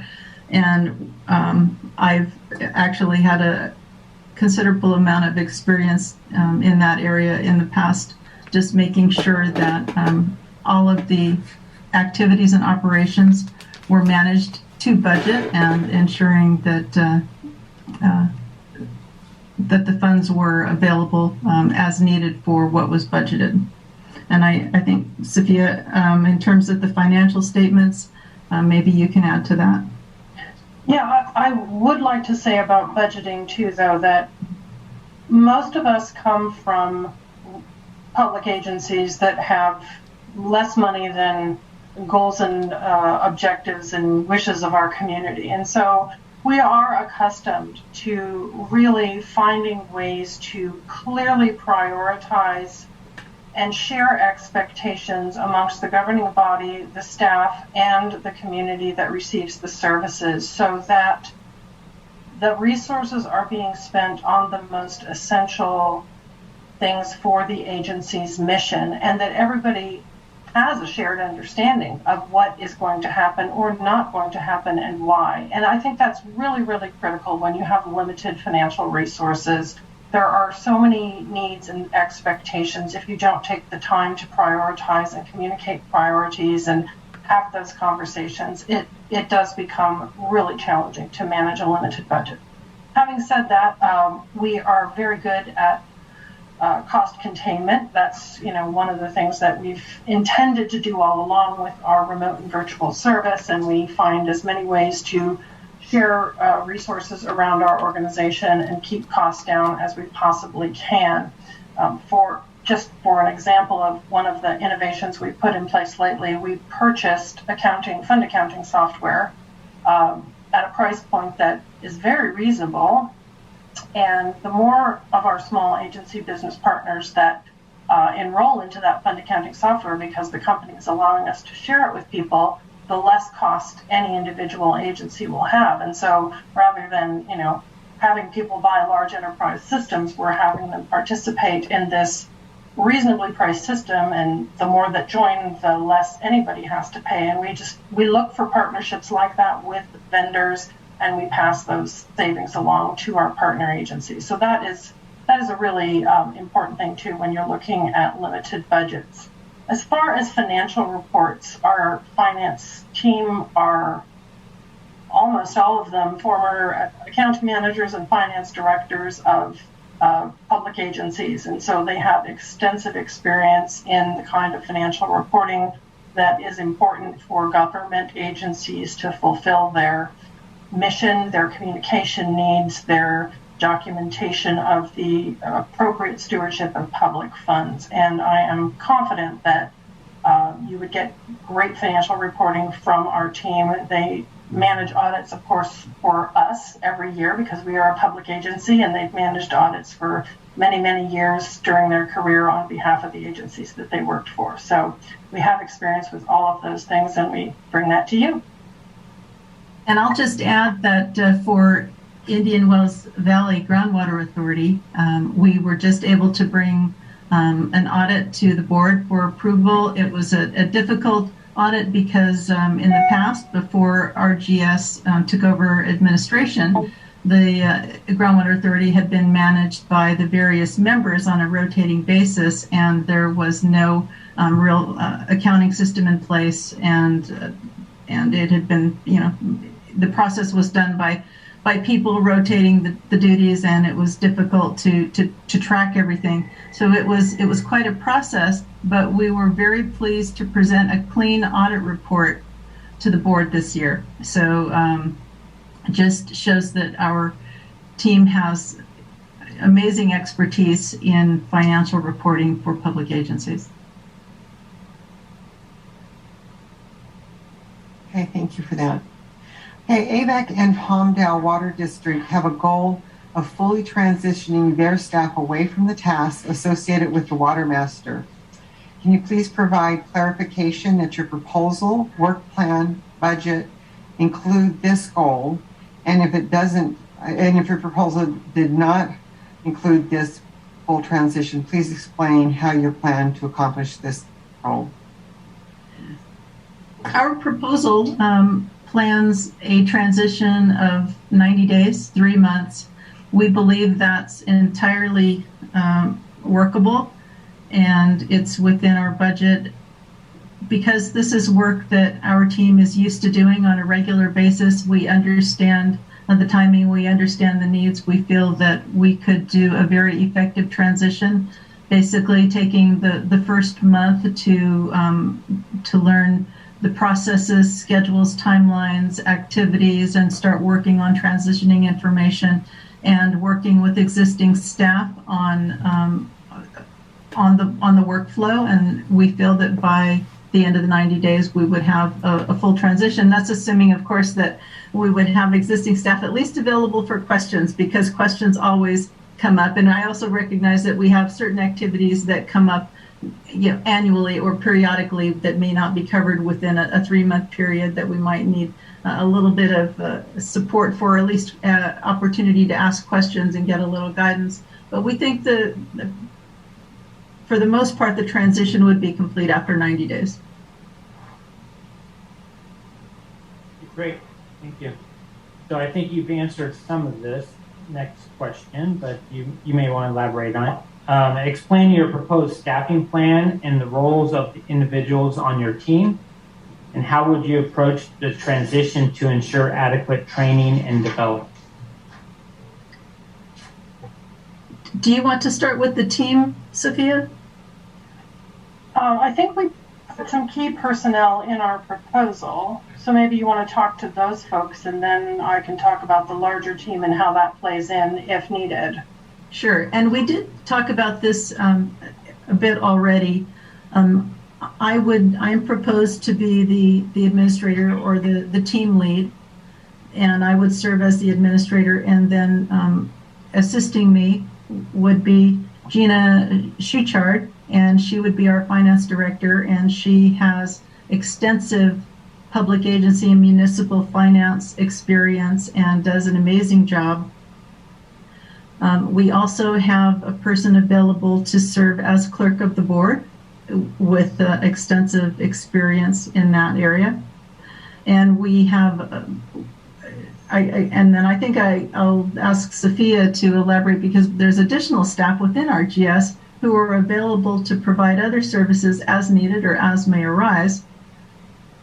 Yeah, I think in our transition process, we're going to discover more fully what exactly your support needs are relative to meeting technology, the kind of financial software that you are using or that you might need to use, because you may have been using one of 15 hours of financial transactions. None of that represents a real full-time job for any one staff person, but with our staff serving multiple agencies in those appropriate roles, we can bring you a very well-qualified, well-coordinated team that is price appropriate for the work that they're doing and does not need you to somehow underwrite the full, burden of person's employment. So that I think is a real advantage. Our team is quite fluid because we have about 7, I think we're 7 now, maybe moving on for 8, I'm not sure. We've had a lot of these agencies joining us lately, agencies that we staff fully. And so we are assembling, teams of 4 people who have that regular ongoing assignment, and then they also will support consultative teams who are providing temporary or project support to a whole bunch of agencies. And so the exact assignment of personnel is not in the proposal for those sort of worker staff folks. I know that there is a good team in place at Indian Wells Valley. We hope to hold that team together and deploy it elsewhere because they work so well together. We also have them cross-referenced with our Salinas Valley Basin team, and there's a lot of skill set in that team because that team's been working together for 6 years now. 2017. And if we need to draw on that team to support this organization, we certainly can do that too. And in terms of training, I would envision us just setting up some meetings, some times to meet with the existing staff to start understanding what the activities are, what the timelines are, basically get a good workflow, and then start working on the transition of information, exchange, IT matters, finance information, and just to come up with a list and then begin working on the transition. But obviously we would need to start with taking some time to work with the existing staff. Okay, great, thank you. Okay. Maintaining the trust that has been built amongst the parties on all sides of the adjudication is very important. How will you sustain the trust that has been established among the parties? Well, I would like to think that we would maintain that trust by dealing with everyone responsibly and fairly and with integrity, by always being responsive to their requests and understanding their needs. I think it's really, really important to have very clear and frequent communications. Our goal as public administrators is always to be transparent to the customers and stakeholders. Sometimes we don't find ourselves in perfect agreement with each other as, administrators and customers of organizations, but it's so important that people understand why the decisions are being made, what the facts and the data are that are being considered, who's involved, what's the process whereby they can become involved and participate in a decision-making process. And if we keep that communication channel open and flowing on behalf of the organization, which we absolutely intend to, and I know Carol's very experienced with this. Groundwater Authority is certainly one of those organizations where you need to keep those lines of communication really both open and well used. I think we'll be able to sustain that trust. I think it's also important to recognize in an environment like this, we're dealing with a diverse group of stakeholders. You have not only water producers who are themselves a diverse group, different forms of producers, whether it's public, private, retail, wholesale, industrial. Each have their own needs, but there's also the other stakeholders. There's the water importers, the state water project contractors. There's regulatory agencies, so government agencies. There's a broad variety of stakeholders, and each of them has a place at the table, and each of them deserves to be dealt with respect, and for us to understand how all of them fit into the whole picture. Okay, thank you for that. Okay, are you aware of any actual conflicts of interest that you or your firm has relative to the Antelope Valley Adjudicated Basin or Watermaster? And do you or your firm have any business or financial relationships with any parties up to the judgment? I'm not aware of any conflicts of interest or any business associations. I don't believe that we have anything that represents a conflict of interest with the Watermaster. Okay, thank you. And last question before we turn over to the board for follow-up questions is the judgment specifically assigns authority and responsibility for certain tasks to the Watermaster engineer. This is spelled out in section 18.5 of the judgment. Please explain how you would recognize that authority and responsibility in your work to provide administrative services to the Watermaster. Absolutely. Well, our role is to be public administrators. So our role is to provide that comprehensive administrative service. And I'm very comfortable with the model you just described. It's one that I've worked with for many years, where an engineer, a consulting engineer, generally has responsibilities specifically prescribed under a judgment. And our intent would be that we would provide administrative services and oversee the contract as needed, but that the engineer has those specific responsibilities and reports directly to the board, just as we would report directly to the board. And we would expect there to be a seamless working relationship. I think in general, RGS employees are very familiar with prescribed responsibilities. The law gives authorities to different roles in different public agencies, and we are accustomed as public servants to working within the law and providing each other with the support needed to achieve what the law requires of each member or authority. So I don't see any conflict or problem in this relationship at all. Our job is to help the Watermaster deliver on the requirements of the judgment. The engineer has a clearly defined role there. We are going to help that engineer in every way we can, and we're going to help the board in every way we can. All right, thank you. With that, I'll turn it over to Director McClaren, if you want to kind of lead the discussion from the board. Would you like to start? We've done all kinds of Sure. Thank you very much for your presentation. I don't think you can see us, but we can see you. I'm Derek Yarosek. I'm one of the landowner board members. So maybe help me. I got a little confused on the JPA when you brought that up.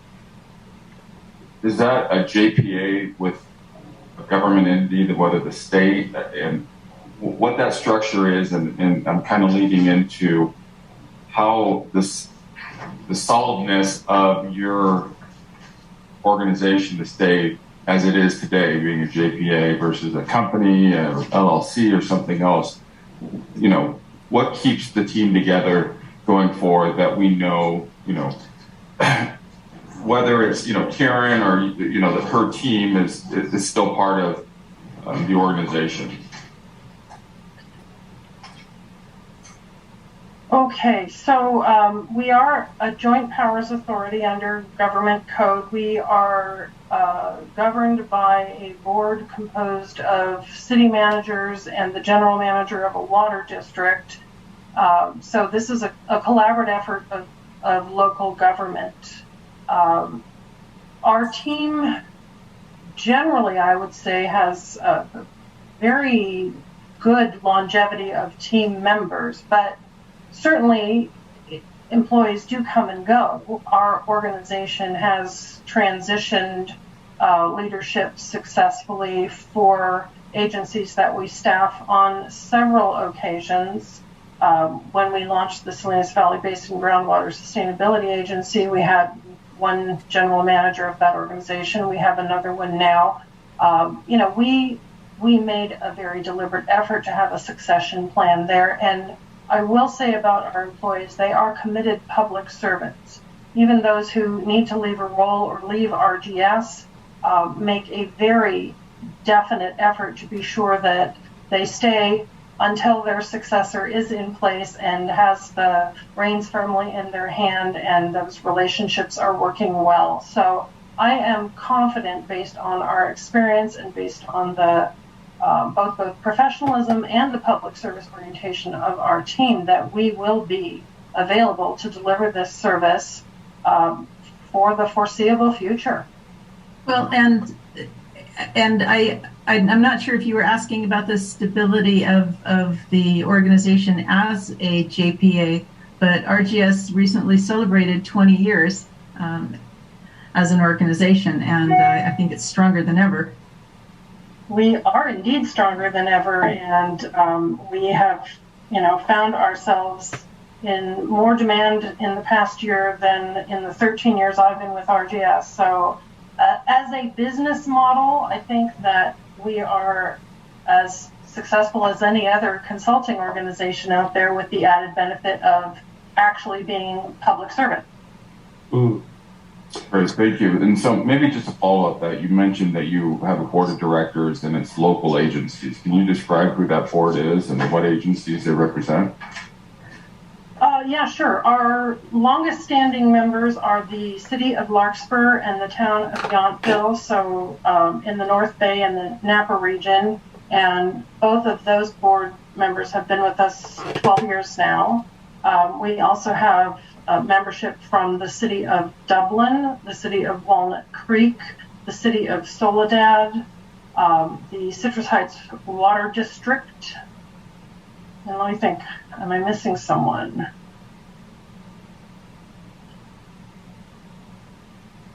I think that's it at the moment. We usually have 6 or 7 board members.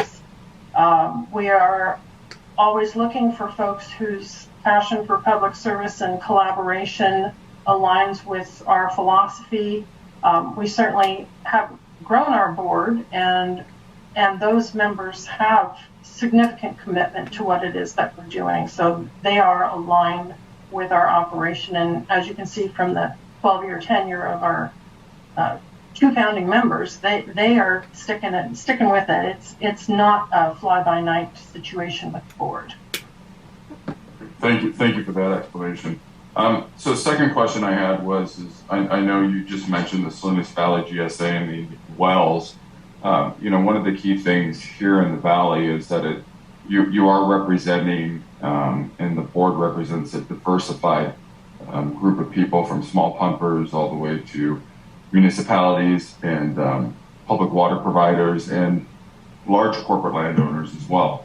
So, I'm trying to say that contact and that point of contact is very important, especially in this size valley.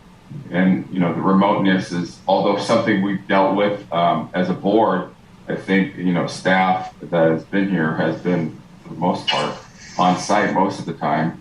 So, I just, how you think about a transition and representation to make sure you are accessible to all different groups, and would like to hear you talk a little more about that, please. Well, I think initially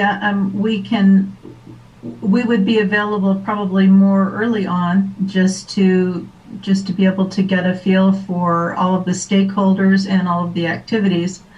But again, I'm fairly local, and I can be available as much as needed. That's not to say that I would plan to actually staff an office there, but we could certainly look at providing a local staff person if that was what the organization needed. If I might just add, from my experience working with both public agencies in the office for 20 years and then with RGS for the past 13 years, my own background is in human resource management, and there are things that I think are of value to do in person. They're important. People need to be in each other's presence face to face. There are also a lot of things that actually get done way more effectively somewhere else without interruption. The important thing is that I think, in my experience working with RGS, we establish the relationships and we get to a place of understanding with each other. When we are there, we can talk to each other on the phone or on a video conference or by text. And I think that the trust of that relationship is not impaired by that. But it is important. And I do want to emphasize, like Carol did, that when we are working with an agency and getting started, we definitely do want to establish those relationships and spend time with the stakeholders and understand what people's needs and perspectives are and understand what their customer service needs are from us too. You know, do you need us to be available to you 5 days a week or just in the morning or, 24/7? I mean, that's not typical with an agency like this, but I have, supported public safety in my career, and 24/7 it is. So I think it's really valuable to explore what does it take to establish those relationships, and then what do you need from us to be available and present to meet your needs, which may or may not be an in-person presence. Great, thank you very much. All right. You want to go, Adam? Sure. The model, I'm Adam Ariki, and I represent LA County Waterworks District. The model that you have is unique. I've never heard of it, unless I live under a rock or something. Can you just tell us how did it come about? Well, good news, you are not living under a rock. We are unique. I don't think there's any other public agency in California quite like RGS. We were formed by the Association of Bay Area Governments in cooperation with a couple of Bay Area cities who recognized that aside from the city and county of San Francisco, there were an awful lot of small agencies in the area that had need for staff expertise and resources, but did not need it 40 hours a week on an ongoing basis forever. And so we worked with them to create a model whereby a public agency could hire and provide public sector expertise to other small local governments. We still operate primarily with small-sized local governments. I would say most of our clients have fewer than 100 staff people, and some have quite a lot less. So, while we are happy to work with larger partners, the real value and vision of our organization was to be able to bring expertise to the agencies who needed it at the time they needed it, in the amount they needed it, at a price point they could afford, wherever they were in California. Because California is full of local governments in remote corners, and they deserve good governance too. They deserve good administration too. Their citizens deserve good services. But they're not able necessarily to draw from large population centers and have ongoing staffing. So we've really felt we added value to a very underserved market in a really creative way. Yes, I agree. I completely agree. And you said you've been in existence for 17 years. And you just explained the model to me, and you made me think that what a unique idea. I wish I thought about it. Why hasn't it, the idea, this unique idea, and like you said, we have a lot of public agencies in California, how come it hasn't permeated the public sector? I work for the public sector. I've worked for the public sector for 33 years. I love public service. And I never wanted to leave because of that. But how come the idea has not actually permeated the communities throughout California? Well, if you're asking about why don't you know about us, I will say that Or there isn't an agency similar to you anywhere in the state. I don't know about you, and there isn't any other agencies other than you. I think in general, local government tends to be local, right? People's focus is very much local. we do as RGS required, and kudos to our executive director, he had a big vision. It required looking outside the boundaries of his agency to come up with this idea. And that's not to criticize anyone for focusing locally. That's their job. That's what they do. There's tons of demand right there locally to meet. But I think that, it does require a special person, and Richard is a special person. As for us, why you haven't heard of us is we are a word-of-mouth organization, and it takes a while for everyone in California to talk to everyone else in California. There's a lot of people here. We have chosen not to invest in marketing because that is an expenditure of what are ultimately public funds. And honestly, we have so much demand just from word of mouth. We're constantly hiring people to keep up with it, so we don't really need any additional marketing, but it does mean that the distribution of information about us is not equal in the state. Okay. Are you a non-profit organization? In other words, do you make money out of the services you provide to your clients, or you just cover your costs? We are cost recovery. I have to project a number of costs, and sometimes I'm over and sometimes I'm under, but our goal is to recover our costs. We are a government agency. We are not in the business of making profit. Okay, so we got those questions out of the way. Now we'll get to the nuts and bolts. Sorry about that. Hold on 1 second. Can I call you right back? Sorry about that. Sorry about that. Yeah, it's a public official's copy, so I have to say that. Otherwise, I would have done it. So, I understand Carol is local, and she will come to the AV, obviously, as on an as-needed basis. And I understand this hybrid approach and all. And I understand that you have teams that you could bring to assist her, and those teams work with other agencies. My biggest fear is what if those teams are overworked and cannot provide the services that the AV Watermaster board needs to do its job? Then what?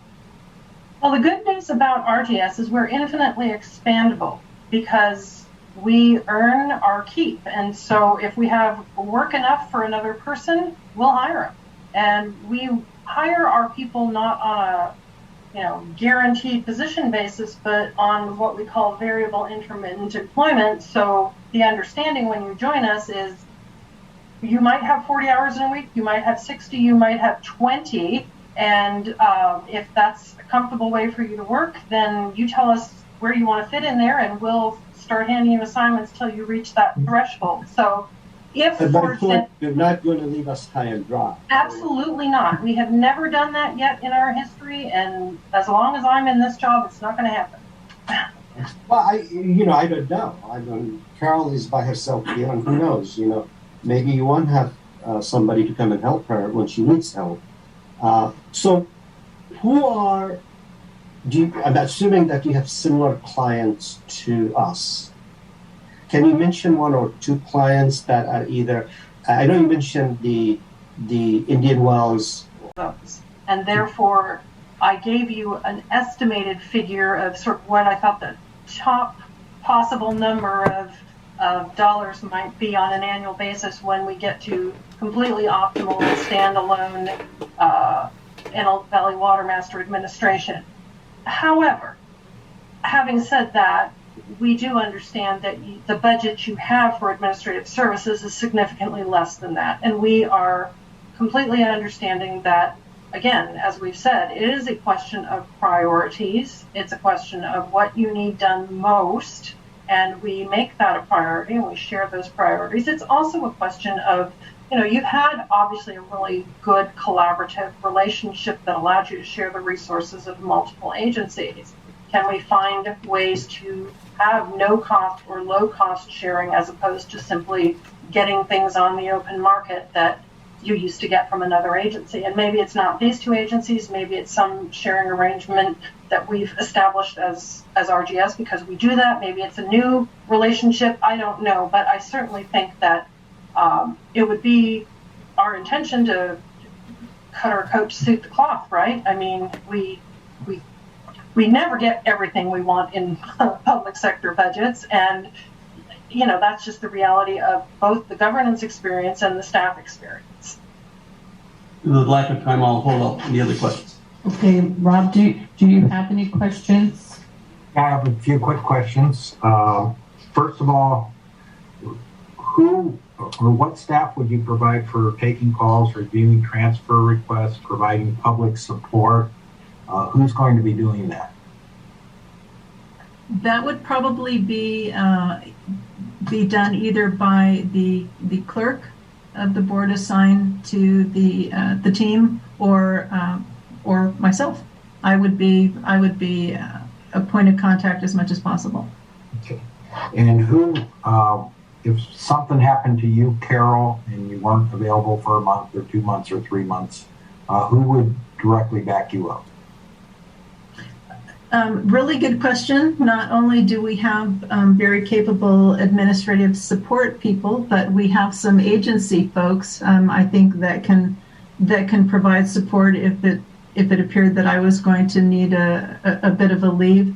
We have RGS within RGS, some experienced managerial folks, Sophia, that can step in for a short time.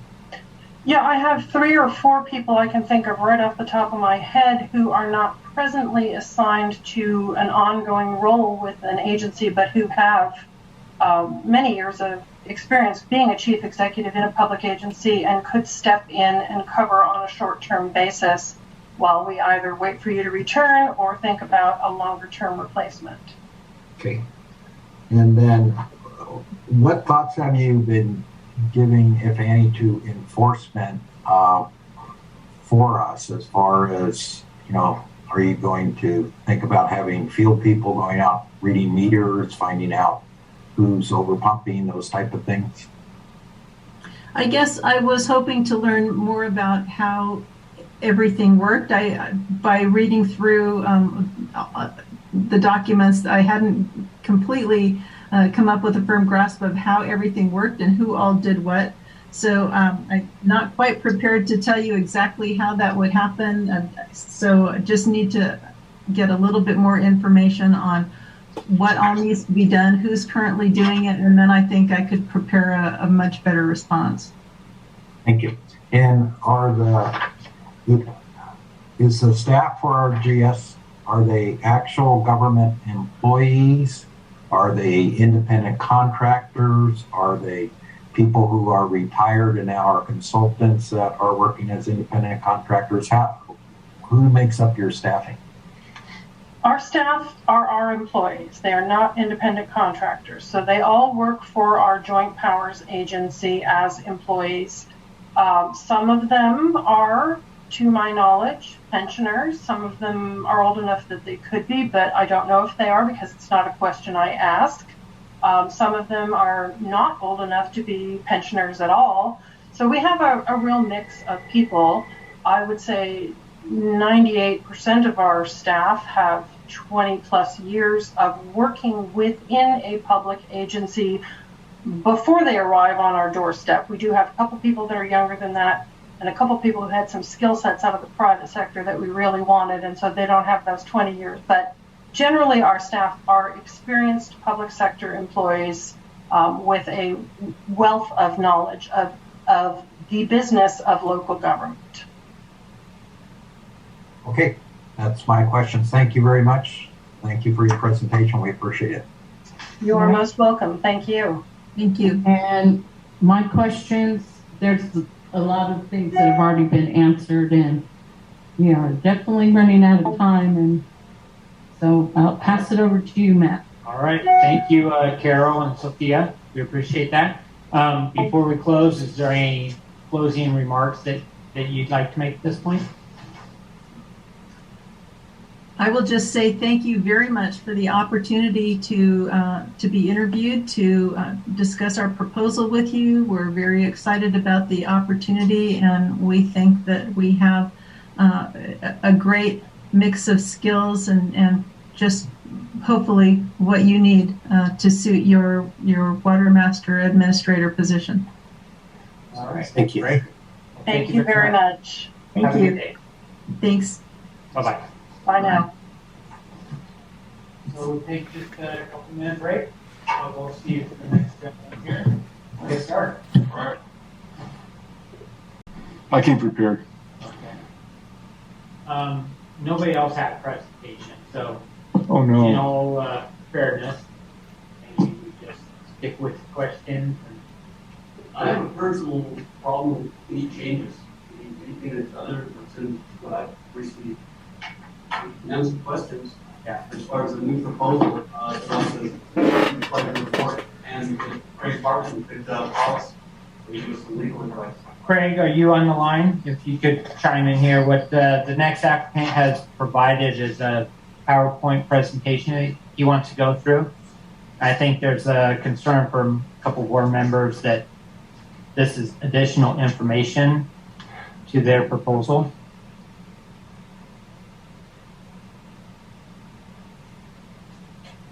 Yes, I'm here. All right. I don't see it as a problem. You got the questions that you want to ask.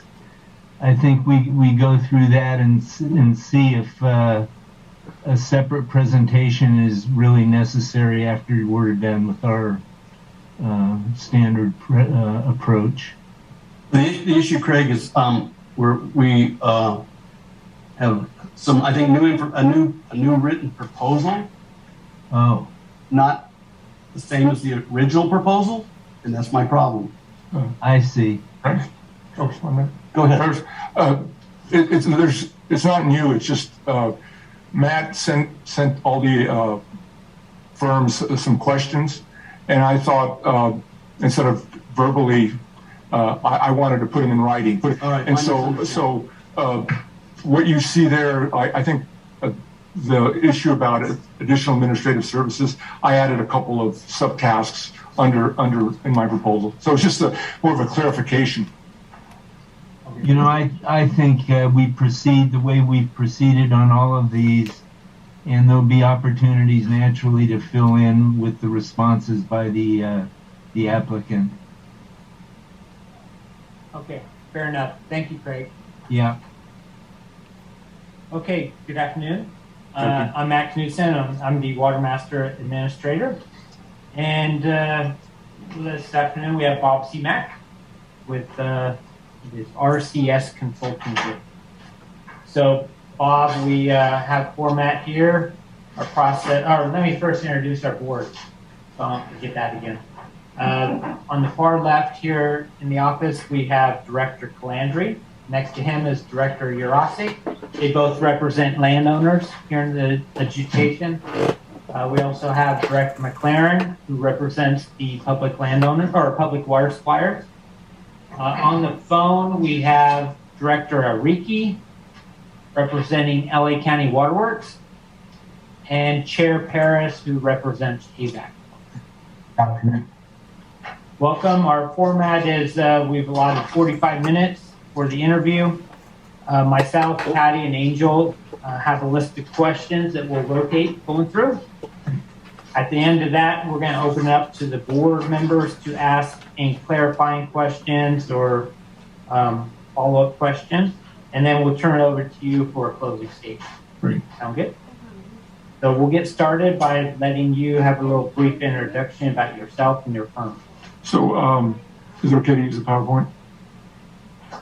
It's really just a synopsis of the proposal. If I can, where do I aim it? With the screen.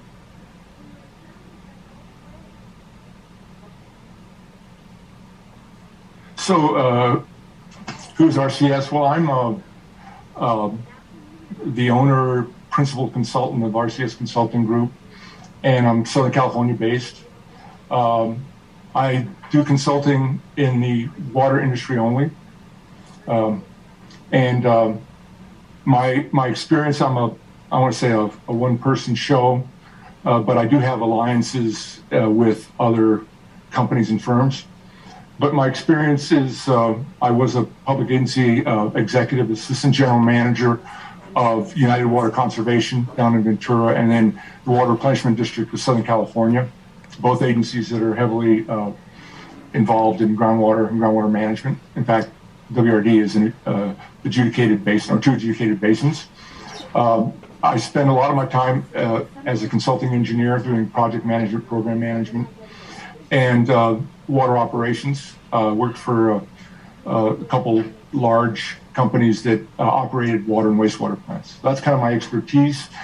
And my business concentrates on really, I don't really do technical work in the sense of designing, but I do program and project management, which is what this particular assignment is.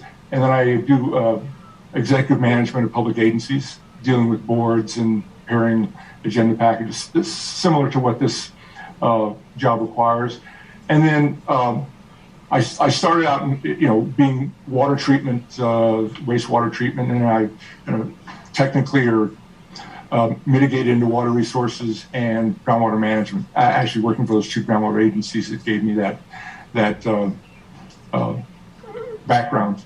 And so, am I?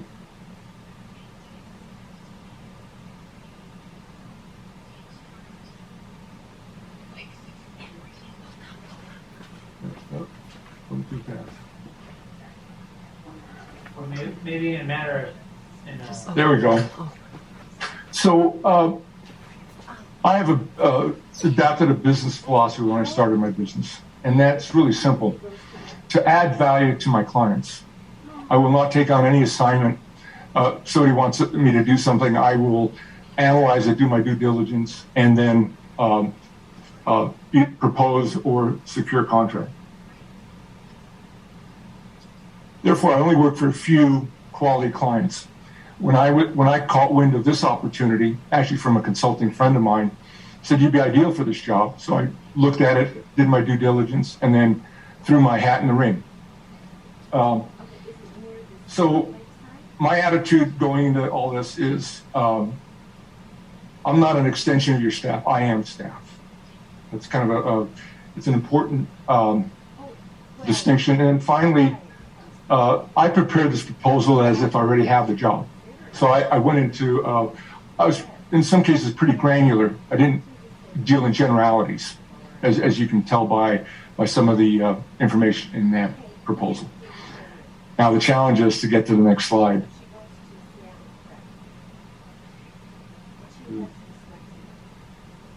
So the key to the success of this project is getting started, getting going on the right foot. So I prepared a transition plan that provides a fairly detailed roadmap on how this position would smoothly transition into my firm. And it's really comprised of 3 30-day segments, which focus on key objectives. And so the first 30 days, I want to learn, meetings, absorb. Next 30 days to clarify, and then the last 30 days is to align with that. And so, and I won't spend a lot of time on this because it's in the proposal and I abbreviated it, but essentially the first 30 days is meetings, establishing, identifying the priorities, reviewing existing documents. At the end of that 30 days, come back to the board to see if we're on the right track, continue to build relationships, develop a master schedule, which is essentially agenda preparation. You have committee meetings and board meetings, so we want to be in line with that so that we post the agenda and package 72 hours before, and then and start developing work plans for the priority issues. The last 30 days would be an alignment, again, meeting with the board to make sure that we're tracking it right, finalize work plans, and then work the plan, really start getting into it, continue to build a relationship, and developing a staffing plan for administrative services. my proposal was submitted as getting myself as the administrator and using existing staff. My understanding, or per Matt's email, he wanted me to take a look at expanding that and to ultimately absorb the administrative services into my contract, and that's essentially what's in that packet. I gave you a 30-day plan, but then I added in red the things I would do to accomplish that objective. So, but my objective at the end of that 30 days is to have a clear direction on how the judgment will be administered based on building strong and trusting relationships with myself and the other stakeholders. But we still have plenty of work to do. That's just the beginning, and then it's really getting into the I don't want to say grind, into the administration of the judgment. I'm covering a meeting. So this will probably be my closing slide, so I'm going to skip this. So I'm ready for questions. All right. I think we're ready to ask them. Yeah. I thought I'd throw a little humor in there, just in case. You're probably glad to see me because I'm the last guy here. You can go home after this, right? So with that, I'm ready to answer any questions. Right. Thank you, Bob. Sure. So myself, Patty, and Angel will rotate asking a few questions here. First one, take a few minutes to provide a high-level explanation of the judgment and physical solution approved in the Antelope Valley adjudication, and how do you view your role as the administrator? Well, I think I reviewed the judgment. It's hard getting through a document like that, but then I also realized that you had a policy and procedures manual, so I reviewed that, which was essentially a lot of verbiage from the judgment. And as you would appreciate, it took you a long time to get to where you were with the judgment, and most adjudications take 10 to 15 years. So I think it's fair, it's equitable, and it's different because what do they say? If you've seen one settlement agreement, you've seen one settlement agreement. You know what I dealt with in WRD, we had no storage language in the agreement. You have storage language in the agreement.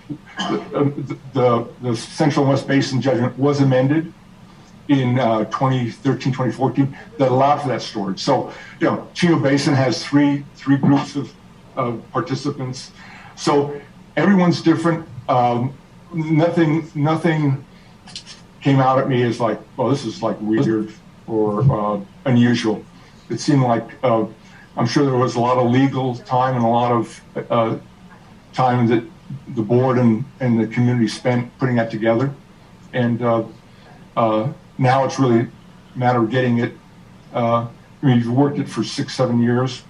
Your ramp down period's going to be over at the end of the year. So it's really, it's almost like, you know, we got through the preliminary rounds. Now we're going to just keep going and I don't say perfect the judgment, or perfect the settlement, but get it as smoothly operated as possible. Thank you. And I'll try to be brief in my answers because I get excited and I kind of and I know you guys want to get out of here, so hopefully we can do that quickly. Okay, highlight your direct experience that qualifies you for the position of Watermaster Administrator. Slide 2. Basically, you know, I spent my career in the water business. I've done a lot of water resources work, a lot of facility management, and I've worked with 2 agencies that were essentially groundwater agencies, different composition. So, you know, dealing with that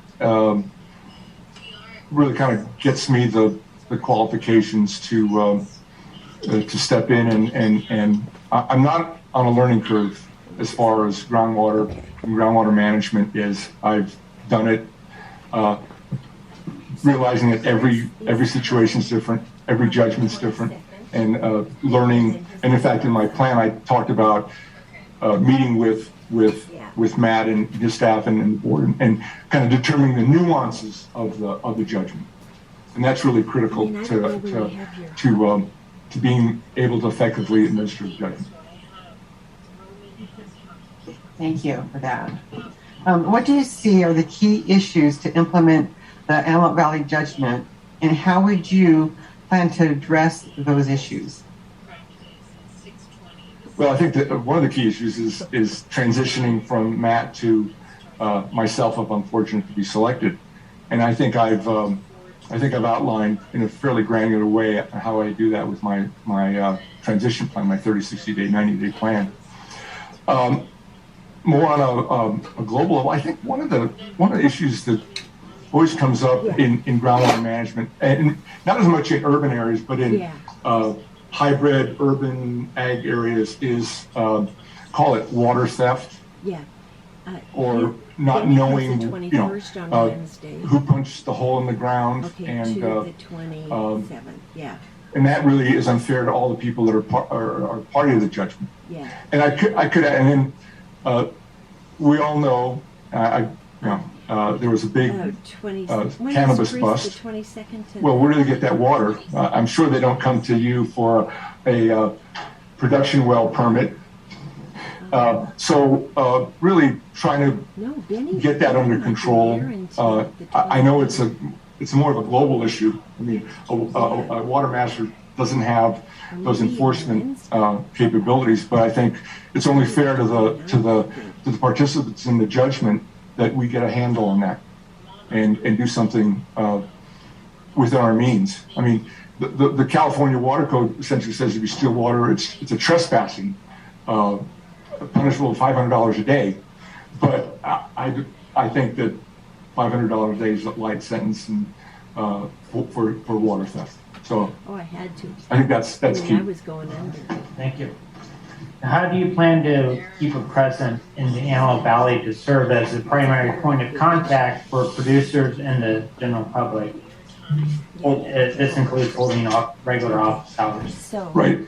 So in my proposal and in the supplemental package I presented, I broke down a typical work month for this administrator, and it's in your package. And I took the high end of my estimate of hours and kind of divided it into bite-sized pieces. But in there, and it's really subject to your approval and agreement, I had 1 day a week in the office, whether it's this office or in Palmdale or elsewhere.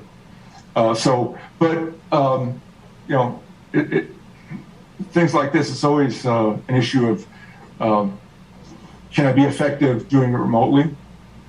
Well, I would say, let's start off with 1 day a week, and then the rest of the time being available, phone, answering service, etc. And then if there's issues that come up that require meeting with some of the basin participants, we'll do that. So that's kind of my approach to it. Thank you. The Watermaster has operated with limited revenue to date, and assessment revenues are currently limited to $5 per acre foot. Please discuss how you plan to fulfill the mandates contained within the judgment while maintaining current assessment limitations. Also, please explain your experience preparing financial statements similar to those of the Watermaster, which is subject to an annual independent audit. The first part of that question was, it's a long question.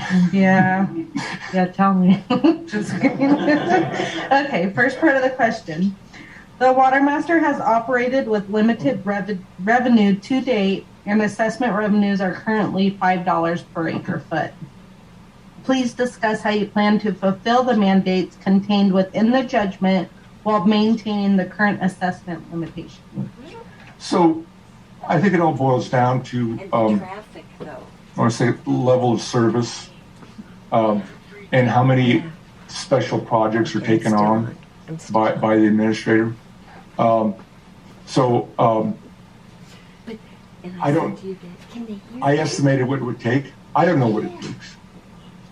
But I did an educated guess, and in the supplemental information, I realized that what I did was I gave you the hours per month for my transition plan as well as ongoing. So in that supplemental information, my costs drop about $23,000 on an ongoing basis, because this is where my technical background can use a great analogy. You have dynamic friction and initial friction, right? So to get something going, it takes more force to get it going, more hours. Once you get going and it's greased properly, and that's kind of my approach, is to make it as smooth as possible and as efficient as possible, then those costs will go down. In terms of financial statements, budgets, etc., in all of my roles, but public agency roles, I was responsible for certain functions within United and WRD, and I prepared annual budgets and monitor those budgets. And so I'm very familiar with the budgeting process and preparing it. I did spend a couple of years in the Middle East working on a fairly large project, and I didn't control the client's budget, but I controlled my budget, which turned out to be like $30 million a year. So every year I submitted a budget to my client, which is the Royal Commission, and they submitted to the Minister of Finance. And that's, it's completely different there than it is here, but we got our budgets approved, and then we monitored it and submitted annual reports. And I didn't do that work. My financial guy did, and it was guidance from me. So that's my experience.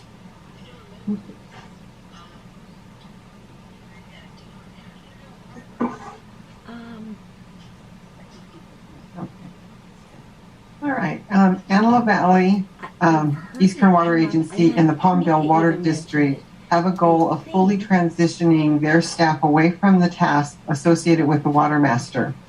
Please provide clarification that your proposal, work plan, and budget include, and budget includes this goal. If your proposal does not include this full transition, please explain your plan to accomplish this goal. I know you gave us the supplemental, but could you maybe just go through it a little bit? Well, yeah, and what I did in my 30-60-90-day plan is added those steps, and essentially is really figure out what the administrative task does, and then come up with a plan to meet those administrative staff requirements. Contractually, it would be either hiring them directly, which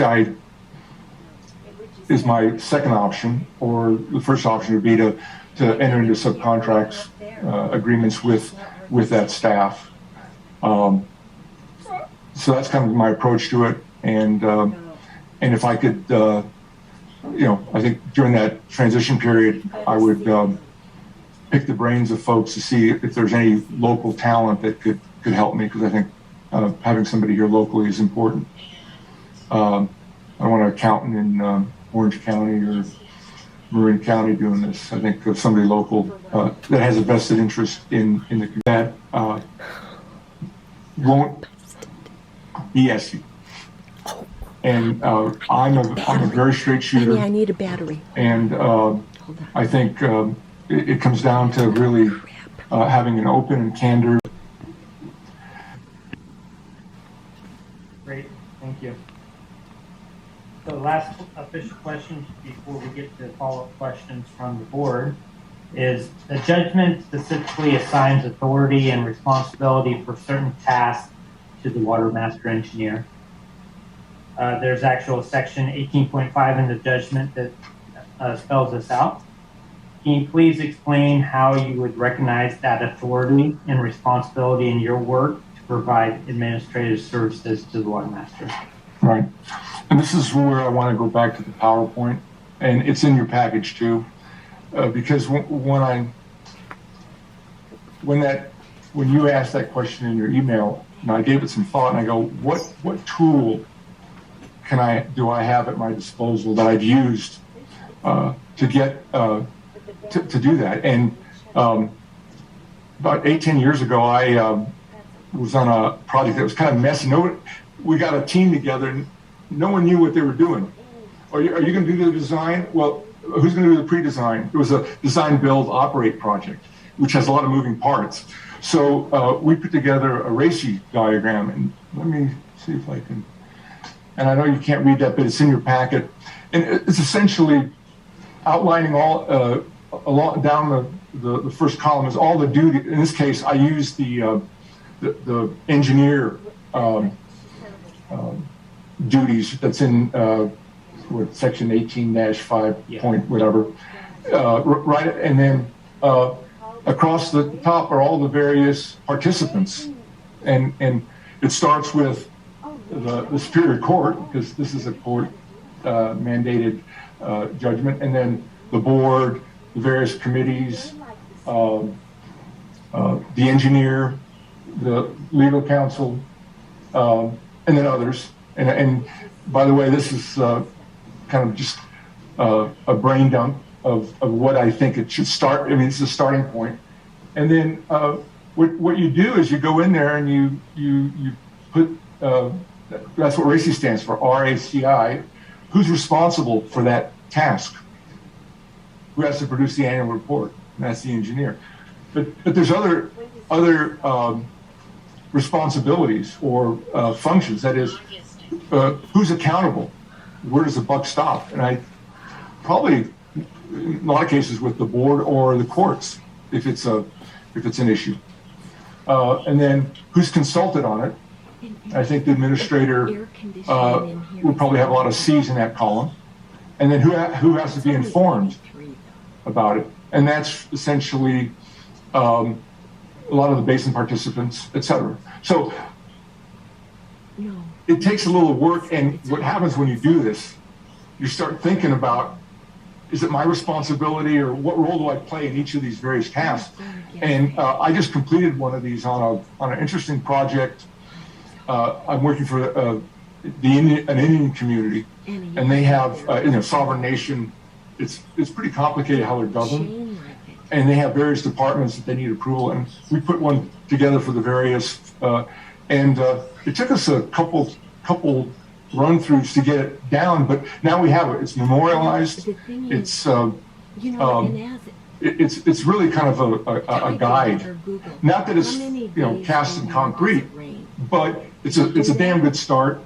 And in terms of responding to that question, I think we get a pretty good idea of what the role of the administrator is, what the role of AVEC, Palmdale, the other producers or pumpers is in, and these are just the functions that the engineer, but there's other functions that are in the judgment, and my goal is to get this thing set up, the framework, and then start populating it.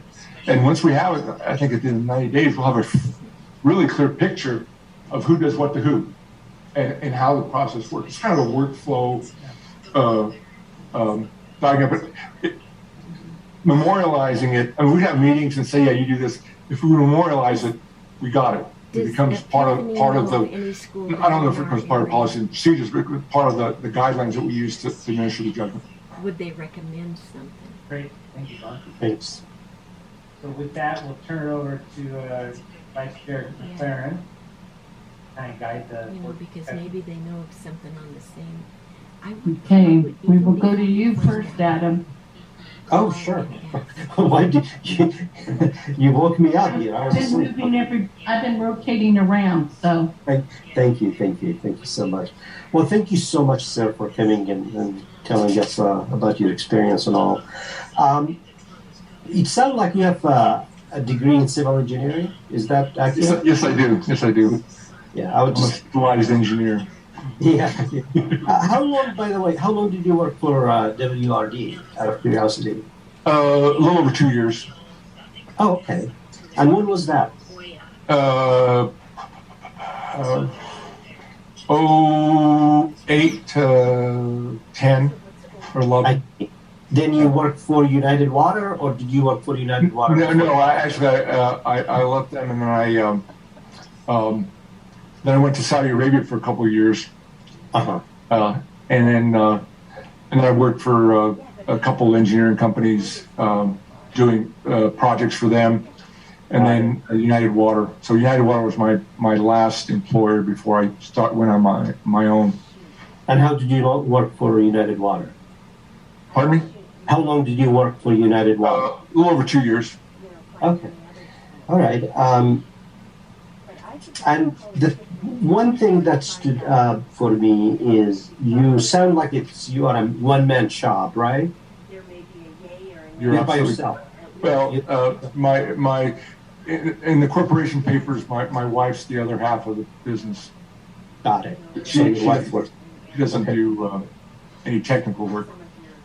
Okay, so if you are, if the board award you this assignment, I understand you said you would at least spend 1 day a week in the AV and on as-needed basis, and I get that.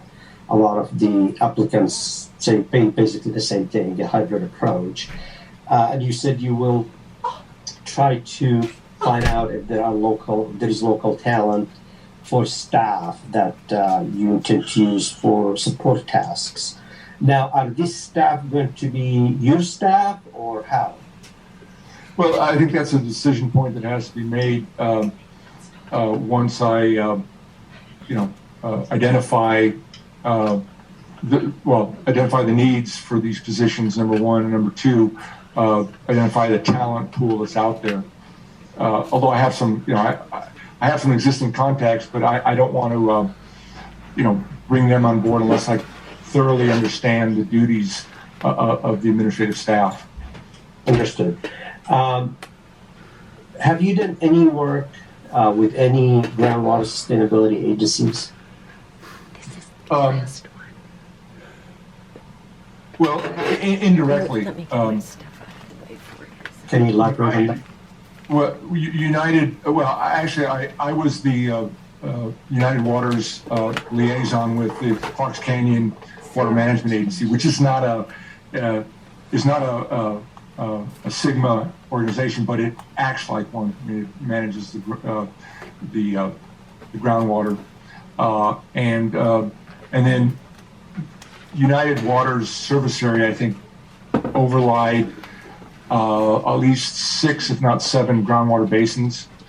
So, the way these sustainability agencies get formed is they beg, borrow, and steal, or staff. I was not directly involved, but the other assistant general manager was the executive director of the Santa Paula Fillmore Basin. But we sat next to each other, so maybe by osmosis I got a feel for it. But I'm familiar with the regulation and what's involved, and like I said, we overlied 6, 7 basins. So in fact, one was adjudicated. I think the Santa Paula Basin's adjudicated. So I was, again, the liaison. I was kind of the assistant general manager, but water resources manager for United Water. So I got involved in those sorts of discussions. Understood. Now, related to budget, you've indicated that you managed a $30 million budget on a project that you had overseas. You also prepared budget as an assistant GM. I'm assuming it was at WRD. These agencies, at least WRD, I'm not familiar with overseas. They have a fairly large budget, and they manage, replenishment district over multiple groundwater basins. In our case, we're very small. We have very small budget, and we watch our dollars and cents, so to speak. And I don't know. I'm sure you've read some of our bills, how we bill, how do we do our work. We have a watermaster engineer. and we have an attorney. But did you put some thought into how you will maybe create efficiencies so that we don't have to raise the $5 per acre foot assessments on our water rights rate payers? Well, I haven't, if you look at my approach, and I'm not going to try to get specific because I would be thinking on the fly, which is sometimes dangerous. But if you look at your budget, there's really kind of three components to it, or three major expenditures. There's the attorney, the council, the engineer, and then the administrative budget. And there's some other miscellaneous costs. So, you almost have to look at, I was kind of like the 80-20 rule, 80% of the costs and 20% of the activities. So I look at those three functions, and some of that is controllable because there's a defined scope, which I think with the the watermaster engineer have. Some of it is somewhat predictable, but sometimes unpredictable, which I think is the role that the attorney plays. So it's really kind of, I think, not necessarily managing, but discussing, what we want to do with the engineering and the legal counsel and the administrative services. I haven't done a deep dive into, looking at the budgets, but I think that'll come probably within the first 30 to 60 days. Got it. Do you have an office somewhere, or where are you located, your office? Oh, I'm in Southern California. I'm in the South Bay area. South Bay. So you're basically, my rent is my mortgage payment. Oh, okay, I see. So you work from home, huh? Right. Thank you, sir. Thank you so much for your time. I appreciate your answers. Great. Thank you. Do you want to go ahead, Rob? We're doing everyone virtual. Sure, I'll be happy to, Kathy. Adam took care of my succession plan, so thank you, Adam. You taught me. I know. But I do have a question. What does RACI, R-A-C-I mean? I'm sorry, I didn't.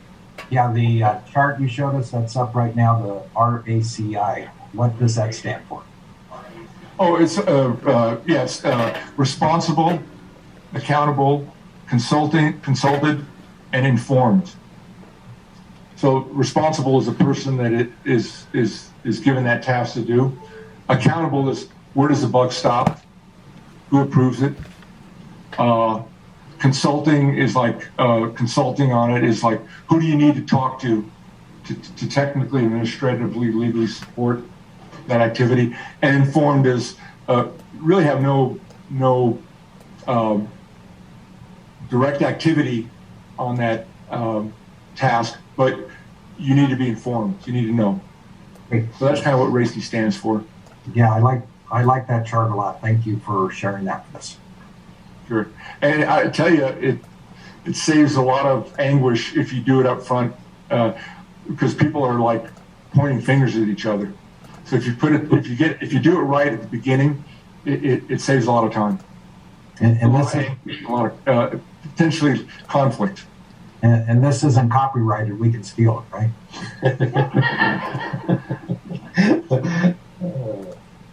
Thank you very much. Sure. You ready to go, John? Sure. We had a good look at the current budget for you figure I did not, in the sense of with now does that. He negotiates a lump sum, but then he also wants an hourly rate of various staff in case there's any extras. So, okay, very good. Thank you.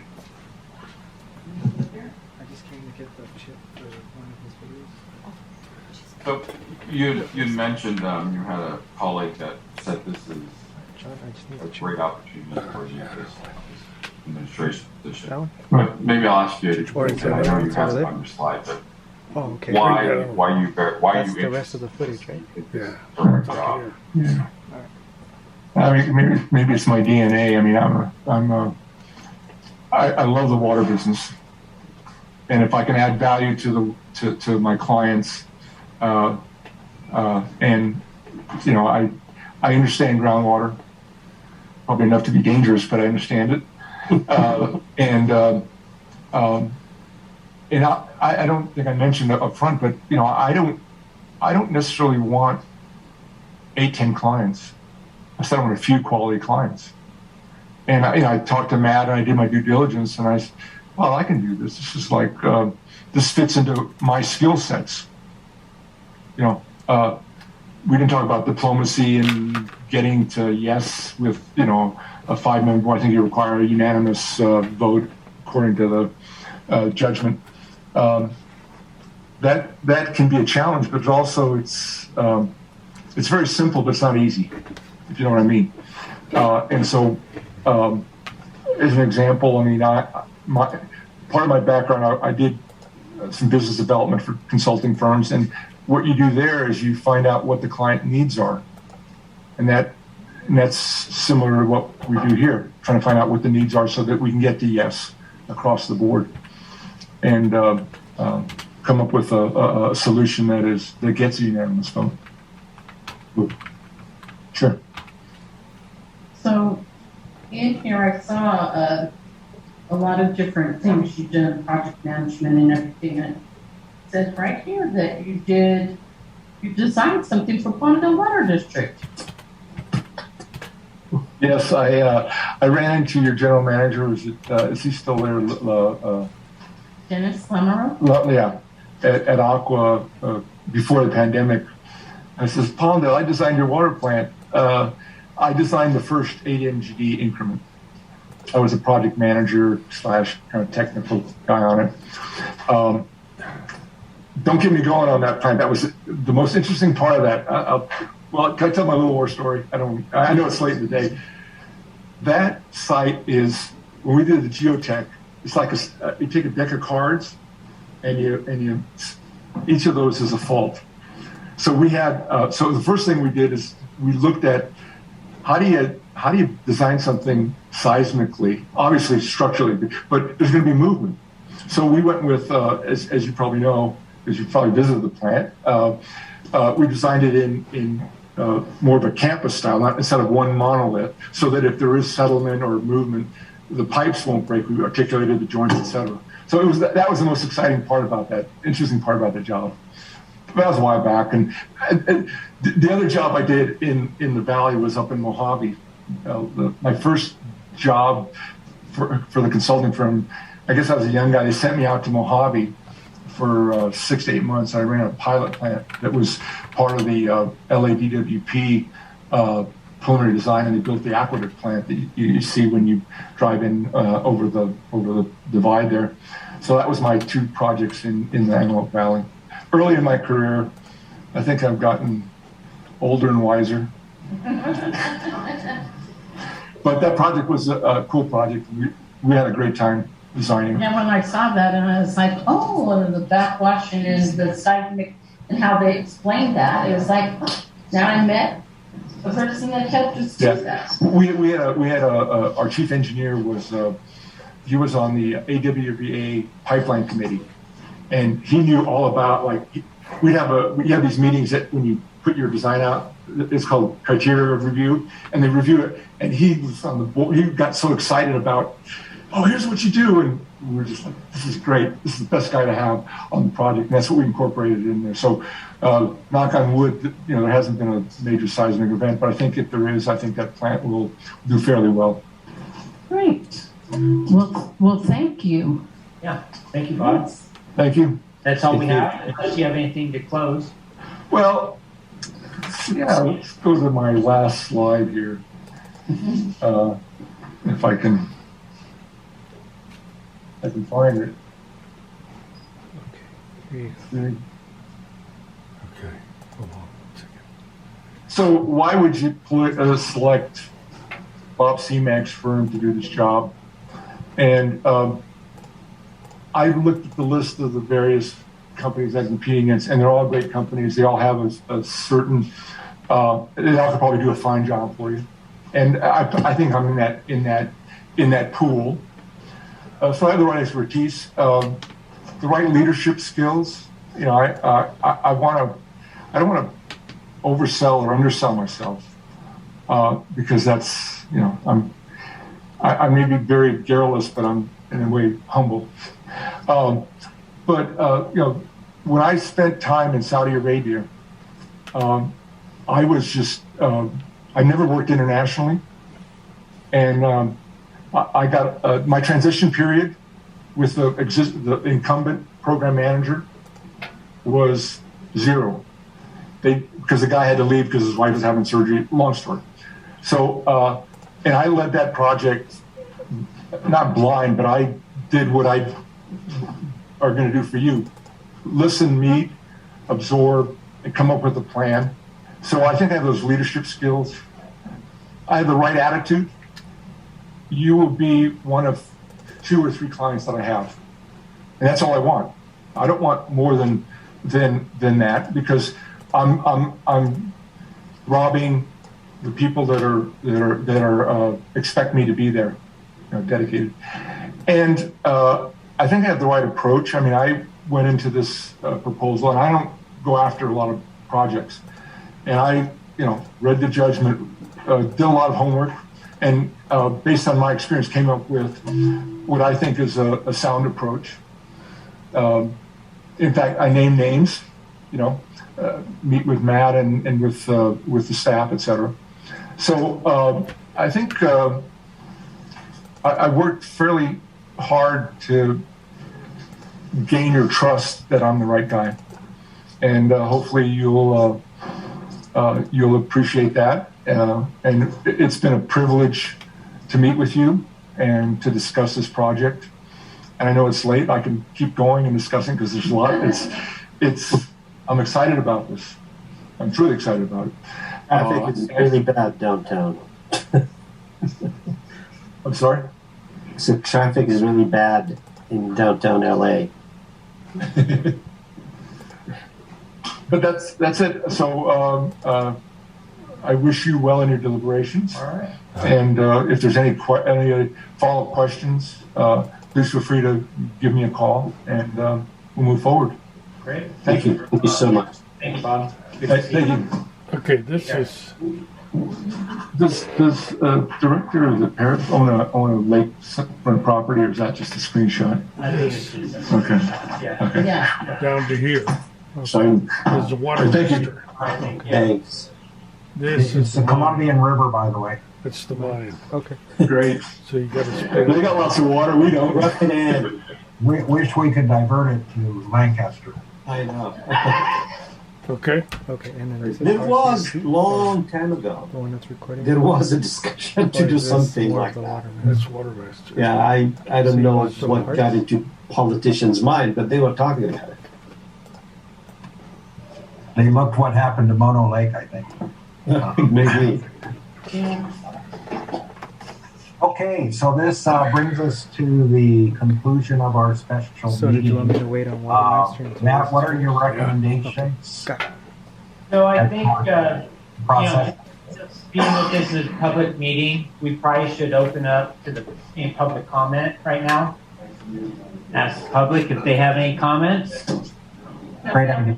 Look at me when you say that. Nobody here in person has any comments, but have any on the phone, any public comment? All right. So next item on the agenda is discussion and direction of staff on next steps regarding the Watermaster Administrator. So I think it'd be appropriate that we put this item on the agenda for the next Watermaster board meeting, so that we can take action, because it's not worded today to take action, nor do I think we want to take action today.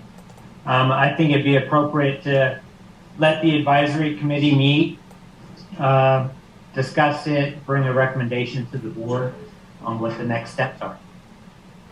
Okay. I have one observation, Matt. I think the sooner either the administrative committee meets and discuss a recommendation to the full board, or the entire full board meet and discuss what we have just heard, and when we go from there, the better off we will all be. I know I wrote a lot of comments, a lot of notes, but right now it's very fresh in my mind. A week from today, probably 50% as fresh as it is right now. So I think whether the entire board or the administrative committee can meet at least and wiggle down some criteria and some recommendation to the board, with your help, of course, so that when we do meet next time, it's easier for the board to discuss things, because like I said, we captured them while they were still fresh. Okay. Yeah, we can schedule an administrative committee early next week and discuss it. So we do have two committees that we're talking about. Yeah. There's our standing advisory committee that we seek input from, but we have the ad hoc committee of directors, McClaren and Calandri, that have been appointed to kind of work through this process. Hey, Matt, this is Rob. Yes. Here's a suggestion. In the past, every major decisions we made with our engineer, with our attorney, it's always been completely in public at a meeting with the full board. I would really like to hear, I looked on the screen and I know we have a lot of members from the advisory committee here or listening to this meeting. I would really like to get some follow-up and recommendations from the advisory committee and put this on as a topic on our next meeting to either make a decision at that time or talk about a process to quickly make a decision. That would be my recommendation. By sending it back to a committee, I think we make it look less transparent than something like this should be, is my personal feeling. Point of clarification, how do we do the attorney and the engineer? Did we send it to the advisory committee or did the board just act? Yeah. Well, we got input from the advisory committee on both, if I recall. Is that correct, Matt? That's correct. Okay, so we should continue the same procedure. Yeah, the advisory committee is scheduled to meet next week, next Wednesday. So it'll be an item on their agenda to discuss. And if I may, I'm actually going to be on vacation on the 22nd of June. Would the board be open to pushing the June meeting 1 week?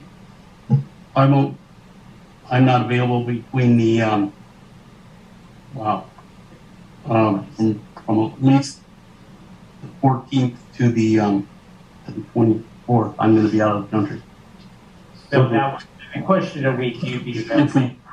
So push it. 29th. Hey, Matt, unfortunately, I'm going to be out of state on the 29th through the 4th. Yeah, Matt, Peter can. Yeah, he can fill in. So it's not critical that I'm there. You're going to do it the 27th or 28th? I will be on the, oh wait. Hang on. And we should keep the meeting as scheduled. And if Matt need to be on vacation, Peter can step in. That's my recommendation. Yeah, I agree with that, Adam. And then my alternate would step in? I'm sorry? Then my alternate would step in then also? Yeah, if you're not going to be on the 22nd, if you're not going to be in yet, then your alternate will step in. Okay, so we'll keep the meeting scheduled for the 22nd. We're going to have it on the agenda so we can take action if we choose to on the 22nd. And we'll first seek input from the advisory committee. Everybody agree with that? Consensus? Yeah. I think that's absolutely correct that we set it for an action item at the next board meeting and see if we get to a vote on that. I just suggest we might want to reserve on the agenda a closed session to discuss it. It's appropriate to do so if we have comments that are of a confidential nature about what we've heard today. I would suggest a closed session to have that internal discussion if we move to retain one of the firms 2 weeks from now. On that day, take public comment, public input, the advisory committee input, the administrative committee input, all in public, but I want you all to know this is the akin of making an employment decision and can be done in closed session if there's value to do that. Yeah, I concur, Craig. Yeah, that's fine. Yeah, I do too. Yeah, I mean, I would want to make sure that any action decision comes out of that. I'd rather do that in public, but I do like to reserve the right to be able to have a closed session discussion. Yeah. Okay. Great. Perfect. Sounds like we have a plan moving forward. So. All right. Well, Matt, excellent job as usual. Thank you very much. Patty and Angel, the same to you. You guys have done a remarkable job and we are grateful to you. Yeah, thank you. Likewise. Yeah, I agree completely. Good comments, Adam. Yeah, anything else before we adjourn? I want to thank everybody in the public for attending and looking forward to your input. And at this point, if there's nothing else, the meeting is adjourned. Thank you. All right. Thank you, everybody. Thank you. Thank you. Bye-bye. Bye. Bye-bye.